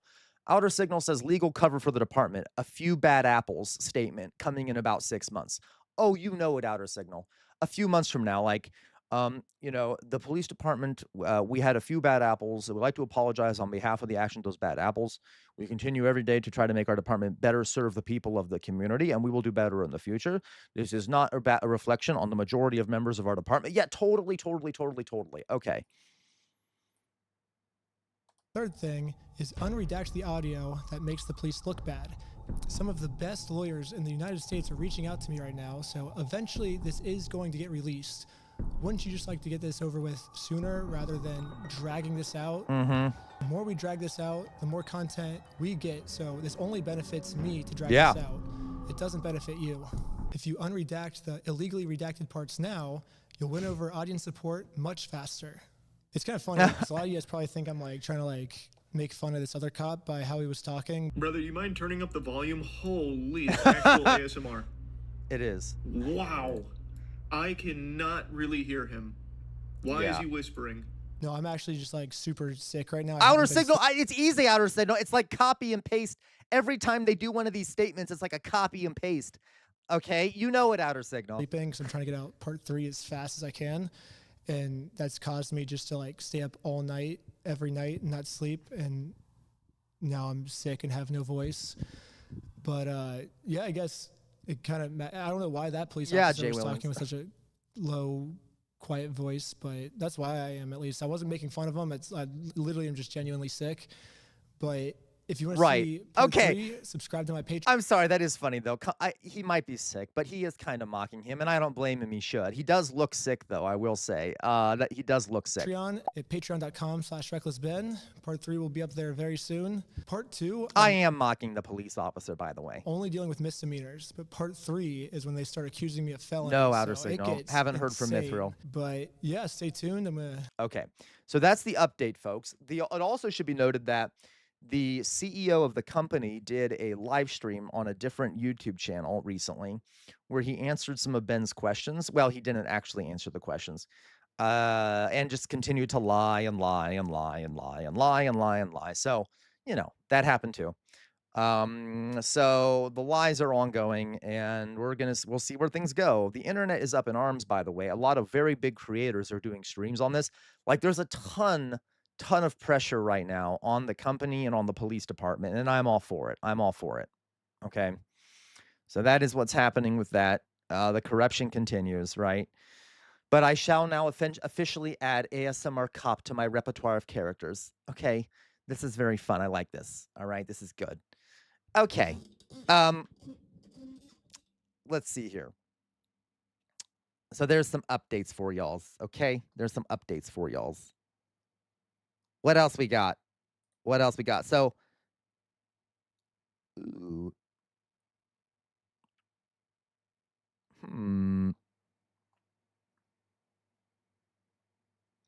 By the way, guys. Oh, I forgot. I was going to tell you guys something. There are actually some issues with Ben's legal strategy. Okay. I did some research on this. So let me give you an example here. Okay. So let me pull up the.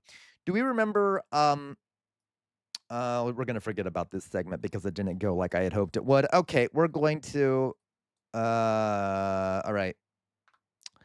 Get rid of that. So do we remember? Yeah, exactly, Sir Bart. Do we remember the.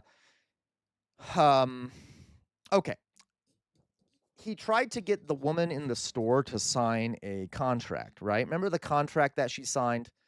And apparently there was language inside of the contract that made it so that she'd have to pay what, $5,000 every time she called the police on him.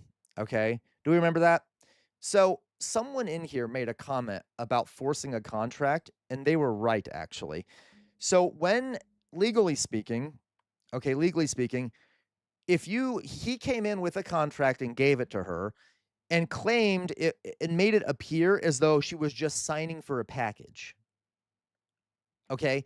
So yeah. Okay. He made it appear as if she was signing for a package, and so she signed it thinking it was signing for a package without reading it. And then he left. Later, he revealed that in this document, the document was actually a contract that included a clause saying that she would pay. Okay. You can't do that. Okay. So there are two ways. Okay. Let me explain. I forget the names of these legally. So contract, content misrepresented. Okay. So if you present someone with a contract, they don't necessarily have to read it, okay? But if they don't, if you tell them what's in the contract and they sign it, and it later turns out that you lied to them about the content, about the terms of the contract, that's misrepresenting a contract, and legally, that means that you can unilaterally leave the contract, okay? So if it turns out later that the contract was misrepresented to you, okay, you can just say, well, it's void. I am void. It is voidable. You can void the contract. Okay. So, but it's even worse. If you actually misrepresent that it is a contract, misrepresent what the document is.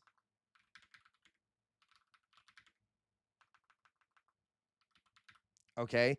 So he actually misrepresented what the document was. He made it appear as though the document was was just signing off for a package. So he didn't misrepresent the content of a contract. He misrepresented what the document was. If you have someone sign something and they don't know it's a contract, it's automatically voided. It's not voidable. It is automatictically voided. It was never a contract, okay? So unfortunately, I do think he made a mistake there with the contract thing. Now, that's a small thing. A lot of the other stuff he did was perfectly legal, okay? But that, you can't enforce that contract if you initially misrepresented what the contract was. The fact that he dressed up like he was delivering a package and then misrepresented it as not a contract is, even if she signed it, it is void automatically. Okay, it was never enforceable. It'd be different if he said it was a contract and then misrepresented what was inside of it, because that means it's voidable but not void. Does that make sense? So he did make a few mistakes. Also, one other little error he possibly made here is, well, not an error that the company made, all right? Well, okay. The guy that consigned the Legos to the store, when you do a consignment, I'm sorry, I'm going into legal jargon here. I apologize, okay? When you, yeah, totally. He should not have spoken to the police without a lawyer, and the company shouldn't have spoken to him without a lawyer. When you give a company Legos, okay, or something for them to sell, It's actually if that company gets into financial distress and goes into debt, they can take the consignment as their own property. Literally. That sounds weird, but it's true. That if you give a company like something for them to sell as a consignment and then they happen to go into debt in some way, they can take that consignment becomes their property that they can use to pay off the debt. Now, there is an easy way around that. There are two exceptions to this. There are two exceptions to this, okay? One, if there is a document that costs $20 that the person giving their property to that company can fill out, it takes 10 minutes, that will protect their property from being taken by that company if they go into debt. The guy that gave his Legos up never signed that document. Never took the 10 minutes to sign that document or pay the $20. That's problematic. Now, does that mean that he's kind of screwed? No. Because there is an exception to this rule regarding a company being able to use consigned property for a debt. Okay, I'm sorry, I know this is all very technical language. I really like legal stuff, so when I get into it, I really get into it. There is an exception. If the primary function of the company is to sell other people's shit, and it's well known that the goods that you have handed over to them are yours and are meant to be resold, even though they're yours, then you don't need to sign that other document. And if there's one thing we can say about the company he gave those goods over to, it's that it's pretty obvious that it was a consignment company, and it's pretty obvious that it was meant to be resold and it was his, because they posted on the internet after he gave them this shit that they even posted that they're reselling his shit, right? So they made it's pretty obvious that it's his shit. So technically it doesn't apply, but that's a really hard standard to prove in a courtroom. So if you were brought into a courtroom, he would have to prove that it was that was the main function of the company, and that it's obvious that that stuff was his, which is he's likely to succeed on, but it's still hard to prove.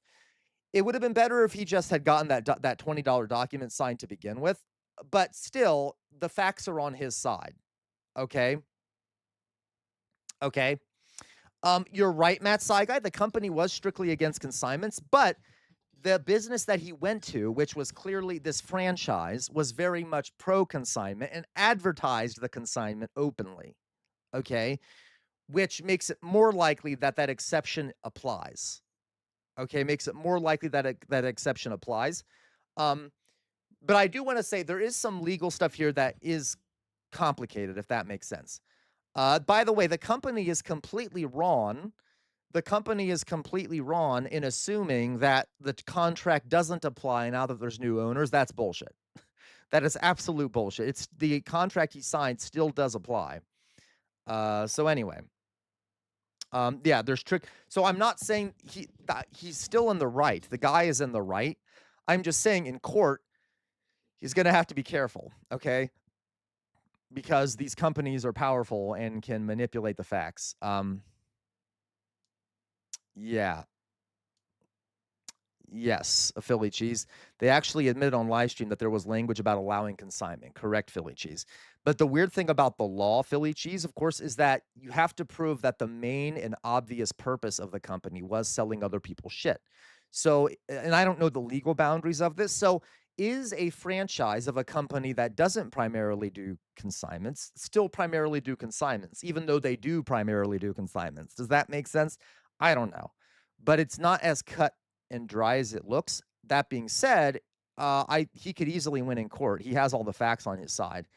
I'm just saying, if you ever do a consignment, folks, get the $20 document to make it easier, to be sure that you're fine, that your property will still be yours. Just to be sure, all right? Anyway. Whatever. I know I'm talking law here. I hope I'm not boring anyone too much. So there we go. There are some legal things here that are interesting. Okay, very true, sir. Yeah, it's easily avoidable. But you know, he still was wronged. But yes, just don't make the mistake that guy did, which has made it a lot harder. Okay, for him. If he had that document, it probably would still be hard because they'd still be fighting and stuff. But it'd be very easy just to show that to a judge and be like, well, I signed the document. I signed this $20 document to do this. Okay, anyway. So, okay. Let's go on here. And this doesn't excuse any of the stuff the police department has done or anything the company has done, because they also have broken a lot of rules and shit.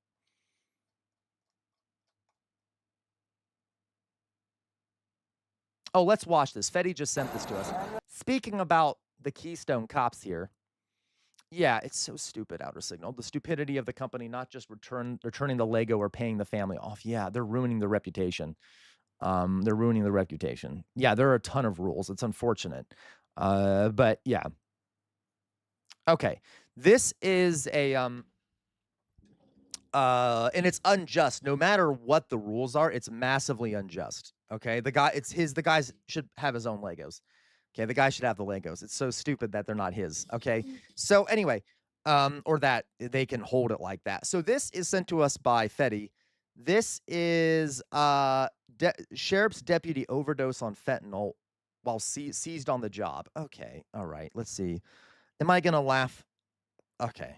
Internal affairs documents show this all started the night of October 24th, 2023, when Deputy Marvin Morales conducted a, quote, suspicious subject stop. The report says he recovered drugs in a piece of tinfoil that he thought was meth. We now know it was fentanyl. He cited the suspects and left. A few hours later, body camera video shows another deputy finding Morales passed out on the floor of a bathroom stall. The report says Morales smoked the drugs out of a pipe, then collapsed.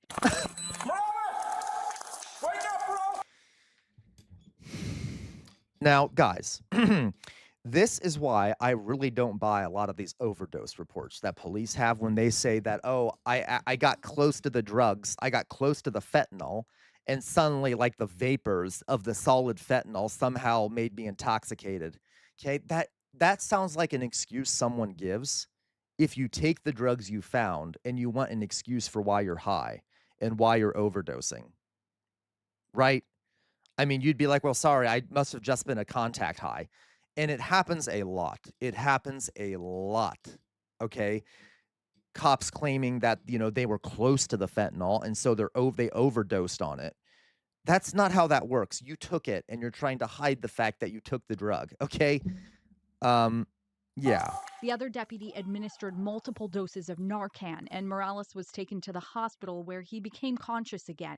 And Right, the report Outer notes this caused emotional distress to Deputy Morales' partners who responded to save his life. There was a large-scale emergency response, which you can see in this video when our crews were on scene.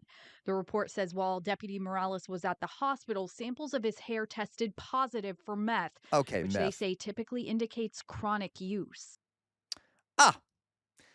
Let's watch. Oh, here's another one. Shocking body cam Let's video watch another one. released tonight by the San Diego Sheriff's Department. It shows a deputy on the brink of death after being exposed to fentanyl. See this? Okay, the media always, oh my God, the media always presents it this way. They were exposed to it. They just got close to it. Right, right. I'm sure that's what happened. That sounds coincidental to me, okay? Like, I'm not sure. Guys, I don't know about the biochemical bullshit of these drugs or whatever. Maybe once in a while you can be secondhand exposed to fentanyl. I don't know how that works, but I really doubt that all of these are like overdose. Okay, like all of these are like accidental overdoses. Deputy saved by his partner who was equipped with the life-saving medicine known as Narcan. We do want to warn you, what you're about to see is difficult to watch. Okay, notice what they're not showing. These are police officers showing up after the overdoses happened. We don't know how he got overdosed. He will probably end up claiming it was exposure, but we didn't, like, this isn't his body cam. We didn't see what he was doing right before this. Dramatic body cam video capturing the moment Corporal Scott Crane of the San Diego County Sheriff's Department is promising his trainee, Deputy David Five-Eye, he's not going to let him die after Five-Eye was exposed to fentanyl while processing drugs at the scene of an... Sorry, oh my God. He was inadvertently exposed to fentanyl while processing drugs at the scene of a crime. Right, right. That's an interesting way of processing drugs. I guess you got to try them to make sure what they are. Anyway, guys, by the way, I highly support everyone having access to Narcan because there are right there I'm massive right exposed as Fetty said, he exposed it directly into his bloodstream. So okay, I do agree though. We need more everyone needs to be trained how to use Narcan because there is a very big problem with fentanyl and people overdosing on this shit. It's addictive. It's a big problem. Okay. Um, like it is a big problem and police can be addicted to it too. But I just am sick of the media painting this as like, oh, um, yeah, mummified butterfly. Being proximity of smoke drugs does give you a euphoric feeling, but it isn't potent enough to cause an overdose, right? And maybe once in a while it can overdose you, but like, come on. Come on. I have yet to see a single video of police officers overdose where you actually see them just exposed to it. You never get the camera footage of them getting accidentally exposed to it. Anyway, so all right. Arrest in early July. That discovery caught on Five Eyes' own body cam just minutes earlier. Yeah, it's a powder. Noticed minutes earlier, so they don't have cocaine or fentanyl. It tested positive for fentanyl. The synthetic opioid is 50 times more potent than heroin, and exposure to just a few small grains can have deadly consequences. In Five Eyes' case, the exposure and his reaction to it was almost instant. A couple seconds later, he took some steps back and he collapsed. I ran over to him and I grabbed him and he was OD'ing. Corporal Crane was equipped with a nasal spray. Guys, they're fucking pills. I'm sorry. Do you see that? There were fucking pills. How do you inhale through, like, what? They just, like, diffused through the air into his, they just diffused through the air into his nose? Okay, I'm sorry. I know I'm laughing, but I'm just like, it's so unbelievable. I don't believe them. I don't believe them. I don't believe them. Ugh. Narcan, a prescription medicine that rapidly reverses the effects of an overdose. Still, Five Eye needed more. Here he is, in his own words, still emotional. My lungs just locked up. I couldn't breathe. This music. I was trying to gasp for breath, but I couldn't breathe at all. Five Eye, you okay? Talk to me. Yeah, he was touched by this is like the old medieval idea of disease. There's a miasma, guys. Don't worry. The fentanyl is kind of like a miasma in the air, and if you get close to it, you get the miasma, right? That's why, whenever you go near fentanyl, you better have some nice flowers in your nose so you don't smell the miasma, I guess. I don't fucking know. Whatever. Oh, no. Don't be sorry. You're okay. Don't be sorry. Wouldn't it be funny? Okay, I'm sorry. I'm being an asshole. Wouldn't it be funny if he's like crying and he leans over and you see him popping a pill? He's like, like that'd be really funny. Anyway, there's nothing to be sorry about. I got you, okay? I'm not gonna let you die. Deputy Five Eye taken by ambulance, overdose. And then at the end of the video, they're like, "Oh my God, he starts overdosing again at the end of the video," and they're like, "He's still overdosing from that exposure to this day." Seen again and again on his way to the hospital. But without his partner and that Narcan, he knows he would have been just another statistic in this country's deadly drug overdose epidemic.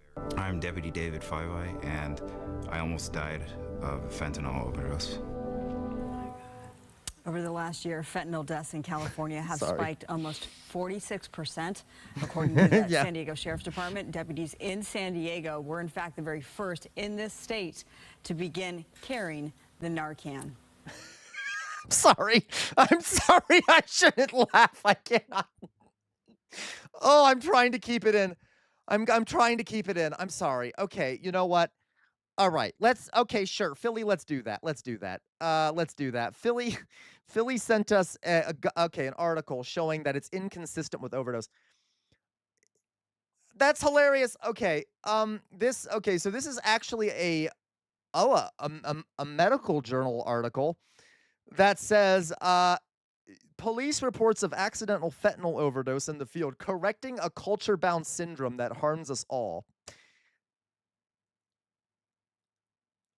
This deputy's symptoms were inconsistent with an opioid overdose, and the video's narration contained inaccuracies about overdose identification and response. Misinformation about the risks of incidental exposure to fentanyl has proven persistent among U.S. law enforcement. Of course, of course, of course.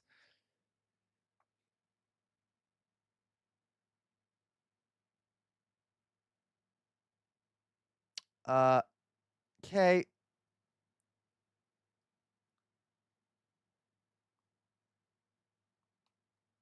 Okay, so this is a false, it says that this is a false message.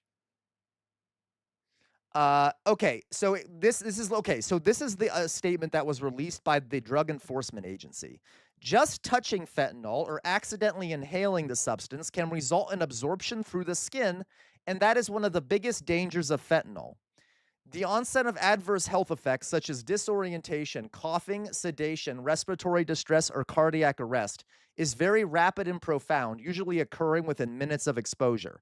That sounds insane and is not true because this is a medical article, and it goes on to say, this statement, along with photos of tiny, allegedly lethal doses of the drug set against a penny for scale, conveyed the idea that a minor incidental exposure could quickly turn fatal.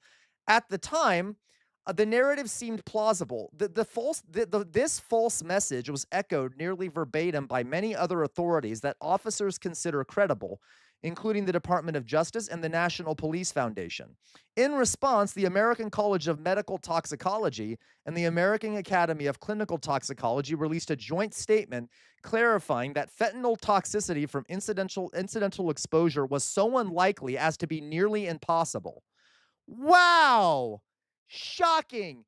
Thank you so much, Philly Cheese. I had never seen an article like this. I just figured this whole time that it was bullshit because it was the cops doing it. I'm glad that scientists have verified that this is bullshit. Okay? I very much glad that this is bullshit, okay? They had to because, yeah, it's such bad misinformation. So it goes on here. The misinformation presents. This is the DEA, guys. This is a law enforcement. Or this is the what? What is this? Yeah, this is the National Library of Medicine.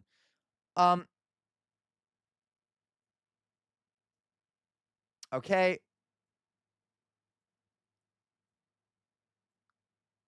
Now, I will say, they say that these incidents should be taken seriously as distressing and underexplained medical events. But they're saying that they might be panic attacks. But come on, they're clearly taking the drug. Okay. Jesus Christ.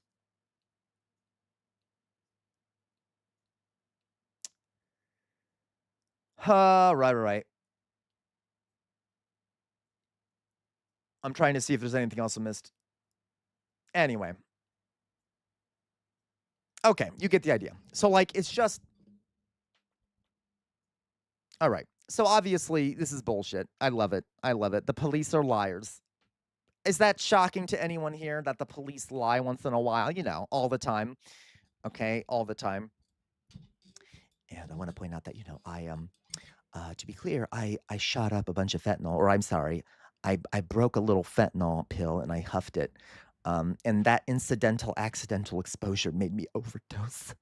And I'm permanently scarred from this accidental, purposeful overdose that I had. And now I'm gonna do the local news station's gonna do a news segment about how I'm a victim. Okay, whatever, we get it. Hello, accidents waiting to happen. Let's see what else we have here. Okay.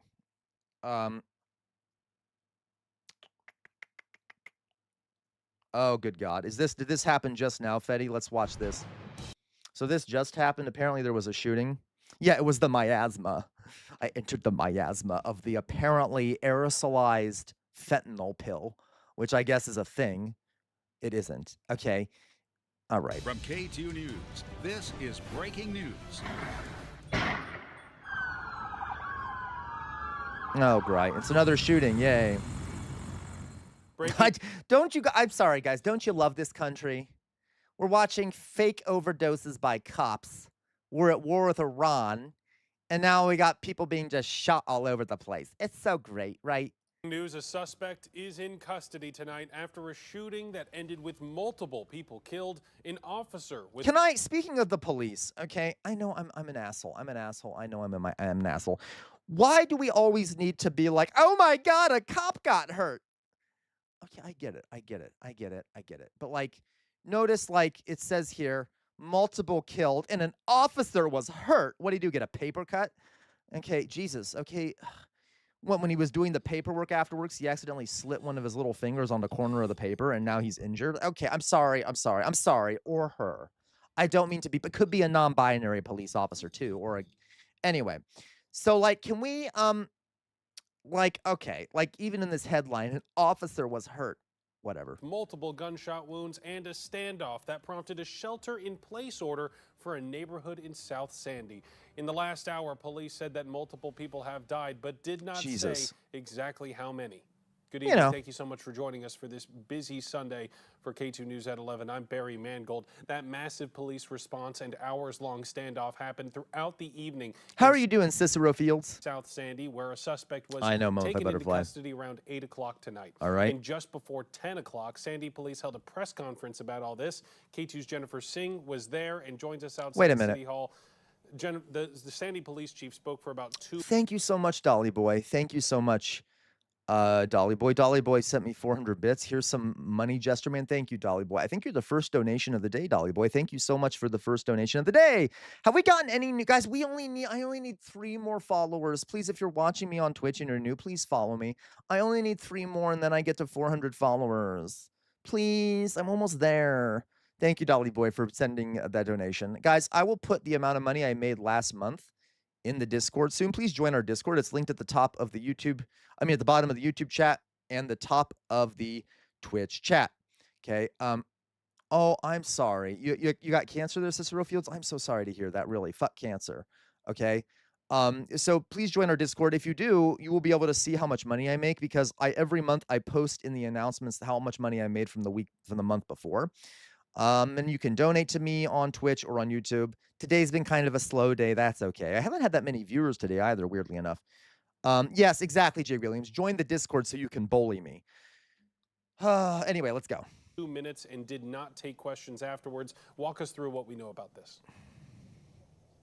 Well, Barry, first of all, I want to acknowledge it's a heartbreaking night here in the community of Sandy for everyone. Now, the police chief here says they can't give a lot of details at this time because the investigation is still very active, but we do know that multiple people have been killed. Now, this all started this afternoon at around 4 o'clock near an apartment complex on Evans Street in South Sandy. Cicero Fields, you've been in here for a while. You're like an established member of the community, Cicero Fields. Love having you here. I hope you know that, okay? If you need support or anything, please. I mean, I'm not doing this just to advertise. I literally mean it. A very nice community. You should join the Discord. I don't know if you need support or anything, but we can gladly maybe do the best we can over in the Discord community. Cicero says, yes, I'll be restarting on oral chemo in a couple days. I had setbacks with lungs and hospital stays. I'm so sorry to hear that, Cicero Fields. Like I said, fuck cancer. Okay, cancer can go fuck itself, and I'm so sorry you're going through that. I wish there was more funding out there for cancer research. Of course, we have to send our money to Israel instead. Regardless, Cicero Fields, best wishes to you, okay, and all you're going through. Sandy police. We have a lot of people in this community who have known people who have gone through cancer or gone through cancer themselves. And the Clackamas County Sheriff's Office responded to the call, reporting a domestic dispute with shots fired. Sandy Police Chief Patrick Husky says when officers and deputies arrived, the suspect fired at law enforcement, and law enforcement shot back. Cicero. One officer was shot multiple times and taken to an area hospital by a life flight helicopter and is expected to survive. It wasn't until around 8 p.m. police say the suspect surrendered and was taken into custody. Chief Husky tonight would not provide the names of the victims and of the suspect, but said this is a traumatic event for the community and they are working to get answers. Yep. Guys, coming to a community near you soon, because it's going to happen all the time, right? It's going to happen all the time. You know, if it hasn't happened in your community yet, it's going to. It's going to. I don't even have much to say about this. I'm so numb to this at this point. The number of mass shootings. Yeah, not you, Gwen. That's fair. For the people in the UK, it won't happen to you, probably. I mean, it might be a knife attack, but there ain't going to be a shooting. Okay? So, like, yeah, but in America, hey, for the Americans out there, just you wait, coming soon to your community. A mass shooting. Yay. nothing's going to change. It's going to keep happening because we live in a monstrous country that doesn't fix anything. And we like watching people get slaughtered by gun violence every day. It's kind of fun. It's kind of like the Roman Colosseum. It's like the whole country is a giant fucking Roman Colosseum where we get to watch each other get slaughtered every day. And you get to participate whether you want to or not. Cicero Fields, the meds I am getting are provided to me free from the big pharma. Usually they charge $15K per month for it. You read that right. $15K per month. That is insane, Cicero. That is also good that you're getting them for free from Big Pharma. But Jesus Christ, this country is a fucking joke, okay? Jesus Christ, okay. I understand everyone wants answers and information right now, but this remains a very dynamic and active investigation. Yes, Jay Williams. I can tell you that investigators from the Clackamas County Sheriff's Office. The Clackamas? I'm sorry. I don't mean to. Okay, admittedly, I'm kind of in a mute and I'm kind of in the mood to bash police. If the police that got shot in this case don't deserve it, they were trying to stop the violence. I am not complimenting the police. I'm just saying I was a bit rude in advance to make fun of a police officer since they were shot multiple times. Of course, of course it's not Cicero. Of course, they wouldn't need to be shot up a bunch if there was, we didn't have guns everywhere, okay? But still, okay, I guess it wasn't a paper cut. I guess he was shot multiple times. Though technically that's his job, is to be shot. But I'm just saying, I'm being an asshole. Whatever, I'll stop. Clackamas County Major Crimes Team are working to process the scene, conduct interviews, and to get the answers our community deserves.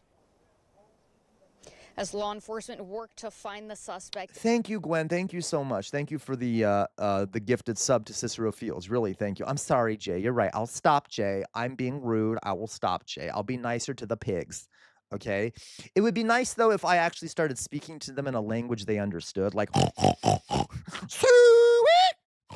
That might actually help a little bit, because then at least they'll be able to hear the critiques. And it's not as rude, because right now I'm talking about them behind their backs. Maybe they actually need to hear the pig language. Anyway, I'll stop. And take him into custody, an hours-long ordeal. The entire neighborhood sheltered in place for several hours, told by law enforcement to lock their doors and stay inside. Thank you, Dolly Boy. Thank you, Dolly Boy. Dolly Boy, thank you for the gifted sub, really. Thank you for the gifted sub to Accidents Waiting to Happen. Concerned community members. Oh my God, guys, we have a hype train going. Thank you guys for the hype train. We're waiting around the neighborhood where this all happened. That's hilarious, Sylvie. Spoke with one man whose daughter at the time was... Guys, this is not funny. I shouldn't be making jokes while we're watching this story. I apologize, okay? It's a coping mechanism. Because the country, we're not... Guys, we live in a country of lunatics. No one's going to do anything about this. No one's going to do any fucking thing about this, right? It's just like... It's almost like the dark comedy at this point, yeah, I mean, it's kind of an American value now, slaughtering people in the street, getting into massive, like, Wild West style shootouts in broad daylight. Okay, no problems. Right in the middle of the action. I got a call that said my daughter was up here in the middle of an active shooting, and that's all I really knew, but I had her locations. Yeah, and they don't really know their position in the apartment complex in comparison to where the guy is or what have you, but I feel like they're safe if they can just stay put. Great. And thankfully, that shelter-in-place order has been lifted, and police say there is no ongoing threat to the public this evening. Now, people here say they're already preparing to come together to honor the lives lost, and people here are hugging their loved ones a little bit extra tight tonight. Live in Sandy, Jennifer Cenk, K2 News. No doubt about it. Well, the unfortunate thing about that, if you hug your loved ones, high-powered weapons, that bullet's going to pierce right through you, okay? I'm just saying. You can hold your loved ones tightly to protect them from gun violence, but out of an AR-15, that bullet is pretty high-powered. It's going to go right through both of you. So that might not be a good way to protect your loved ones. And in this country, that eventually that probably will happen. It probably will happen. Well, actually, it actually literally has happened. There have been teachers who have been holding kids in their arms to protect them from gunfire, and both have been killed by a gun anyway. So I know I'm being dark. I'm just being honest with you. That's...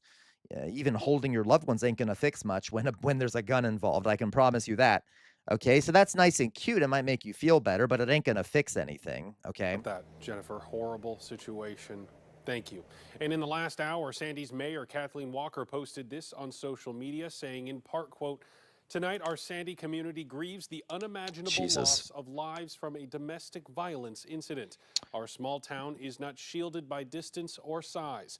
Sandy, sadly, has joined an unfortunate group of other towns to face this crisis. Her full Yeah, and not a single mention of the not a single mention of guns.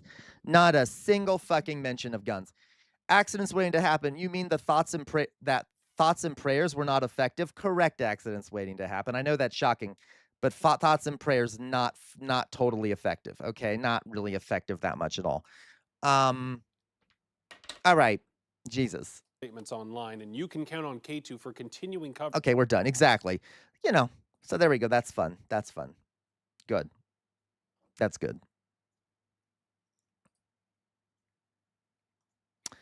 All right. Well, I don't know what to say about that. Another day, another shooting. What's this that you sent me here? What is this you sent me here? What's this you sent me here? Jay, let's see here. Let's find out, shall we? Let's find out what Jay sent.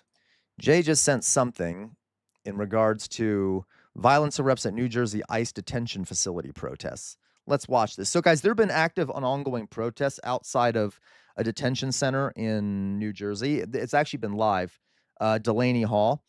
And apparently there's been violence happening there, etc. Okay, let's watch. Let's see what happens. I don't know what exactly is about to happen here. Oh, God damn it, we got an ad. This tournament might be fun. I'm going to shut it up until it's over with.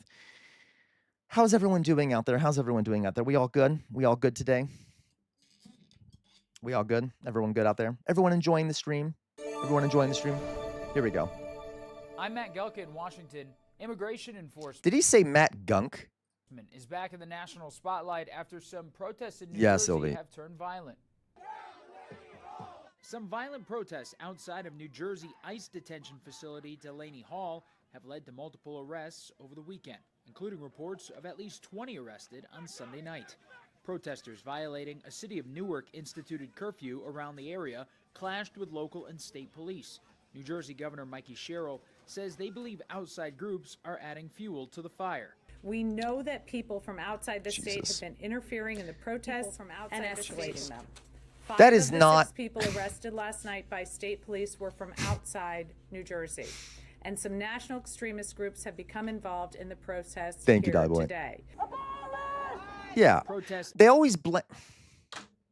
Maybe the folks that are in the protest are just radicalized because, you know, of the giant concentration camp they're protesting outside of. Yeah, violent. They're violent. Right. Okay. No one mentioning the institutional violence going on inside the facility that they're protesting outside of, right? Breaking curfew, violent. Totally. I love the language. It's very dystopian in 1984. Doug, the $1.8 billion slush fund for insurrectionists is being abandoned. Yeah, that is it. Oh, well, that's good at least, Doug, I guess. You know. Against ICE started more than a week ago after some detainees at Delaney Hall started a hunger strike over alleged poor living conditions. I didn't want this to escalate. New Jersey Democratic Senator Andy Kim joined the protests last week and was hit with pepper spray. It's really about the detainees, about the really on the unsafe and conditions that we're seeing within Delaney Hall. The concentration camp. That's yes. what this has to be about.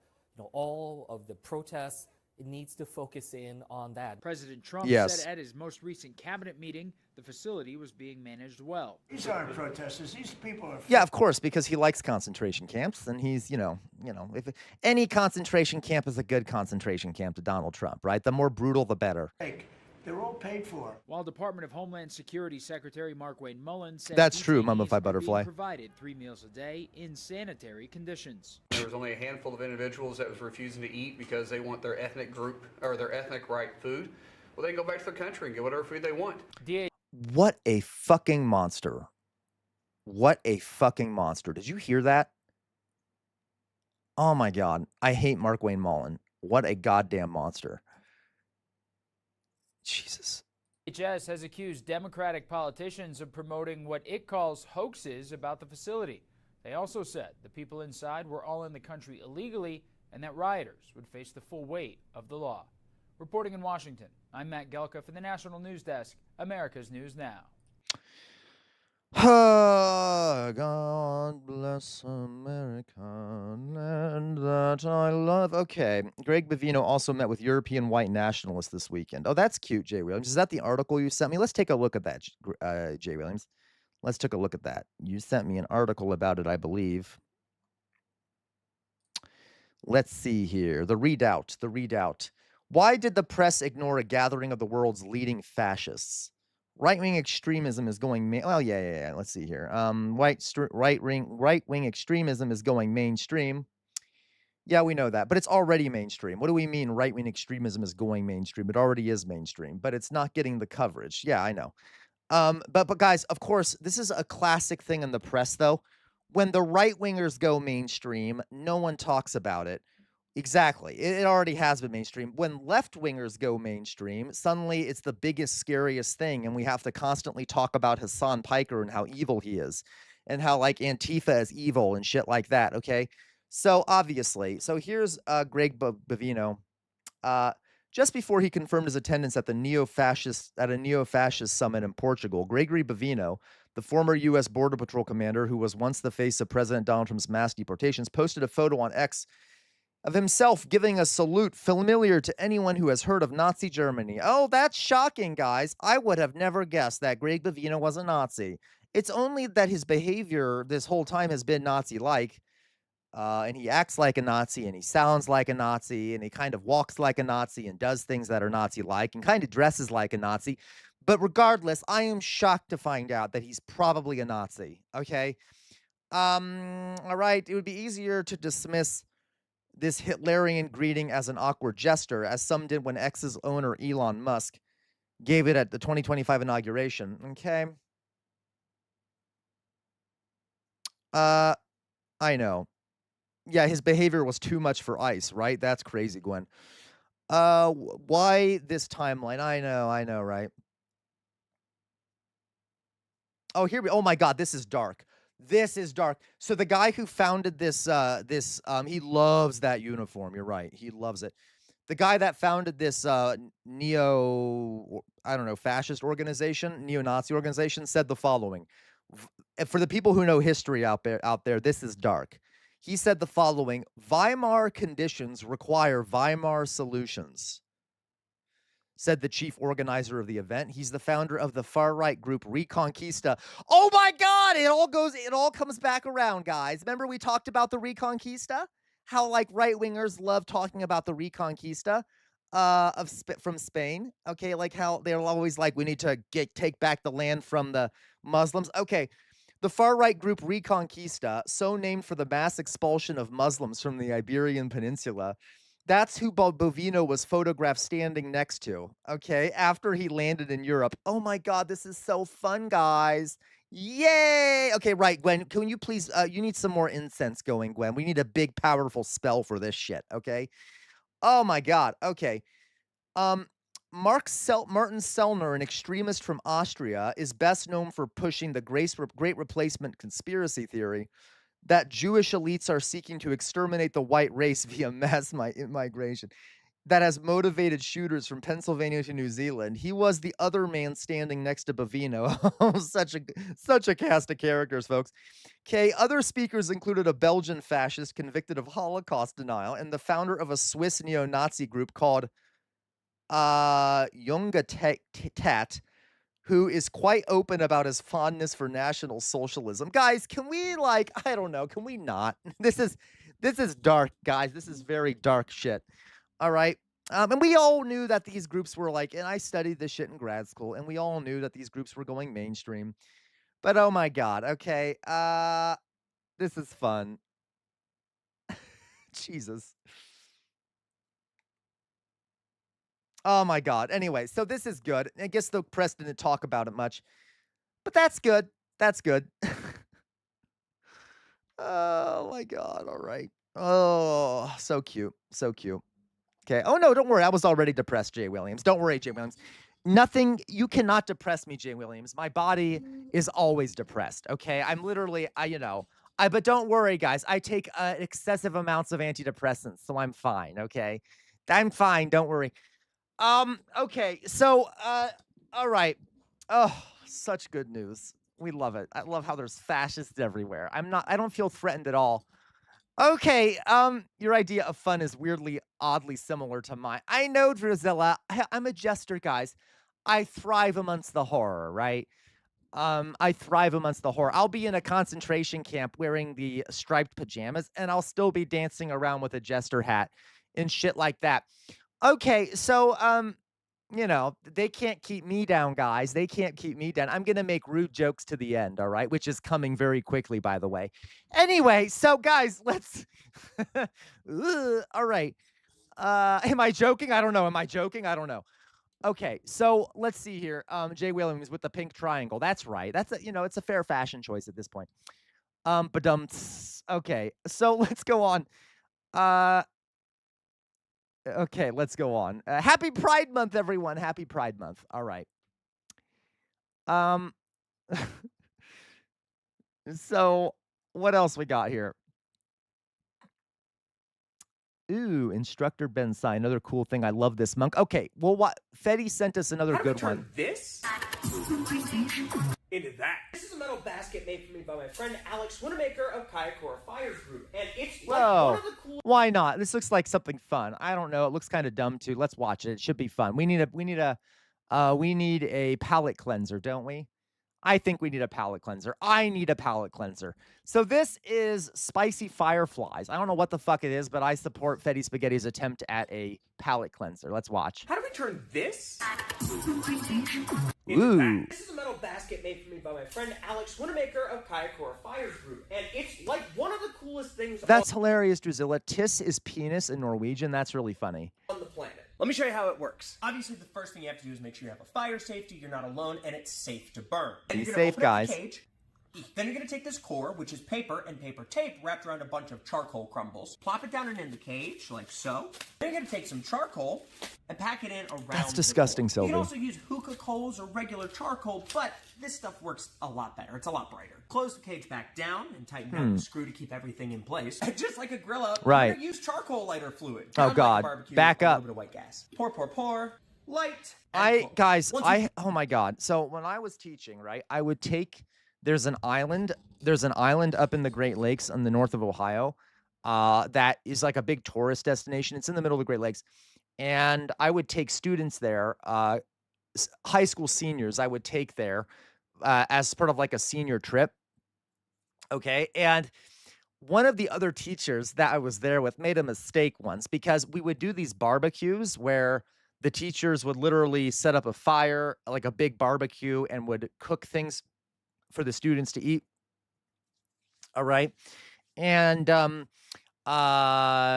would often, well, I don't want to get into the details. There were certain dietary restrictions we had to go by because of the religious group that this was. But anyway, one of these teachers was not too bright and decided to let one of the students handle without monitoring them, gave them the lighter fluid to get them to try to start the fire. And I didn't know this had happened. And I quickly peek outside the room I'm in because I was getting ready to go out there and the other teacher said they had it handled. And I peeked outside and I just see the students like tossing the container of lighter fluid to each other and like standing back and like spraying it into the fire and like watching the fire like burst into flames. And they didn't really, they weren't, and there was a problem with this because although they were like not underneath like an overhang, there was an overhang nearby. And whenever they did, they were making the fire get so big so often that it started melting part of the overhang. And I freaked the fuck out. And I don't think I've ever used a louder teacher voice in my life. And I actually cursed to get their attention. By cursing, I mean, I use the word hell, which isn't bad. I like come out of the room and I'm like, what the hell do you boys think you're doing? And like, I've never seen a look of such horror on the faces of students as me coming out, me going over there like, what the hell are you doing? Okay. And it was just, don't do that. Okay. Please don't give kids lighter fluid, especially if you're supposed to be monitoring them and you're responsible about their lives. Okay. That's just not a good idea. Just a note there from a teacher. Okay. Give it a little bit of time. And I made them write a letter of apology to the place we were staying for melting part of their overhang. It burns like this. If you're not a trained professional and or not surrounded by them, don't do this. It's not safe. But it is extremely cool. Okay, that's cool. Just don't let students do that shit, okay? Save it for the professionals. All right, that's my note there. That's my kind of ending note there. Be safe, guys. Okay. Oh, man. Yeah, I know. There you go. Gwen, Jesus Christ. By the way, Gwen, that happened on the same trip, and it was the same teacher. So the idea with the broken headlight thing, I told you guys that story, right? How the teacher was driving my car, and there was a broken headlight on it, so that teacher got pulled over in front of the kids because of my broken headlight, but I didn't know that headlight was broken because it hadn't been broken previously. Anyway, it was not the best trip. There were some problems on that trip. Okay, there were some problems on that trip. All right. Anyway, so, and there were also some of the kids trying to get alcohol, which was fun, which was great. As a matter of fact, that was actually a really fun part. I loved catching them trying to do that because, you know, I'm a teacher. So I was like going around the island, like spying on the kids like I'm supposed to. That sounds dark, but I would. Okay. I would go around the island on this little golf cart, like being like, where are all my students? Got to make sure they're behaving. Okay. And then, cause that's what I'm supposed to do. And I was like walking around a corner, like sneaking around a corner because I saw some kids and they looked suspicious. They were like looking around, and they walked up to a bar that said 18 or older on the front of it. And they were trying to convince the guy at the front to let them in. And I quietly walk up behind them, and the guy sees me, and I like wink at him, and I think he understood that I was the teacher. So he kind of smiled at me and then kept talking to them. And so when they turned around after trying to be let in, he wouldn't let them in. There I am standing there. And I'm like, hello, what are you guys doing? And of course they tried to lie. And I'm like, well, that's funny. I've been standing here for a few minutes and that's not what I heard happen. It was a great moment. It's, you know, some guys, I will admit, there are times as a teacher you get a power trip and you love being able to catch people. Like when they're trying to pull one, like kids, when they're trying to pull one over on you. And I know it's kind of authoritarian to kind of have joy in those moments, but it is still kind of fun. All right. I got to tell you, it's still kind of fun when you catch them in the act. Okay. And then they think they can try to, anyway, you guys get what I mean. Anyway. All right. Moving on. So, right. Cicero Fields, I don't know how I have avoided getting pulled over for expired registration for 5 years until last Friday. I know, right? The kids just wanted a beer, and I didn't want to be arrested I didn't want to lose my teaching license for letting them get a beer, you know? I don't know how I just avoided getting pulled over for expired registration for 5 years until last Friday. Car ain't ready, right? But at least it's legal now. That's fair, Cicero. Yeah. Okay, good for you, that you've avoided that. Anyway, so there's my story, guys. I don't know what else to say. I don't know. I'm tired. How about this, guys? I'm going to put up my face. Putting up my face. Casual narc, right? So, guys. All right. I'm back. How's everyone doing out there? We all good? Is everyone good? I really have to pee. I really have to pee again, even though I just peed. I've been drinking so much liquid. But I figure that it is later now. I might get off now. I think I'm going to get off now, guys, because I don't know. I just feel like getting off. I'm hungry. I'm very hungry. So what I'm going to do, guys, is I'm going to go for today. I will come back on tomorrow at the regular. I could pee. You know what? Fine. I will pee and stretch out, and then I'll leave. Okay. I know. I just really got to pee. So I could go pee and stretch out and then come back. Do you guys want me to stay at? No, I really have to pee, Drizella. That's why I'm like moving around so much. So I'm going to go pee and then I'll be right back and I'll stay on for a little bit longer. How about that? Okay. I'll be right back. Give me a second, guys. I'll go pee and then I'll be right back.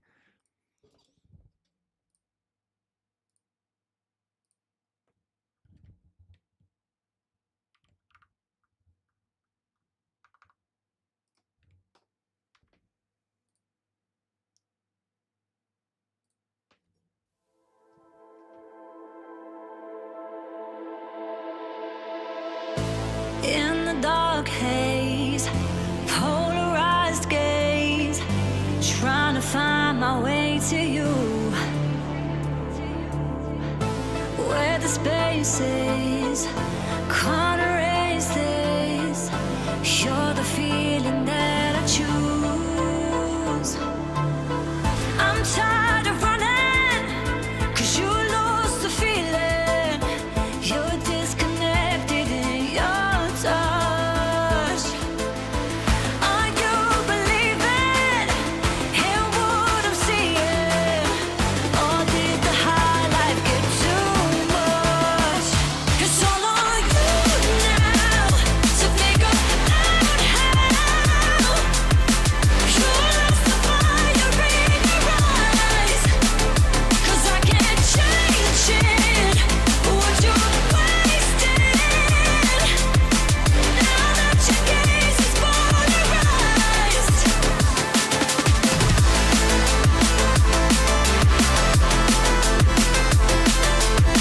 Now that your gaze is polarized. Now that your gaze is polarized.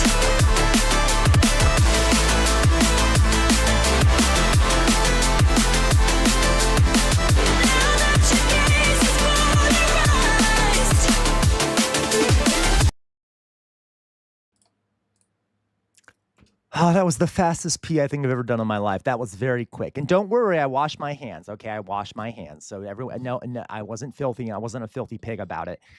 Anyway, so guys, I did in fact, that was very quick. I'm very proud of myself. That was a very quick urination. Okay, so we're back. We're back. We're back. Thank you, Dolly. Fine. Okay, fine, Dolly Boy. I won't abandon you. Thank you for the 1,000 bits, Dolly Boy. Dolly Boy has almost single-handedly kept the stream going today. Everyone needs to thank Dolly Boy. Okay, thank you for the 1,000 bits there, Dolly Boy. Thank you for the just a reminder for everyone, if you're new to the streams, I make practically, is that an AI picture of you as that sad jester painting? No, it's not me. It's just a clip from the sad jester painting, okay? It's not AI. It's actually a clip from it, and it's not me. It just kind of looks like me. It's not me, though. First of all, guys, to be clear here, I don't make any money. I make practically no money off ads, okay? I think the last time I looked at YouTube, it was like I made like 5 cents off ads, but I actually have ads turned off. Well, I don't want to tell you that, but I don't make money off ads. I basically only make money off of your donations. Okay. So please donate if you can. That'll help keep the community going, help allow me to doing this long term. What else was I going to say here? Let me, while I'm sitting here, give me a second. Well, actually, no, I'll do that later. I was going to tell you guys how much I made last month. I'll do that after stream. So so please donate if you can. You can also use bits over on Twitch, super chats on YouTube, and probably the best way to do it is if you use this down here, which is buy me a coffee, which you can use that QR code or find the link linked in the Twitch chat or the YouTube chat to send me a donation there. All right. So yeah. And that's me. That's what we do. And you can also subscribe for free using Amazon Prime over on Twitch, which will send me some of Jeff Bezos's money. So I'd appreciate that too. Okay, we got it. Thank you, Dolly Boy, for sending that money. I really appreciate it. What else? Okay, let's see what else we have here to look at or react to, et cetera, et cetera. Okay, just for the sake of the stream today. All right. Oh my God. Okay. Some people send me some shit. Oh, that's so nice, Gwen. I love that. Sam reincarnated Sam hello, a bright love. A jester confirmed. Yes, I am the reincarnated sad jester. All right, let's see what else we got. I have some other things that people sent me to react to. How to speak Midwest. Oh, this is fun. This is another Fetty. Fetty, you've been sending some winners today. Let's take a look at what Fetty sent us. Okay, let's watch. Let's watch this. So this is sent to us by Fetty Spaghetti, excuse me. All right, sent to us by Fetty Spaghetti. Let's watch. I'm going to teach you how to speak Midwestern. First thing you need to learn is that. So guys, I'm from the Midwest. The name of this video is How to Speak Midwest. So we'll see. I'm from the region of the United States called the Midwest. And there's like people define the Midwest differently, but there's like certain cultural norms in the Midwest that are different than like the American South or New England, okay? Today I'm going to teach you how to speak Midwestern. First thing you need to learn is the ABCs, which in the Midwest is the yeah, no, yes. If we want to tell you no, we'll say yeah, no. And if we want to tell you... It's so true. Oh my God, we do that, especially in Minnesota and Wisconsin. They'll be like, yeah, no, which means no. Okay. Yes, we'll say no, yeah. And if we want to tell you maybe, or you'll be like, say, no, yes. I do that too sometimes. Does anyone notice me do that? I'll be like, no, yes. That is like, okay.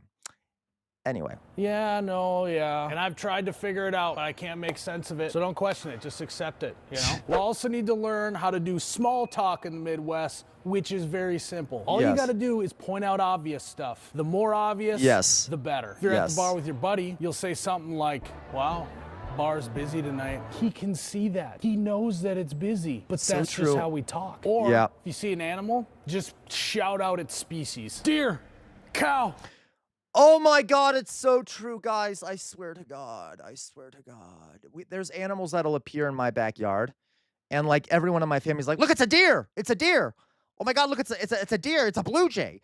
It's so true. Look at the groundhog. There's a groundhog outside. Squirrel. Look at the squirrel. Like every single day. Like, I swear to God. And it's also true out in public. A lot of people, it is fun though. We all like, it's like Disney. It's like Disney animals in Ohio, okay? Like all the animals are always singing and smiling and shit. And like if you go out in public, people will be like, oh my God, look at the deer going by. Look at the deer. It's bizarre, but we love animals in Ohio, I guess you could. That's it. Yeah, cow. Look at the cows. Like all the time. Anyway. Turkey. And when it comes to weather, you just say stuff like, hey, it's snowing out. But where the real magic happens is when they say, yeah, those are some big flakes. Next thing you know, you're best friends. Yes. Now I got to tell you how to ask for a favor paired with away from. That's right, Gwen. We do. We point out animals and tornadoes. Are like, oh wow, those are some big flakes. Oh, those are some big raindrops. It's so true. Them to get out of it. Let me just show you. Hey man, would you mind helping me move on Saturday? If you don't have time, that's fine. Like I don't want to inconvenience you. Or feel free to say no. It's so true, guys. We all couch our requests and like apologies. It's always like, would you help me? Like you don't have to, and I'm really sorry. And I know it's okay if you can't. I'm not trying to like.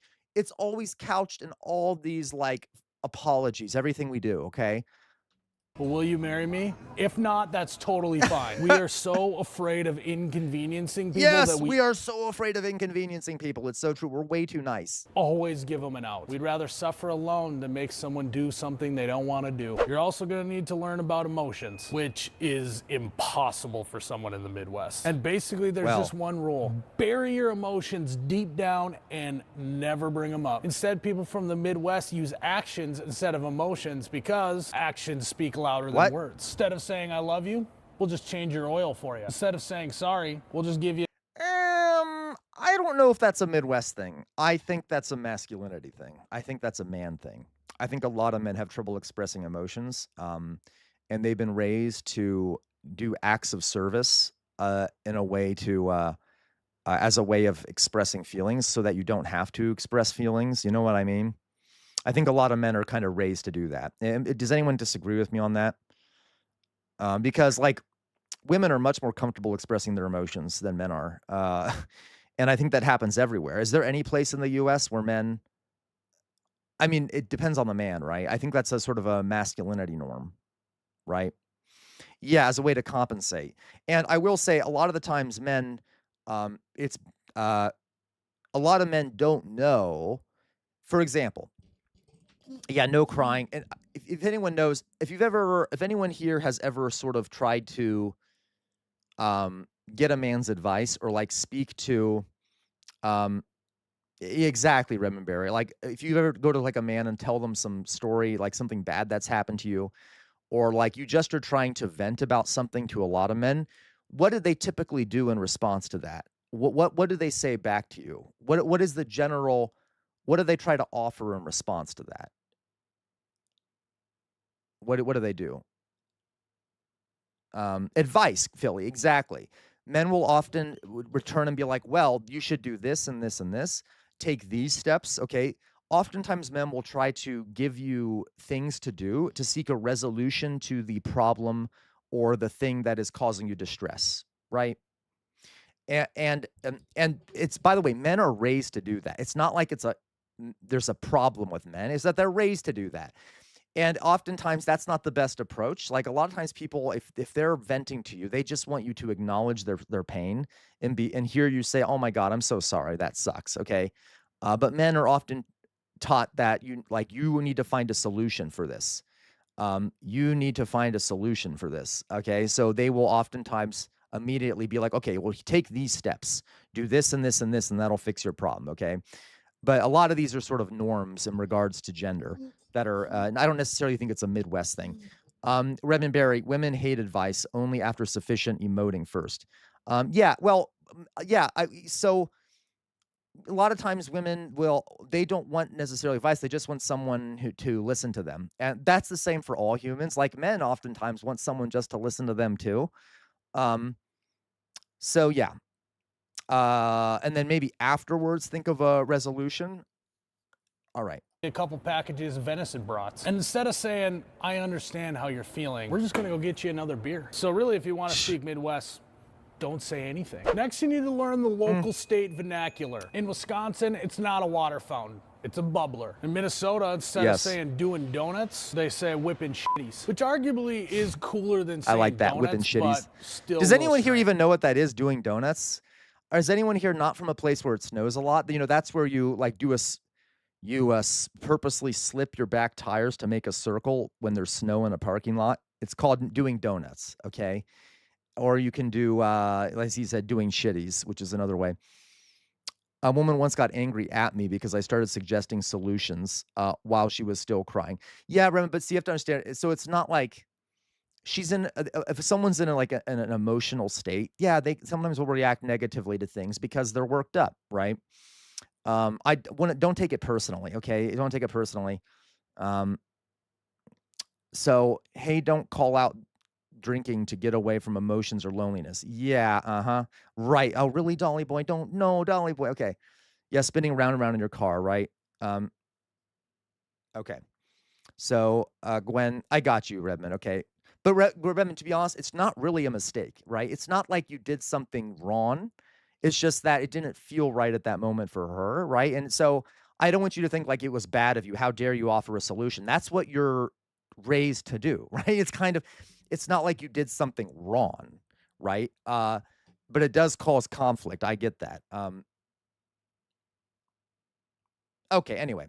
It is. They're raised to be kind of like, I don't need to say anything if I can be useful. It is, Fetty. It's sad to me. It is, okay?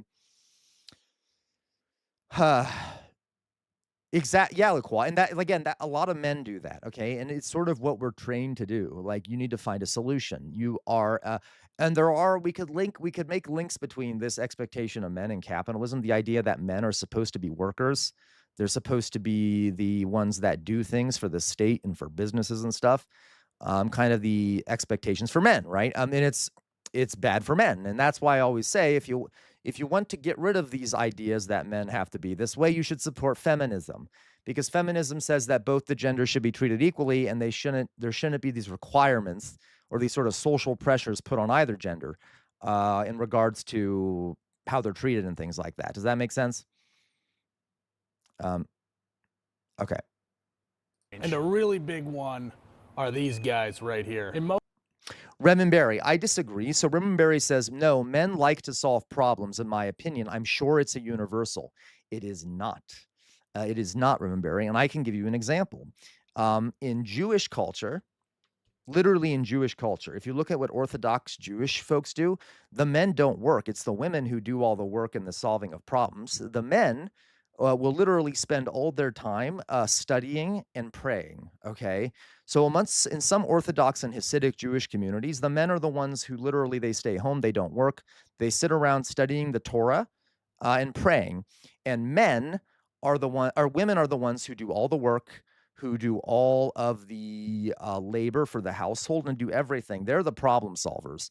It is literally a cultural construct, if that makes sense. The idea that men are the ones that do all the work. And by the way, a lot of the times women do all the work too. It's just that we don't view it as, yeah, Redmond. So it's not universal. That being said, does that mean that a lot of times it is the men who do that. Yeah, a lot of cultures, men are the ones who do that. But yeah, it is not a universal. But anyway. Most Midwest states, we call them pull tabs, but for some reason, in Nebraska, they call them pickle cards. There are a rare few that call them a waste of money, but I call those people quitters. And you can't forget about the word ope. It is a Midwest classic. You're going to hear it a whole lot. I do that all the time. It is Oop. Or I go whoopsie or oops. the Swiss Army knife of Midwest words. You can reach Jedi Master level. If you pair it with the coveted sneak right past you, it will blow people's minds. So no, yeah, that's about it. And There if you you're go, not Gwen. too busy, we'd love if you could comment anything that we missed. But if not, if it's too much inconvenience, you don't have to. He's so Midwest. You guys hear me do that shit all the time. Yeah, me too, Fetty. I know you do, Fetty. Okay, I'm sure you do. It's in me too. Like, oops. Okay, I think I've seen you say it, Fetty, in the Discord too. I love that. Thank you, Fetty. Those are all very Midwestern things that we do, and I appreciate it. Unless you don't want to appreciate it. I'm not trying to impose on you, Fetty. You know, you can do what you want, Fetty. I'm just saying that maybe you should appreciate it, but you don't have to. Oop. All right. Let's go on. Thank you. Who was that? Dolly Boy, thank you so much for the 400 books. Dolly Boy, you're an angel. I hope you know that. Dolly Boy contributing again. Thank you, Dolly Boy. You're keeping me fed. All right. Thank you for letting me eat. All right. Okay. I'm being an asshole. Obviously, I can eat, folks. I'm just trying to blackmail all of you into giving me money. But thank you so much, Dolly Boy. Okay. Thank you, Fetty. And I like and appreciate you too, Fetty. All right. Okay. All right. Let's go on here. Interesting. So Gwen sent us something. This is a short that Gwen sent us.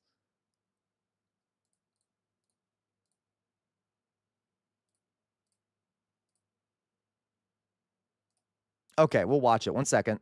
This is kind of I have to kind of pull it up. So this was sent to us by Gwen. It is a clip, I guess, from some true crime thing that's happening. I don't know. I don't really follow true crime stuff, but I am curious to see what this is. Okay. I can't compete. I don't remember what. That's okay. He's socially dependent on us. What the fuck do you mean, Jay Williams? How dare you? How dare you? Okay, I love you, Jay Williams. You're the best. And I will find you. Anyway, so this is sent to us by Gwen. Let's see what it is. Richard Allen resisted the Reed technique designed to manipulate him to make a false confession. There is nothing that you could have that's going to indicate me because I wasn't out there. And you don't think that you're around like 6 inches away? I know that a round from my gun did not end up at a murder scene. You're wrong. Okay. And the proof is right here. I don't believe it. I mean... Well, you're going to. I'm not. I don't believe it. I mean... Well... Oh, so they're trying to get him to confess? Is that... yeah, I know LaQuavra, right? Like the whole phrase. Okay, anyway. You're going he was convicted? Okay. You're going to. You're going to. Implanted memories by prison therapist obsessed with true crime and the Delphi murders. You're going to. You're going to admit it? Wow, okay. You're going to. That's dark. That is dark. Okay, so like he literally, the guy said, you know, you're not admitting it now, but you're going to. Yeah, ACAB. Dolly Boy says, this is my social dependency, to be fair. No, Dolly Boy, it's not a social dependency. No, that's sad. Don't be socially dependent on us, Dolly Boy. But we love you, Dolly Boy. We do love you, okay? Yeah, that man, he definitely probably is innocent, right? He definitely probably isn't innocent, okay? But obviously, you shouldn't take any confession he gives as good, given that it was kind of forced out of him, obviously. But guys, you do know, guys, yeah, fuck the police. You guys do know that the worst form of evidence is like witness testimony, right? Like, it is so dark when you look at how bad humans have terrible memories, folks. Like, our memories are awful. I can promise you, if you think right now, guys, of a memory you remember as a child, you're remembering it wrong, okay? If you think right now of a memory from 2 months ago, you're remembering it wrong. I can promise you that most of your memories are not real. Literally, like they're either not real or so distorted in your minds that they basically are not real because they're nowhere close to what actually happened. Okay. And this has been shown time and time again by science. Okay. And if you ever, I would recommend what people should do, guys, is if you want to see if I'm right about this, if you want to see if I'm right about this, tell us a story of a memory you have into a recorder. And then in 5 years from now, open it up, tell the story, and then listen to what you were saying 5 years before, because it will be a different story. Literally, it will change because our brains change, our memories change, things change over time. We have bad memory. So it is really one of the big issues I have with our legal system is our dependence on witness testimony. It is not good to use witness testimony because witnesses can get things wrong. They can have distorted memories. Their memories can be manipulated, okay? I am much more about scientific evidence in the form of DNA and even that can be problematic, but like memory is just not a great thing to rely on. It's also really annoying to me when children are relied upon to give evidence. Okay, children are relied upon to give evidence because that's even more easily manipulated evidence. So can we not have a justice system that does a lot of like witness testimony? All right. And you have to remember, guys, a lot of times these trials take place months or years after the accused crime has taken place. So how has the story changed in these people's minds since then? Anyway.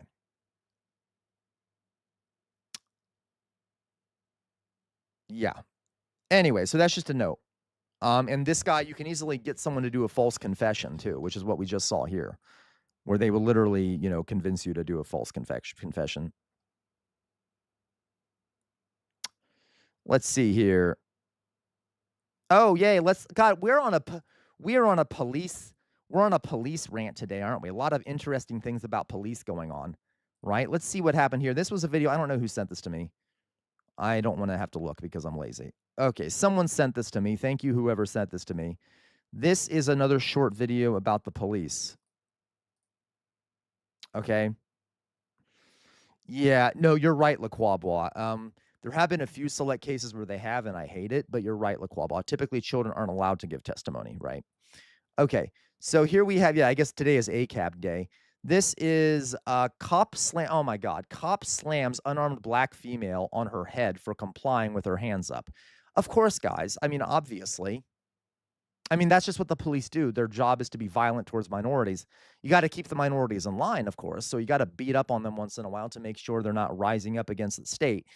By the way, this is a classic thing. By the way, okay, police also do that to workers, by the way. There's a long history in this country of police, or it is part of the training, Dolly Boy. Make sure you oppress the minority communities a little bit every day just to keep them from rising up. I'm only slightly exaggerating, by the way. A lot of the early police departments were literally slave catchers and were also private security forces used by corporations to suppress labor movements.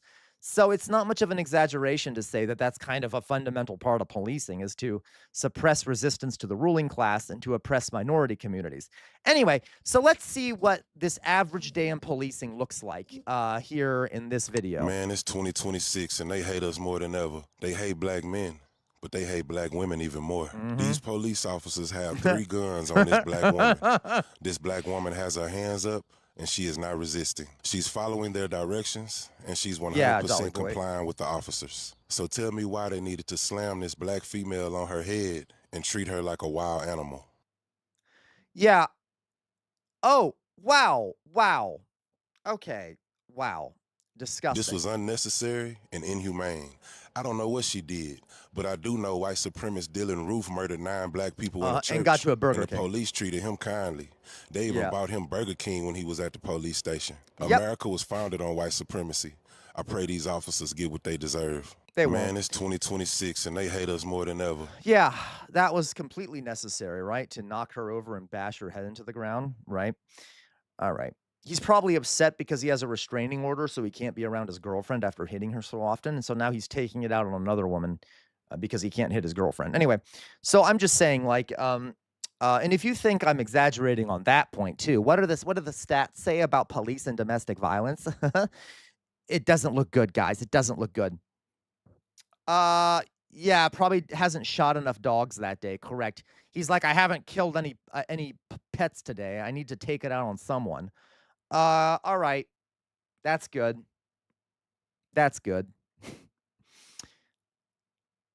All right. And I really should have done that in the police ASMR voice. That would have been funnier, wouldn't it? I think we would have all thoroughly appreciated me doing that in the police ASMR voice. All right. Let me just see, guys, what we what else we have here.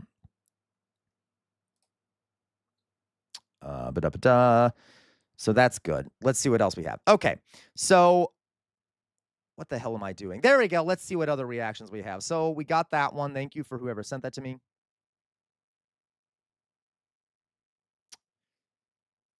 There's that video. What is the Zookman tax? Ooh, Philly cheese. Are you here, Philly cheese? Philly Using cheese. the weekend to recharge. I don't know what this is. I don't know what this is, but Philly cheese sent this to us. Let's watch the little Philly. I don't know. What are you doing, Jay Williams? Let's watch what Philly cheese sent us. Let's see here. Yeah, exactly. No, kind of Jay Williams. That police officer probably was thinking, oh, I forgot to beat my wife this morning, so I'm going to take it out on this innocent black woman. All right. Anyway, so wealth tax not on. Oh, I got you. This is a mini philosophy vid. Oh, cool. So this was sent to us by Philly Cheese. It's called Piper Leisure. So let's see here what this is about leisure, of which we need more, because I would love to have a 3 or 4 day work week. But let's see what he has to say. Using the weekend to recharge your batteries or seeing time off as the breather before more time on is a sign of how bad things have become. The German philosopher Joseph Pieper argued that we shouldn't see leisure simply as the absence of work. Yes. It is not confined to 2 days at the weekend. It is not a lie-in, a spa day, or even self-care. Pieper argued that leisure is when we are receptive to the deeper parts of life, meaning, beauty, truth, friendship, and even God. Pieper argued that we deny this receptivity for 2 reasons. Okay. The first is that we no longer believe rest has any value of its own. If you're not working, you are wasting time. So I'm going to get kind of deep with you guys just for a moment here, right? The very fact that there is a separation between leisure and work is problematic, okay? So labor doesn't have to be this oppressive, alienating thing. Okay, labor can actually be something that grows you as a person. Now, it is nice, like when you're not doing labor, that's fine. I mean, it's good. Obviously, even hunter-gatherers have periods where they're resting and they're just doing fun stuff. But the fact that it has to be separate is a capitalism thing, right? Partially is a capitalism thing. Well, this is complicated. I'll keep watching it. The second is more troubling, and this is that we see rest as an opportunity to aid future productivity. Yes. We lie about on the sofa So we true. can be at our desk first thing on Monday morning. We rest at the weekend to be more productive in the working week. For Pieper, a culture that loses a sense of leisure loses something essential. Because when we deny ourselves the opportunity of genuine rest, we miss things like meaning, connection, and genuine friendships. A world that suffocates leisure and denies rest without an excuse or a reason is denying us access to the deeper and most important parts of being a human being. Correct. In the first place. Using the weekend... So, yeah, this is a really interesting topic. So, like, guys, if we owned the means of production, right? If we owned the means of production, if we actually owned the businesses we worked at, and we had the freedom to get rich from our own labor, like actually get the value from our own labor, the work may not be as oppressive as would that would to make it separate from leisure. Do you see what I mean? I don't know how to frame this. There would still be like a time to work and a time to do to do labor and times to do non-labor things. Does that make sense? But yeah, in a capitalist society, everything has to go back to what is maximizing the production for the bourgeois. So leisure is framed as like is only so good as it rests people to prepare them for more work. Okay. Okay, you see what I mean?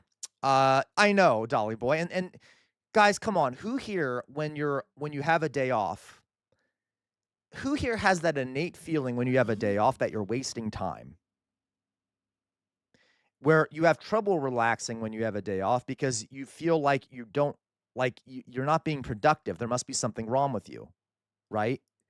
Like unless you're doing a chore or unless you're going out for, to do something for work, you kind of feel like, oh my God, I'm wasting my day. I'm wasting my time. And there's kind of this sense of dread and self-hatred that comes across that you kind of feel, right? There you go, Dolly boy. You feel like you're rotting away, that you're rotting away the day. That is something that we're taught. Okay, we are taught that, and it is part of the power structure.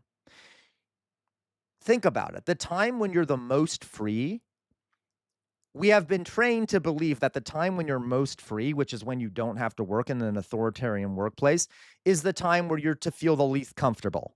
Okay, or at least is the time when you're not supposed to feel comfortable, right? Because you're only supposed to feel comfortable when you're laboring, and you're working for someone else, and you're contributing to the wealth of someone else. Okay, yeah, and Louise, you could definitely overcome it, and I've had to work to overcome it myself. Okay, but it's still there, and yeah, so it is. He's right. That guy's right about leisure, but it would be nice if we actually leisure wasn't as big of a deal, okay? Or like it wasn't as separate. If that makes sense. Your value as a person isn't tied to just your exactly, Philly cheese. We're human beings, folks. Okay, I know this is shocking, but there are many more things that are more valuable than your work in terms when it comes to working for someone else, okay? Like your existence is more valuable than your value as like a laborer. But in our system, that is your only value, is how much wealth you make for someone else. Okay. Yeah. All right. I know, Jay Williams. Shocker, right? Guys, even though I don't have a boss anymore, which is nice. Okay. It's nice that I don't have a boss. I wish I was paid more for not having a boss, but I still on my days off, I'm often like, oh my God, am I wasting my time? Am I wasting my time and shit like that? So I have to work around the house. Exactly, Tater Tot. You constantly have to be in motion, right? And that's what I do a lot of times. I'll spend my days off doing chores, doing laundry and things like that. The labor never seems to end, does it? Right? And honestly, I'd be okay with doing all the housework. That's just part of kind of living. If if it was just, I don't know, if I had control over my work, if like people had control over their workplace, it might be less oppressive, the idea of doing work, or the idea of doing labor, okay? Because it's your own labor and you're benefiting from it. Anyway. Whew. All right. So that's interesting. Thank you, Philly Cheese. Thank you for that.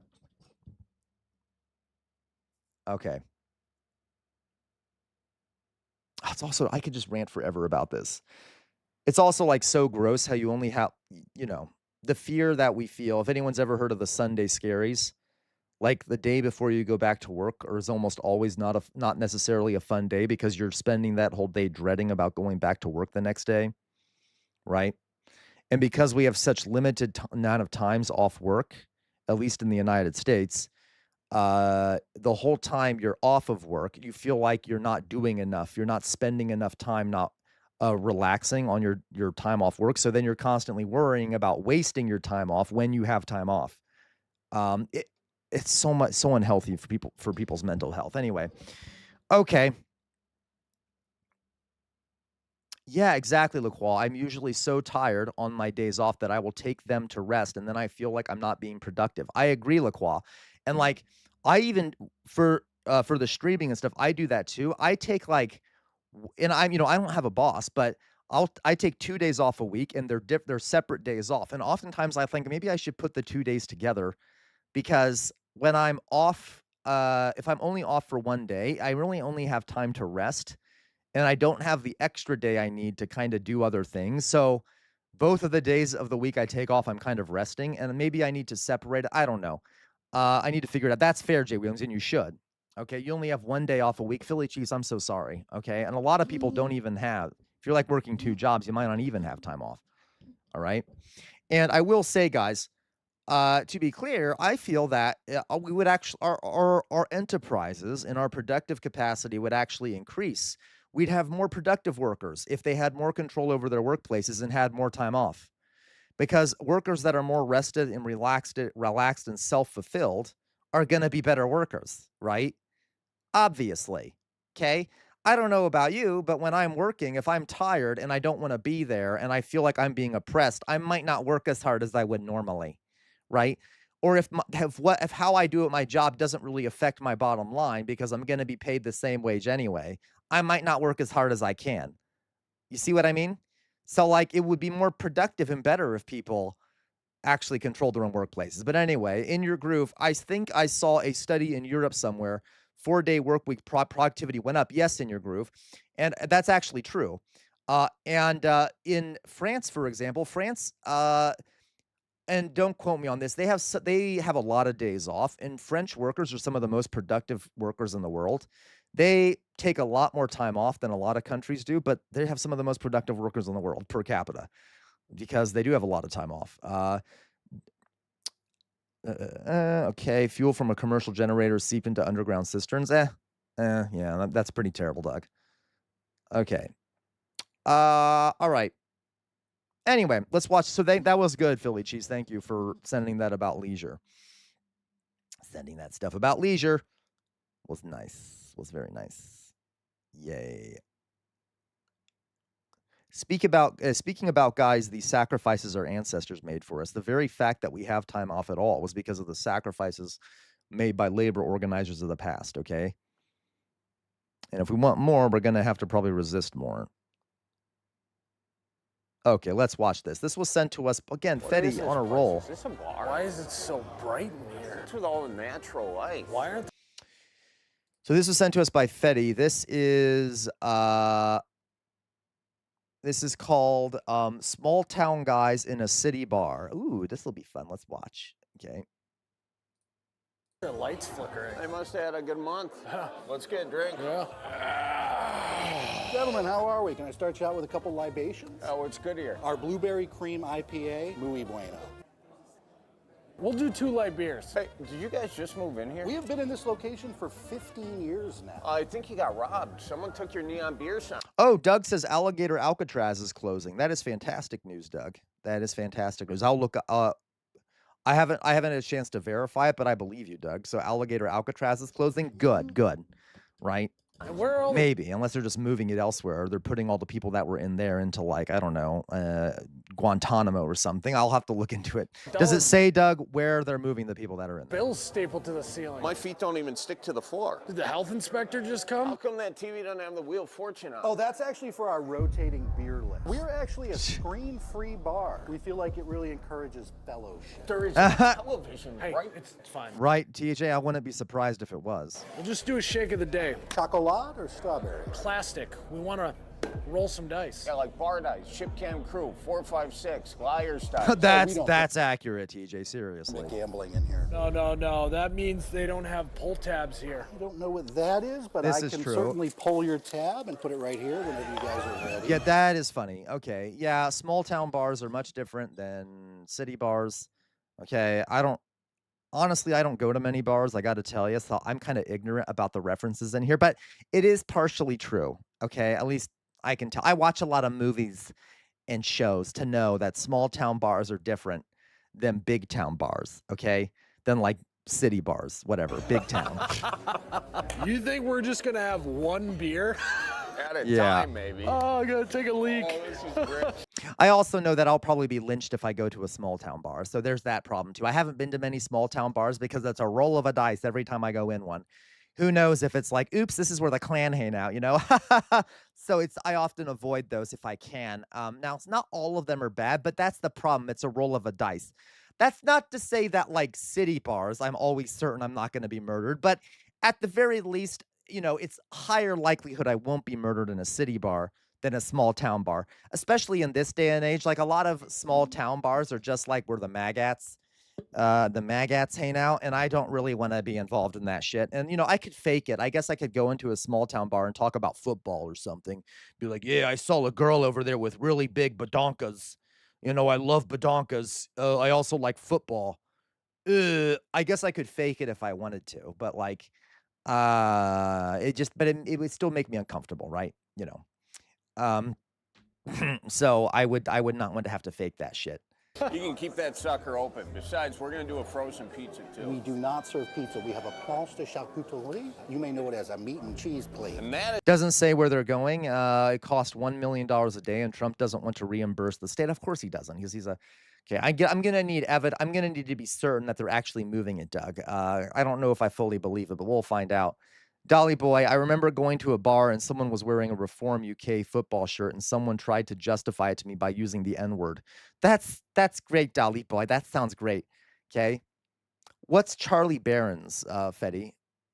Is this guy Charlie Fetty? Charlie Barron's. Okay.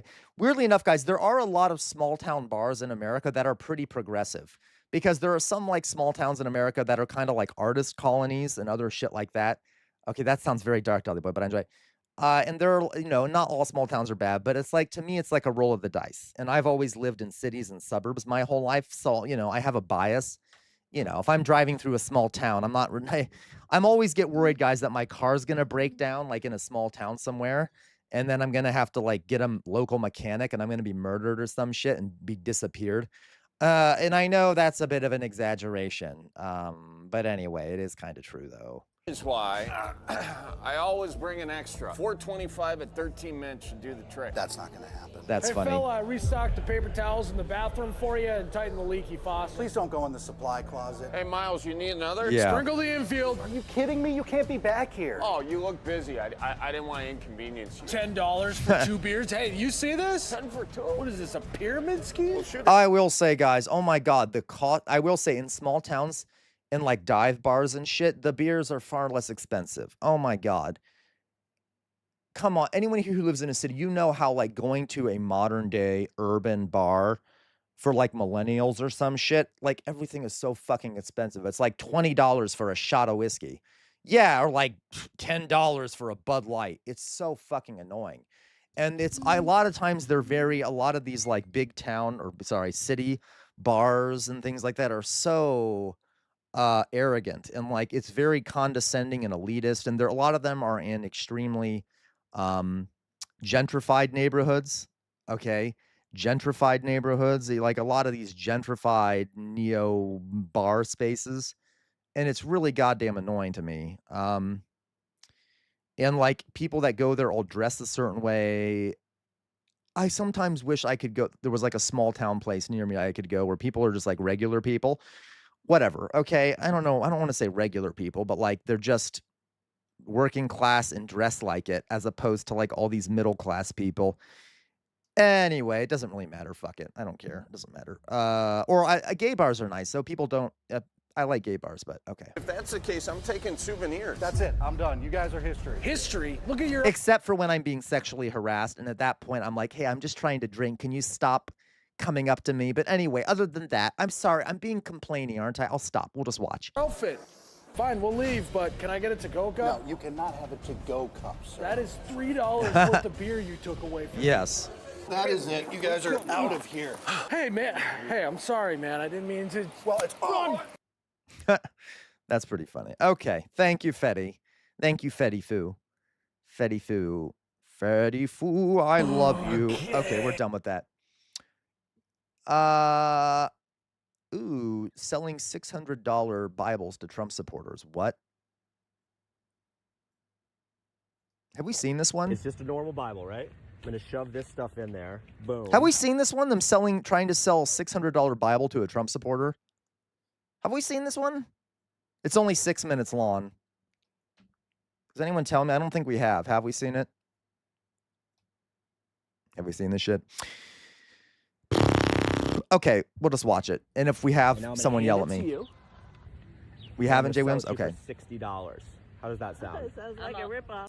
Thank you, Dolly Boy. Thank you. Now, Dolly Boy, I hope you don't have to keep sending me stuff, Dolly Boy. I hope you're saving enough for yourself, okay? Thank you so much, though, Dolly Boy, really, okay?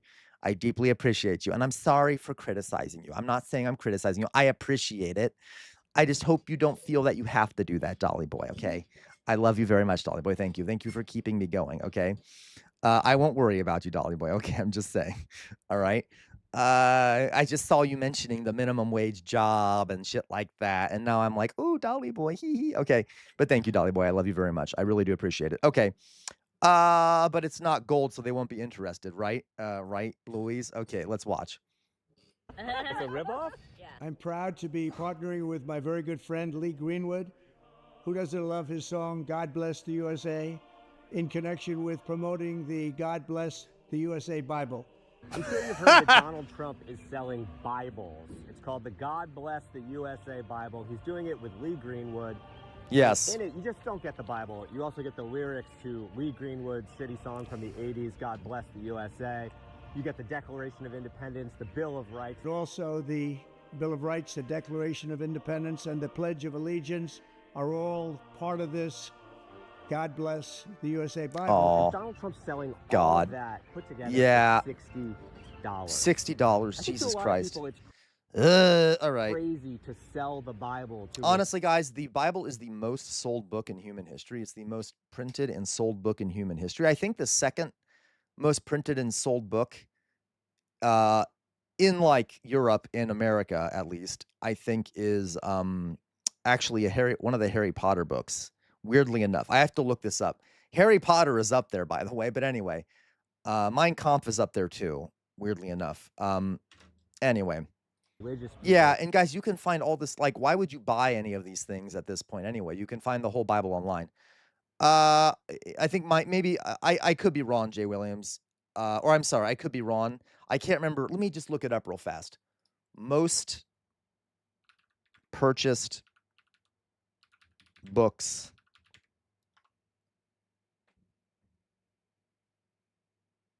the Bible, the Quran,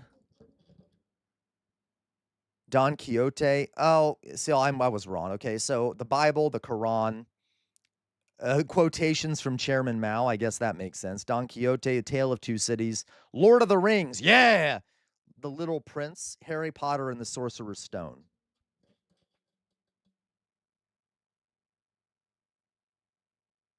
Interesting. The little red book. Okay, yeah, the Quran, the Bhagavad Gita. Okay. Interesting. Okay.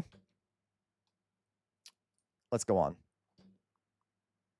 That's okay, Louise. The direction Europe will be going is pretty will be. That's true. Louise couldn't sell our HP books. They just gave them away. And they were first edition. Really, Louise? That's crazy. That's crazy that you couldn't sell first editions. Okay, yeah. Anyway. For $60, it seems kind of like a grift.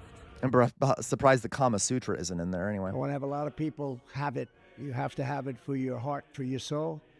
So today, we're going to sell our own version of the Bible, and we're going to Really, have Cicero? all the same stuff inside it that Donald Trump has. We have the Constitution. Guys, in Europe and elsewhere in the world, so in America, if you go into almost any hotel or motel and you open up the drawer, like the drawer of the nightstand, you will find a copy of the Gideon's Bible in every single hotel room. Does that happen in Europe? Or else? I'm literally asking. In almost any American hotel or motel you go into, there's a copy of the Bible in the hotel nightstand. And there's an organization called the Gideons who donate Bibles to every single hotel and motel. So you can find the Bible in almost any hotel room. Okay. Yeah, okay. I thought so. That might be only an American thing. Louise says, not that I've noticed. Okay.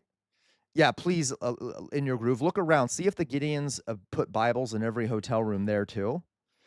And yeah, so LaCroix, yeah, I use those to roll my joints. Yeah, I actually hear a lot of people that do that to use joints. You can find things online where they're like, just find the Gideon's Bible and then use it to roll your joints. Okay, but I'm not joking. So it's just a weird thing here in America. Any hotel room you go into has a Bible. You have to, it's kind of like a fun game. When I was a kid, my sister and I used to play the Find the Bible game, and like the first person to find which drawer the Bible was in, like won. And it was always very fun, okay? And then we'd burn it. I'm just kidding. We wouldn't do that. I don't support burning books, but we would find the Gideon's Bible, all right? The Declaration of Independence, the Bill of Rights. That's funny. Elevator lady, I traced my ex's wiener on like 10 pages of one once. Yeah, a lot of times there's really interesting stuff inside of them. Okay, because the hotel doesn't really care. So like if you open that shit up, you might find like the scribblings or ramblings of an insane person or something. Like, you know, who knows? It'll be fun, okay? Just go look at your local Gideon's Bible. Don't read the Bible though, okay? It's a waste of time, but Of course, we printed from, where did I get this from? Lyricfind.com. Here are the lyrics to God Bless the USA Jesus. by Lee Greenwood. So we're gonna put all I this bet Sir Bart knows that song. inside the Bible, and according to Trump's math, that should make it $60. We're gonna sell it to people, see if they're interested in it. Hey, how's it going? Going good, wonderful. How is it going with you? I'm selling a Bible for $60. You're selling the Gideons. Yeah. Would you like to buy it for $60? I have so many Bibles. Okay, Yeah, I'm sure you do. It's not just the Bible. Like it's got the lyrics to Lee Greenwood's Okay. "God Bless the USA." Uh-huh. I see this Bible. I read this Bible when I'm in the hotels. Okay. Oh, Do you wanna okay. buy it for $60? She's even joking about it being in a hotel. She's like, I see and read this Bible when it's in a hotel. Yeah, he's using a stolen copy of the Gideon's Bible. That's so funny. That's so funny. No, thank you. Thank you. Not today. Is that too much to charge? It is. Would you like to buy a Bible for $60? No? No way. No way? Oh my God. That guy's just walking his dog. He's not involved with the MAGA people. Hey, do you want to buy a $60 Bible? Oh, no, I'm good. It's got the lyrics to God Bless the USA in it. Look at this Bible. Looks like a normal Bible, right? Yeah. Not a normal Bible. No, there's no difference, Dolly Boy. It's just the Gideon. It's just printed by the Gideons. Yeah. Bill of Rights, Oh. Constitution, Yeah. Pledge of Allegiance, the lyrics. God. To God bless the. God bless. Yeah, God bless I'm USA. sorry. I don't know what else to say, guys. I just can't. I never would see myself buying a Bible. Honestly, I already have like 3. No, I don't have 3. My family has 3 because I swear every American has like a stack of Bibles somewhere because like a lot of them are relics. One second, guys. A lot of times, guys, in America at least, and maybe even be in Europe, I don't know. People, there'll be a section of the Bible you have where you record the birthdays, and date and like family trees and stuff. One second.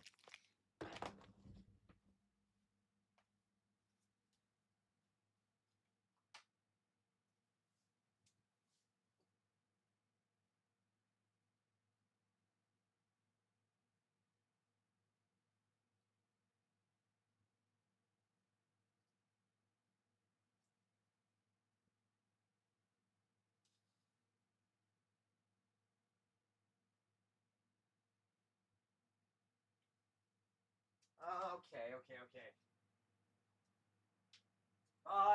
Bible. Where the fuck is the Bible? I guess it's a good sign that I can't find it. Oh, I don't fucking know. Oh, well, there's that.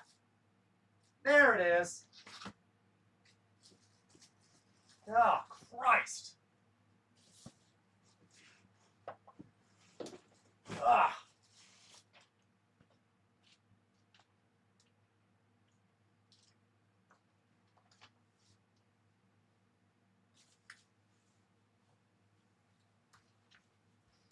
So, like, a lot of American families have, like, strange Bibles and shit. So, like, you got, this one is very old, okay? This one, like, literally doesn't have a cover, okay? The Holy Bible, and it's falling apart, and it actually, inside of it, I can't show you what's inside of it because it'll dox me. I don't even know what this is. I can show you this. There's like some old pictures from my family. I think this was a picture of my grandfather's farm. So there's a lot of people had like family Bibles that were important to their families. Okay. And so we keep this one because it's like it's an what is it called? It's an artifact. It's kind of something that's been passed down in our family. But anyway, so and there's like notes in here about family stuff. I don't know. Okay, so like there's a bunch of weird personal stuff that a lot of folks keep in their Bibles. Or like a lot of times Bibles will have a page like this, where like a marriage record, where you can record your marriage, okay, and like when you were married and put a copy of your marriage certificate in there. It's weird, okay, but so a lot of people have Bibles even though they're not Christian. It's just kind of like a family artifact. On a side note, when I worked at, look at this one, look at this. This isn't a Bible, okay? When I worked at Starbucks, there was a guy who came into the store and greatly was a socialist, and who really liked me because we would talk about socialist shit, okay?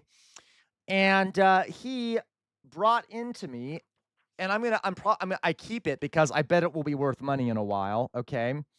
He brought into me as a gift, he just gave it to me as a gift, a 1939, I don't know if you can see the number there, 1939, first edition copy of the USSR's English history of the Communist Party of the Soviet Union, okay?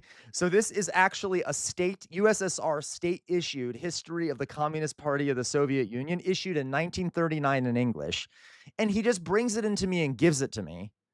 So now I have this really, and at the beginning, he actually wrote in it, he was a poet, okay? I can't show you his name. He was a poet, and he passed away recently, but he wrote a poem at the beginning, and the poem says, war is ick. You could lose your dick quick. Anyway, so that's my weird, I have a bunch of weird shit, okay? A bunch of weird shit. And now look, I'm just rambling aimlessly. Let's finish watching this video, okay? I'm losing people in the audience. Let's go on. Thank you, Dolly Boy, for the 400 bits. Thank you for the 400 bits, Dolly Boy, really. Okay. Say by Lee Greenwood. The song from the 80s, 1984, it came out. And I'm proud to be an American. Oh, Dolly Boy says, here's more money, Jester Man. You're very entertaining. Thank you, Dolly Boy. Really, thank you. At least I know I'm free. And I won't forget the men who died, who gave that right to me. And I'll gladly stand up next to you. Ew. And it's still today. And I don't remember the rest. I got them here. I gotta find it. Blah, blah, blah, blah. Because there ain't no doubt I love this land. God bless the USA. Oh, I feel so patriotic, guys. You know, I am surprised we don't hear gunfire in the background. It is America after all. Normally, when you hear that song in public, there's a cadence of gunfire in the background. That's kind of like adds a beat to the song. Like you can hear the machine gun in the background, and it kind of like helps you keep to the beat of the song. So it's kind of hard to keep to the beat when there is no gunfire in the background, but still, I love America. Gotta love it. Dolly Boy says it's like a metronome, really. Like I don't know. Whenever you hear like an AR-15 in the background, it's kind of like a metronome that helps you keep to the beat. So Dolly Boy, I'm lonely, so I keep sending bits. Not that it's a problem. Dolly Boy, I swear to God, I'm gonna start giving back your goddamn bits. Okay? Don't you fucking mess with me, Dolly Boy. I'll come after you. Okay. I love you, Dolly Boy, though. All right. Yeah. If tomorrow all things were gone and I worked for all my life. Thank you, Fetty. I'm You proud too. to partner with Lee in this offering. He's a very special man. Okay, fine, Dolly Both Boy. as a talent, but maybe even more so as a human being. He's very, very special. Hey, how's it going? I'm doing a grift. I'm selling Bibles for $60. Can I grift you all with this? We already have Bible installed. We have it. He literally said, I'm doing a grift. Did you hear that? That is so fucking funny. And they still talk to him. Really, Cicero? That's funny. Okay. I hate to say, when me and the hubby went to the opening dedication of the Korean Memorial, they had entertainment and Lee Greenwood was there. Also Randy Travis. So funny. Okay. Yes. I'm doing a grift. You want a Bible? You have to? I have Okay. it. It's got the Declaration of Independence in it and some other stuff that was free to put in. The Declaration of Independence. Oh, you have the God Bless the USA? Thank you. Okay. All right. We must protect content that is pro-God. We love God, and we have to protect anything that is pro-God.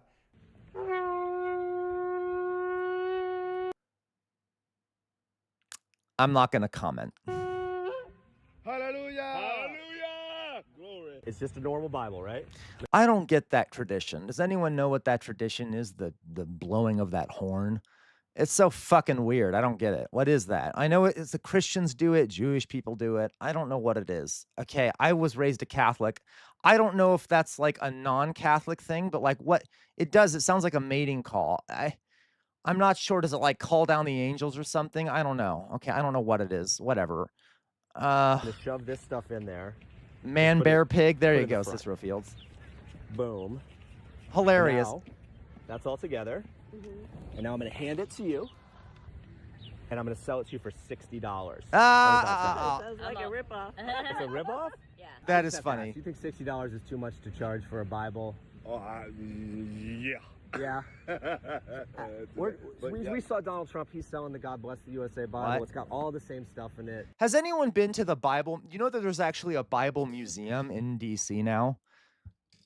You guys know that, right? There's actually a Bible museum in DC that's like the history of the Bible, and it's in DC. It's like next to, like the, African American History Museum, and like next to the Holocaust Museum, they have like, oh, there's a history of the Bible museum.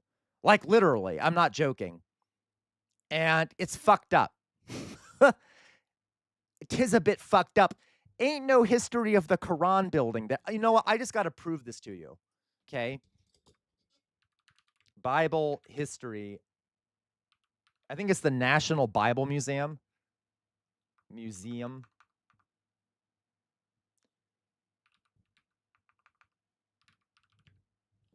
Okay. What? Yep. Museum of the Bible. Okay, right here. Museum of the Bible. What? Jesus Christ. Okay, like this, the degeneracy. Oh my God. Look at this too.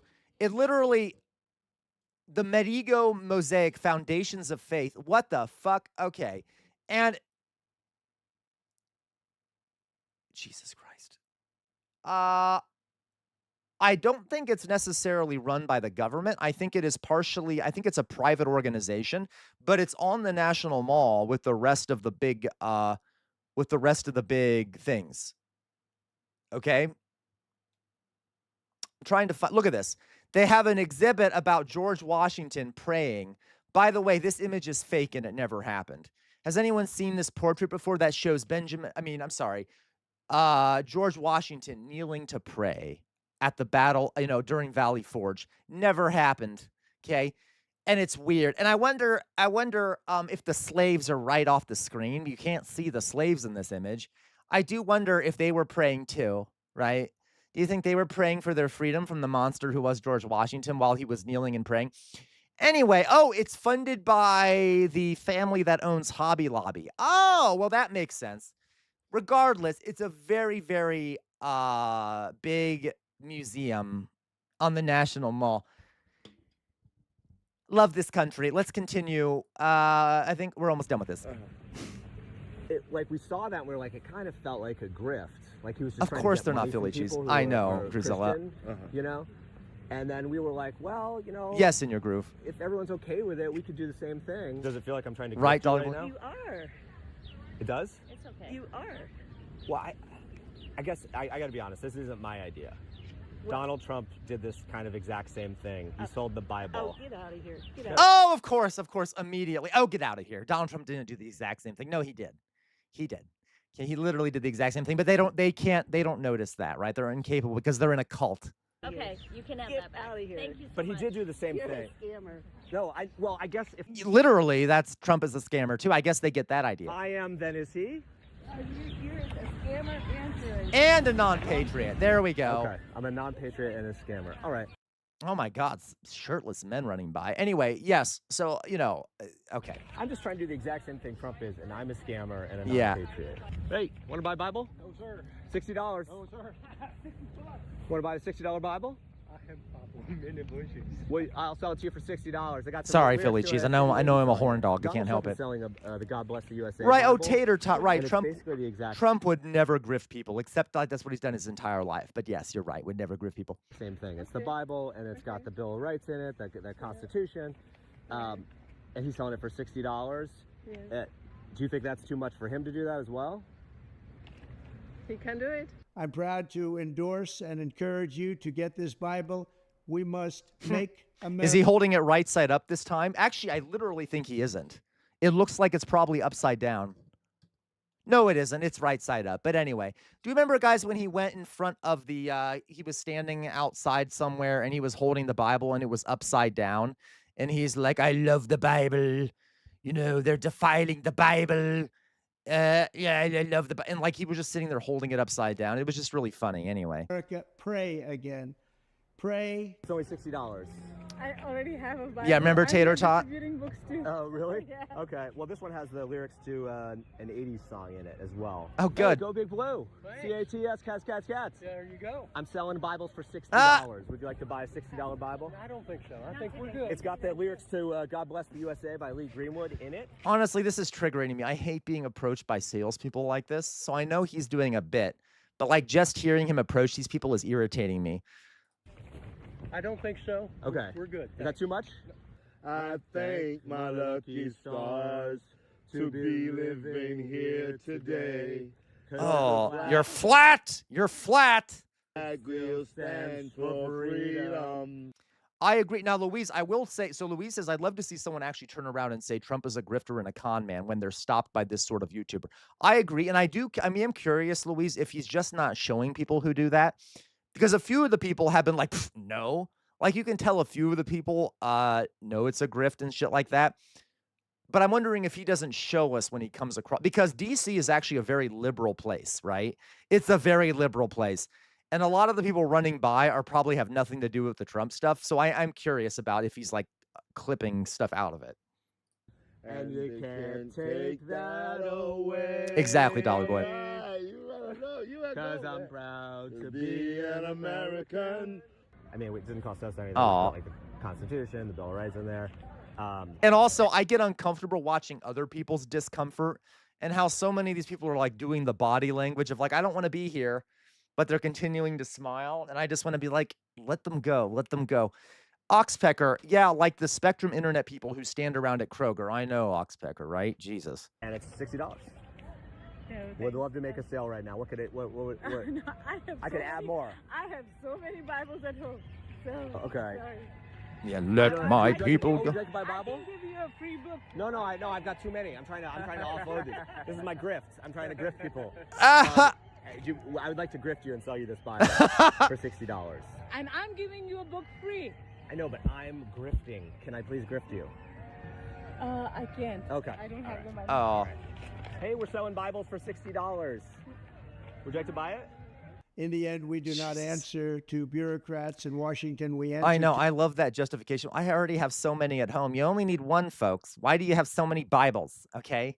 Admittedly, I have there's 3 in this house. I got to tell you. Okay. So a lot of Americans have multiple copies of the Bible, but those are because our family passed them down to us and they're old and they have family things in them. But to God okay. in heaven.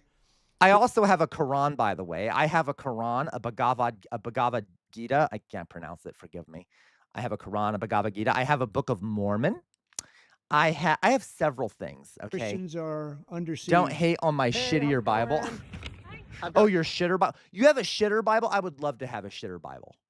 And by shitter Bible, I mean one that you shit on, not one that you keep in the bathroom for when you're shitting. Okay. I mean, you also have one of those. I don't. I'm kidding. I'm joking. I don't shit on the Bible.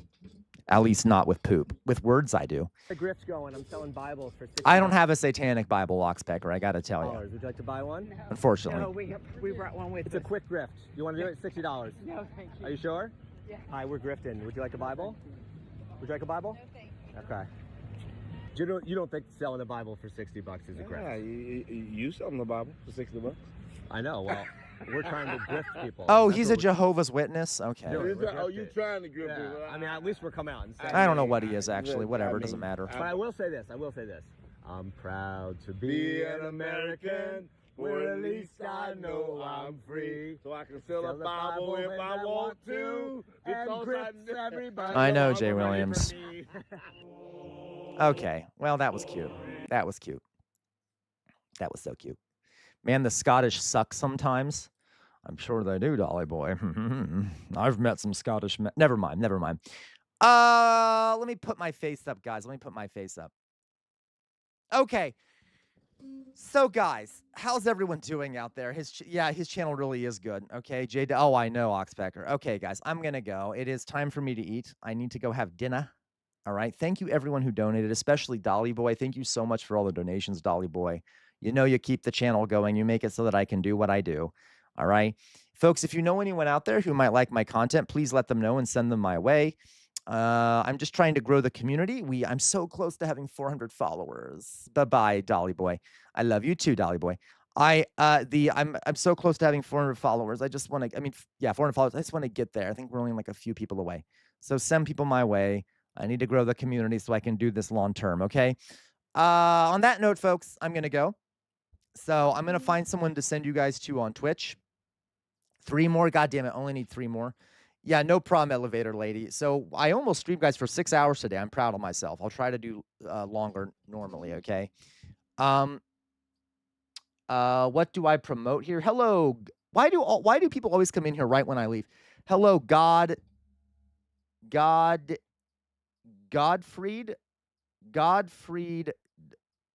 Daproma.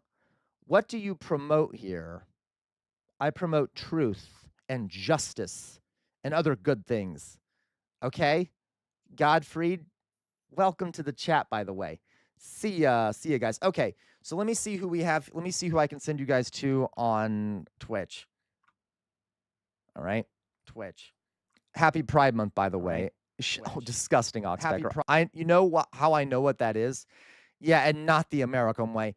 Oxpecker, okay, thank you, Godfrey, thank you, okay? Oxpecker, I know what that word means because a student told me, because they wrote it on my board and they wouldn't tell me what it meant, and I looked it up and then they got in trouble for it. So I know exactly what that word means, Oxpecker. Okay, let's see here.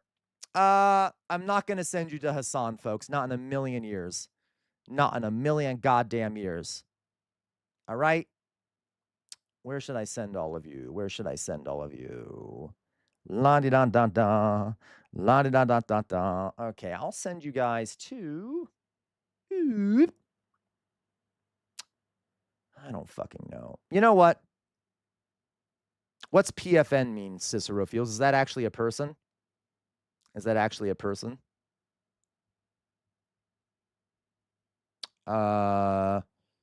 What is your another gosh, why do we have new people coming in here at this time? Hello, Duty 101. That's literally the name. Duty 101.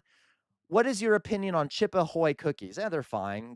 I don't know, they're not great. They're just very sugary and they're very dry. They're as dry as the goddamn Sahara Desert. If you want a Chips Ahoy cookie, put it in your mouth and you'll never have to visit the Sahara Desert because it's like taking a handful of Sahara sand and shoving it in your mouth. I'm sorry, dude. But that is what they are, okay? They taste okay. I just wish they were a bit, less, and they're also not very healthy for you. No offense, okay? No offense, my dear Duty, okay? They're slandering my team, but they low-key right. Exactly, Duty. Thank you. I appreciate you. Okay? All right, guys. I'm going to go now. No, Druzilla, we're not going for another hour. I'm going to die of starvation. Okay? Been going for 6 goddamn hours. All right, so let's see here. I will send you guys to Peace Now. Peace Fire Now. You know what? I recently did that. You know what, guys? You know what? Fuck it. I'm not sending you to anyone. Okay? Okay, you too, Duty. Come back. Okay? You have to. It's already a minute past. Lie. Okay, I'm just going to say goodbye. I love you all very much. First of all, free Palestine. Free Palestine. Second of free Palestine, free Iran, free the Ukraine, free Sudan, free the Congo, free Venezuela, free everywhere, okay? Second of all, never stop resisting. The easiest way to resist is to think for yourselves. The easiest way to resist is to think for yourselves, and that includes when you watch me. I'm not perfect. I make mistakes. See what other people are saying. Don't get caught in an information silo, because the easiest way to resist is to think for yourselves. We're living in a fascist moment in this country. Fascism thrives in an environment where people have lost faith in their democratic institutions, so they turn to the more radical ends of the political spectrum. We need major reforms in this country and revolutionary change. You cannot stand in the center against fascism. If you do, the fascists will walk all over you. Don't let them. Don't be a slug. Don't let the fascists walk all over you. Fight back. On the wall behind me is a sword. The name of that sword is Chainbreaker. It is thought to have been responsible for the death of 7 slave owners, and it's been passed down in my family for many years. Why do I have it back there? To remind everyone that our ancestors made some major sacrifices for some of the things we have today, some of the rights we have, and some of the freedoms. Please don't let their sacrifice go to waste, folks. Please, please, please do not let their sacrifice go to waste, and always, always, always fight for a better future. And on that note, folks, you all have a good rest of your day. Bye-bye, Dolly Boy. Now, Dolly Boy, I'm going to send you a private message in the Discord, so you better be on the lookout for that, okay? All right, guys. Love you all very much. Talk to me on the Discord. Send me a DM if you want to chat. And I'll see you guys tomorrow. Bye-bye.